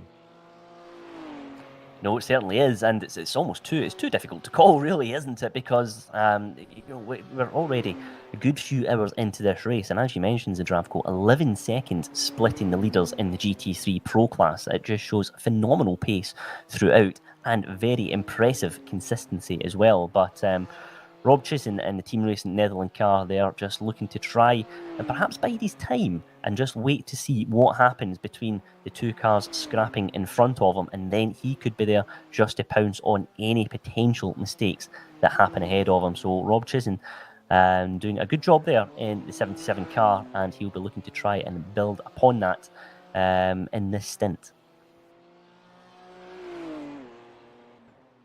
Yeah, and Pascal Thomas has been doing a good job to stay on tail of Martin Schmidt. So Schmidt is hauling Thomas with him to join the leader of this race. There is only 6.5 seconds now between P1 and P2. It was over 8 half a lap ago. But let's remember, this is a long lap. Yeah, it certainly is, and you know, it's just one of those tracks where you can go, oh well, if you've lost 7 tenths, 8 tenths, you can think, well, that's a disaster. But when you add that up over the course of one lap here at the Nordsleife, it's not a lot of time at all, really. It's just all about being clean and consistent, and this man here, Andy Flagg, has been doing just that time and time again here in the GT3 AM class, leading the way in the Ferrari. It's been a very impressive drive from him in the number 13 car. And he has been very, very steady, very consistent. And Zdravko, that is half the battle in an endurance race. It's just been about nice and clean, nice and steady, and you can really build on your race from there. Yeah, it really shows, because they were behind car 600, but because car 600 had that optimistic launch on the entry to Nordschleife, they fell far behind, and it would be a uphill battle for them to catch up again. They are currently almost 2 minutes behind car 13, so that will take some doing to catch up. No, it certainly will, and Andy Flagg is just really leading the way here in the GT3 AM class. It's been a very impressive drive from him here in the number 13 Ferrari, and he'll be keen to just continue doing what he's doing, really, and that is just a key element of endurance racing. It's just try and focus on the track ahead lap after lap, and this Nordschleife circuit certainly is one for keeping you on the edge of your seat, because before you know it, if you make one tiny mistake, look how close the barriers are, you can be severely punished. But Andy Flagg doing a very good job of keeping that Ferrari out of trouble, and he has a healthy lead into the bargain in the category. So one driver certainly worth keeping an eye on here as this race unfolds. But taking a look back at the front, though, Pascal Thomas is once more putting Martin Schmidt under pressure for P2, so he has been certainly still asking questions, but Martin Schmidt's still got lots of pace, and there he is there. There is Pascal Thomas as well in third place, just still not giving that one up just yet in the number 53 car. And yes, it's a battle at the front of the pack here in the pro class, Zdravko, and it's one that it's a story that's had so many ups and downs, really, and I suspect it's not done yet. Yeah, definitely not done yet. They are now only 5 seconds behind the leader. So that's from P1 to P3, 5 seconds. They are catching up very fast to Arkadiusz Newman. We are closing to the end of this lap. So in a minute, yeah, I wanted to say in a few seconds, but this is a long lap. So in a minute, we will see how fast the leader has been going. Are they able to respond to the pace that P2 and P3 are currently setting? Because even Pascal Thomas has upped his pace immensely after that pass from Martin Schmidt. Yes, absolutely. We've got our eyes glued to the timing boards here. Newman, it was a 7:50 last time out for our race leader, but it looks like he is going into the pits, as indeed do the cars behind. They all opt to follow each other into pit lane. So here we go. Who will opt to take tyres on who is just going to be going for fuel? It'll be very interesting to see how things pan out here. But we've got the top 4 cars all following each other into the pits now. So let's take a look in the GT3 AM class, and once more it's that man Andy Flagg who is leading the way and doing a great job in the Ferrari. So we do have a little bit of a change there, though, because look at the top of your timesheets, Rob Chisholm has gone into second place momentarily. So has he perhaps opted just to take fuel and not tyres? I think they're all still stationary. It just depends where their pit boxes are on a track. So let's see when they all get out of pits what will happen. Yeah, certainly one worth keeping an eye on here. We've got 5th place into pit lane as well. So all of the leaders in the pro class are into pit lane, and it feels like you're there for an eternity as you have to sit and wait for that car to fill to the brim with fuel. The cars will have either 110 or 120 litres, depending on what car the drivers go for. But of course, the cars with bigger fuel tanks generally burn through their fuel a little bit faster as well. So it's not necessarily an advantage to have that extra 10 litres. It more or less evens itself out as the race unfolds. But it does look like P2 has gone to Martin Schmidt. It looks like he has leapfrogged them and is into second place in this race in the Pro class. So Newman's still in the lead. Pascal Thomas and third, Rob Chisholm into fourth place. And there is second place man Martin Schmidt with Pascal Thomas in third place in the 53 car. So it looks like it's just perhaps balancing itself out now as the cars make their way out of the pit lane and beginning their ascent of the Nordschleife in a few corners or so. So we do have Newman still in the lead, Martin Schmidt in second place, Pascal Thomas in third, and then Rob Chisholm does stay in fourth place after the pit stops in the Pro class. So on the last lap, Schmidt and Thomas gained another 3 seconds to Newman. And it is status quo concerning the positions, but it's really much closer there. Only 2 seconds behind the leader now. Yes, absolutely. And, you know, Newman will be well aware that the cars behind are reeling him in, and you can try and block it out as best as you can, but when the cars behind are a couple of seconds a lap quicker, you'll know all about it. So let's see if Schmidt and Thomas can put our race leader under pressure. But interestingly, as well as the Zdravko, will they have a little bit of traffic to contend with here too? Well, I'm more wondering, will Protocharge Sim Sports try and work as a team against Deutsche Payment Esports? Because they are holding dilemma. P1 and P3 at the moment, and they could work together. As we see Martin Schmidt going very aggressive. He put a wheel on the dirt 2 times now already on this outlet. So he is pushing to gain time. Certainly is, and Pascal Thomas there in the 53 car asking all sorts of questions for the Deutsche Payment number 70 ahead of him. Martin Schmidt, of course, lots of pace in that car, but coming under even more pressure now as they make their way into Arenberg here after all cars in the lead of the Pro class opted to go into the pits. So Martin Schmidt now is you can almost see our race leader Newman in the 97 car. So we've got a 3-way scrap here, I suspect, in a few corners time for this race lead here at the Nürburgring 12 hours. And Martin Schmidt, I suspect, in the number 70 car is the one who will fancy his chances of taking the lead in this race. Yeah, this is amazing. After 3 hours of racing, we have 3 cars in the same view, on the same strategy with the same cars. So it is flat out fight for the win between those 3, and Rob Thiessen is not that far behind in P4. He's only 4 seconds behind. So it's all to play, because if top 3 start a fight and if something happens, Rob Thiessen is in prime seat to profit from all this. He certainly is, and we did see an incident, of course, in the Pro class earlier on in this race as the drivers made their way into the Hatzenbach section of the track. And anything can happen, as we well know, in endurance racing. And Rob Chisholm, I suspect, will be quite content to sit there in 4th place at the moment in the GT3 Pro category. So that is one storyline we will continue to keep a very close eye on here. But let's take a look at the GT3 AM class as well, because it's that man, Andy Flagg, still leading the way in the number 13 car, and he is lapping very well indeed. And Zdravko, we mentioned it earlier, but it's the fact that Andy has so much clear air around him that makes a massive difference on a track like the Nordschleife.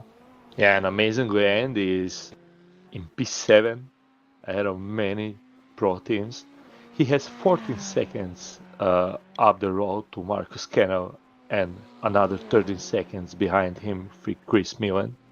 It will be interesting to see what pace Chris Millen has if they are elected to use their fast repair, because so let's remember they were running P2 at the start of last team and they fell down to P8 because they had damage. If they are elected to repair their car, they will be able to storm up the field again.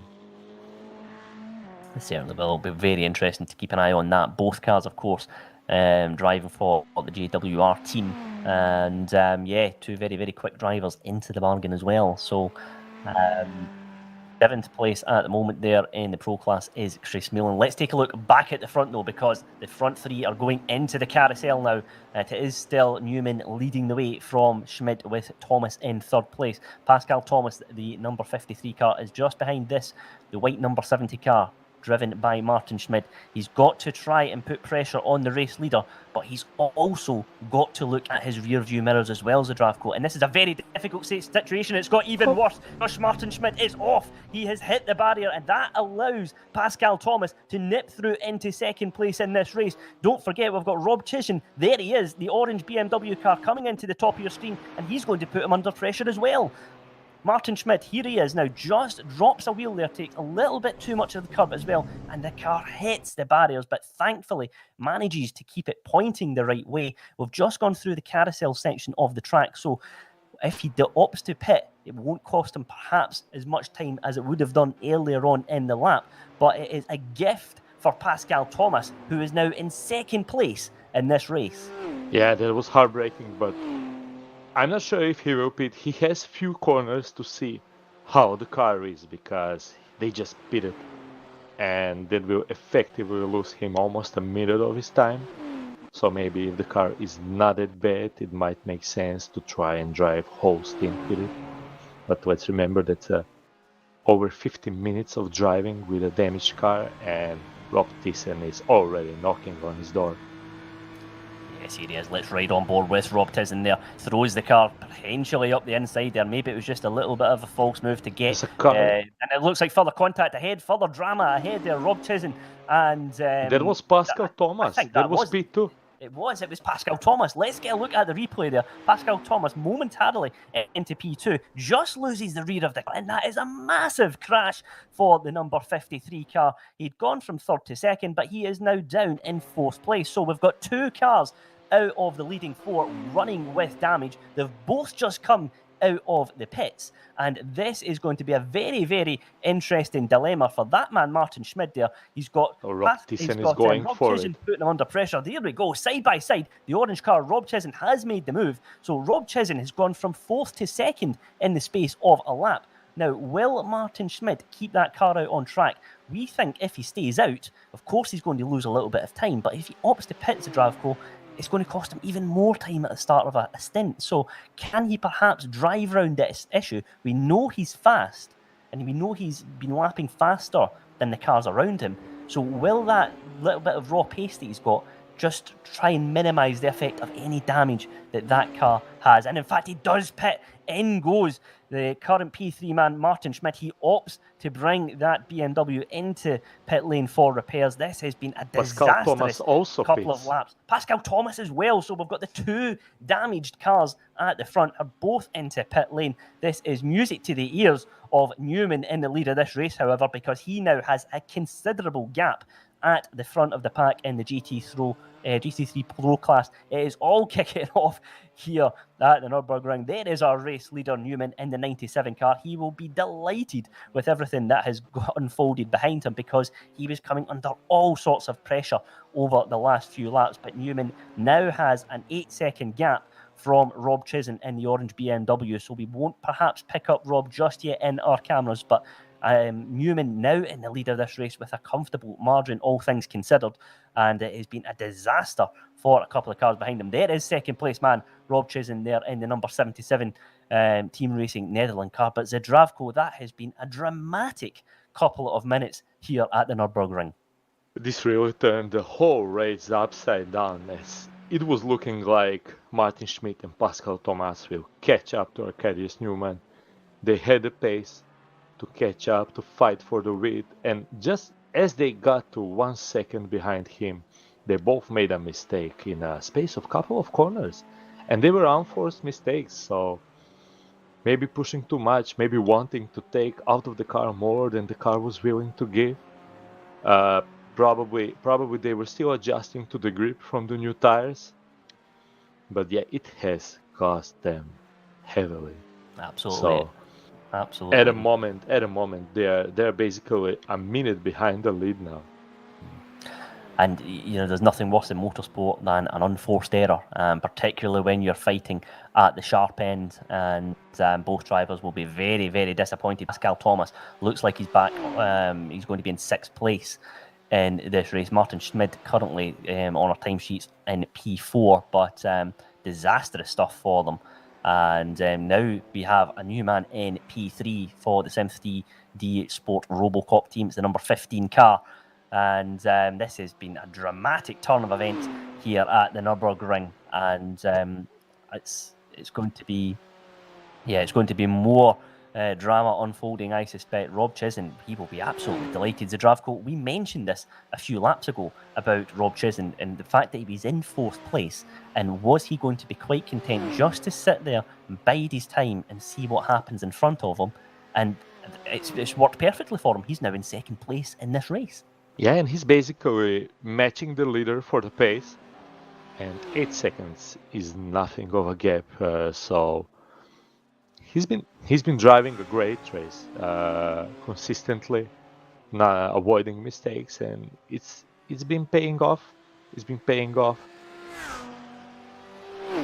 Yeah, certainly has. Martin Schmidt, there he is now. He's now out of the pits, of course, well on his way. There is their GT3 AM leader, Andy Flagg, leading the way in the Ferrari. So he is, again, one driver with lots of pace and driving very, very impressively indeed. Just making his way past one of the GT4 cars there, I think, just with a little bit of traffic. So Andy Flagg just once more getting himself into clean air and once more focusing on apexes and exits and just keeping that car out of trouble, because as we have just witnessed, your race can unravel very, very quickly indeed. Martin Schmidt, they're just looking a little bit loose there in the rear of that BMW, Zdravko, and there's a little flash of lights there. He's saying he wants through, but there he is. He now goes up the inside and makes his way past the traffic, but Zdravko, he'll be trying to get a feel of that car, just making sure that he's just almost trying to get his confidence back behind the wheel again, because when you can have one big moment, it can really rock you as a driver.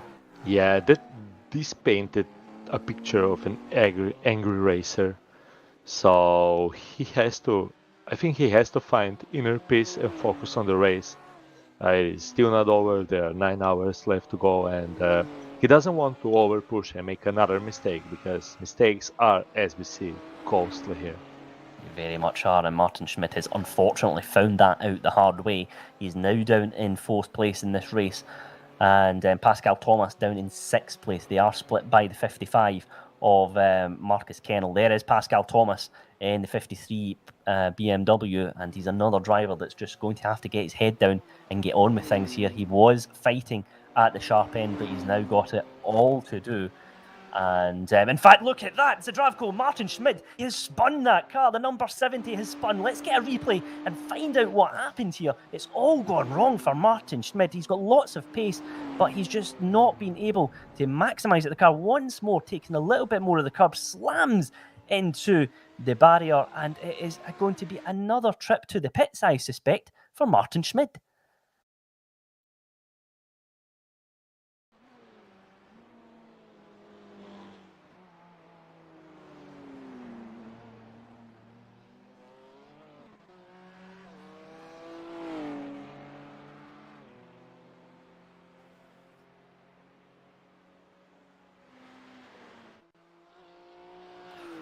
Well, if they have one fast repair left, Martin Schmid, we suspect he's got one fast repair left. We're not too sure, but we suspect it's one more. But if he does, well, I'm sure he will opt to use that, because he's going to have had significant damage at the front of that car. He's now got the team's now got to drive 8 hours without making one serious mistake, and that is going to be a big challenge for them. But Rob Tijan here in the number 77 has driven that car to perfection, and he has been well and worthily rewarded here with a 2nd place spot in the GT3 Pro class. But Zdravko, what we're seeing there from Martin Schmidt, unfortunately for him, is he's just been, you could argue, perhaps a little bit too aggressive. We know he's got the pace, but he has really compromised his race due to that incident. Yeah, I think now it's even bigger problem. I think he has to pit to give himself a few seconds just to cool off. So the car is heavily damaged to the front. It was a big hit. So I think the best thing for him would be just to pit, cool down, maybe change driver, because yeah, you can't allow to have one more mistake like this, then the race will be really over. Now it went from great race to a bit worse race. Now it's even worse, but it's still not a disaster. They are in P6 at the moment, so that's not that bad. Yes, absolutely. Pascal Thomas, though, however, putting him under all sorts of pressure here. Let's see how things just unfold. But yes, Pascal Thomas, 5th place at the moment for the number 53 car. And yeah, Martin Schmidt, he's really got his work cut out now after that incident. But let's see if the 53 car of Pascal Thomas can make a move here as they make their way down the Dottinger Hole Straight. He's got a very good run. Interestingly, all the cars that we're seeing here going down the straight are just hugging the left-hand side of the track here, trying to take as short a run as possible down the straight here. Pascal Thomas trying to maximise slipstream. Now he opts to go side-by-side. It looks like perhaps a little bit of netcode there, potentially, between the pair of them. But Thomas now has got his nose in front and will be making that move stick. We do have a message from Race Control, car 404, causing an avoidable collision and failing to hold brakes after an incident. So that is being looked at the moment by the stewards. And Pascal Thomas now into 4th place in this race, making the move on Marcus Kennel. Martin Schmidt, of course, just behind in 6th place, who we suspect will dive into the pit lane at the end of this lap.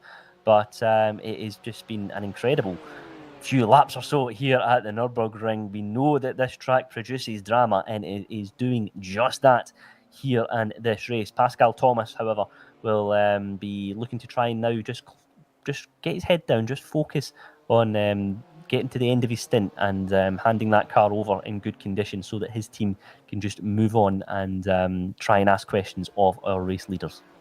Yeah, so info on Martin Schmidt, he did not pit.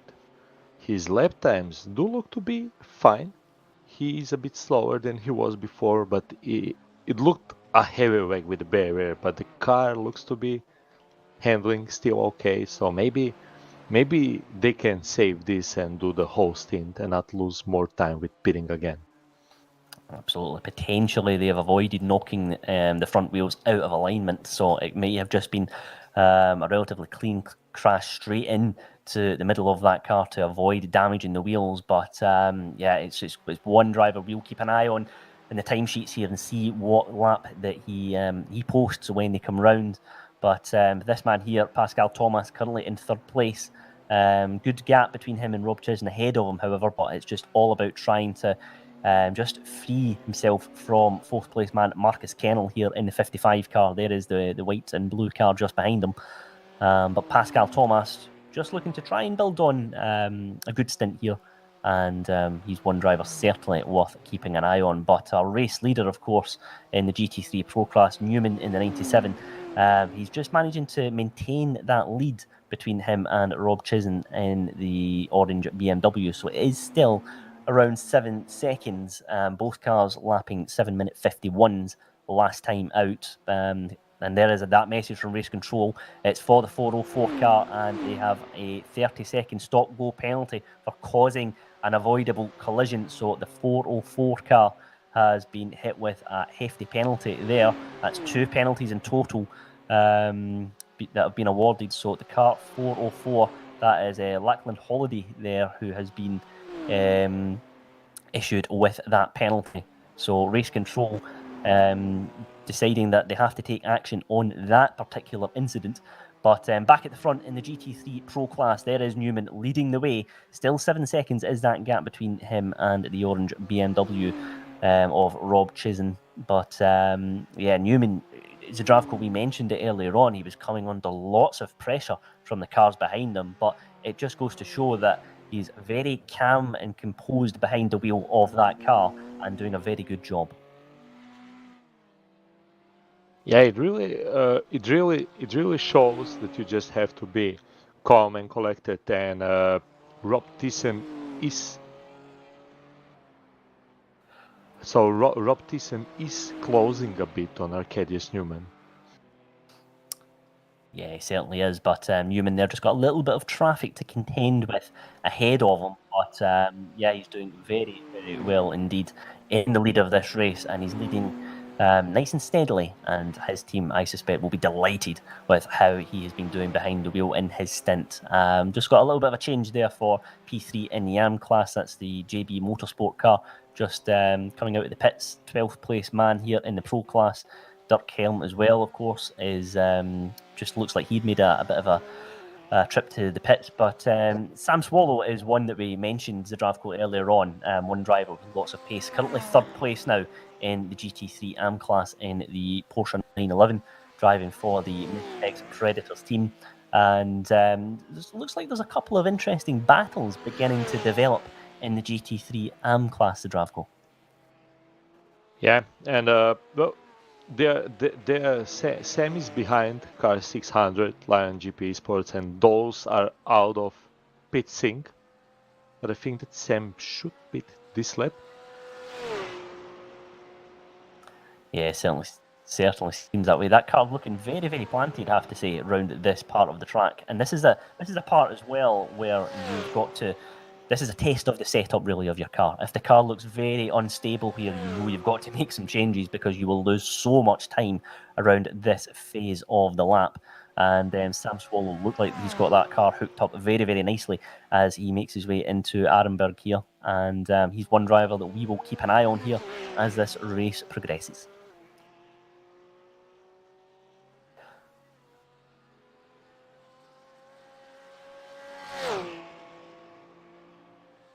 So Sam Swallow there, one driver worth keeping an eye on. Zdravko, is there anything in the GT3 AM class that you think the drivers will have to potentially contend with here? Because we're seeing a couple of the pro drivers coming into collisions, coming into having some incidents and what have you. So it'll be interesting just to see how the AM drivers contend with this. Well, they definitely have to be mindful right through it, or in just, case silence? with some of the pro cars, the faster cars having troubles and trying to get back through the order. They will have to be smart about it, how they work with them. You don't want to fight the faster car and lose even more time. Yes, certainly will be very interesting just to see how the GT3 AM cars come into the battles here as the race unfolds. But plenty of action still to come here at the M4EM Nurburgring 12 hours. But we're going to take a very quick break, and when we come back, we'll see just how. So I'm just going to close this stream, guys. I'll restart another stream for part 2 of the race, but obviously a 12-hour race is longer than a single YouTube stream. So I'm going to come out of the session and come back in soon. Looks like the live broadcast is doing the same thing. So see you in a bit.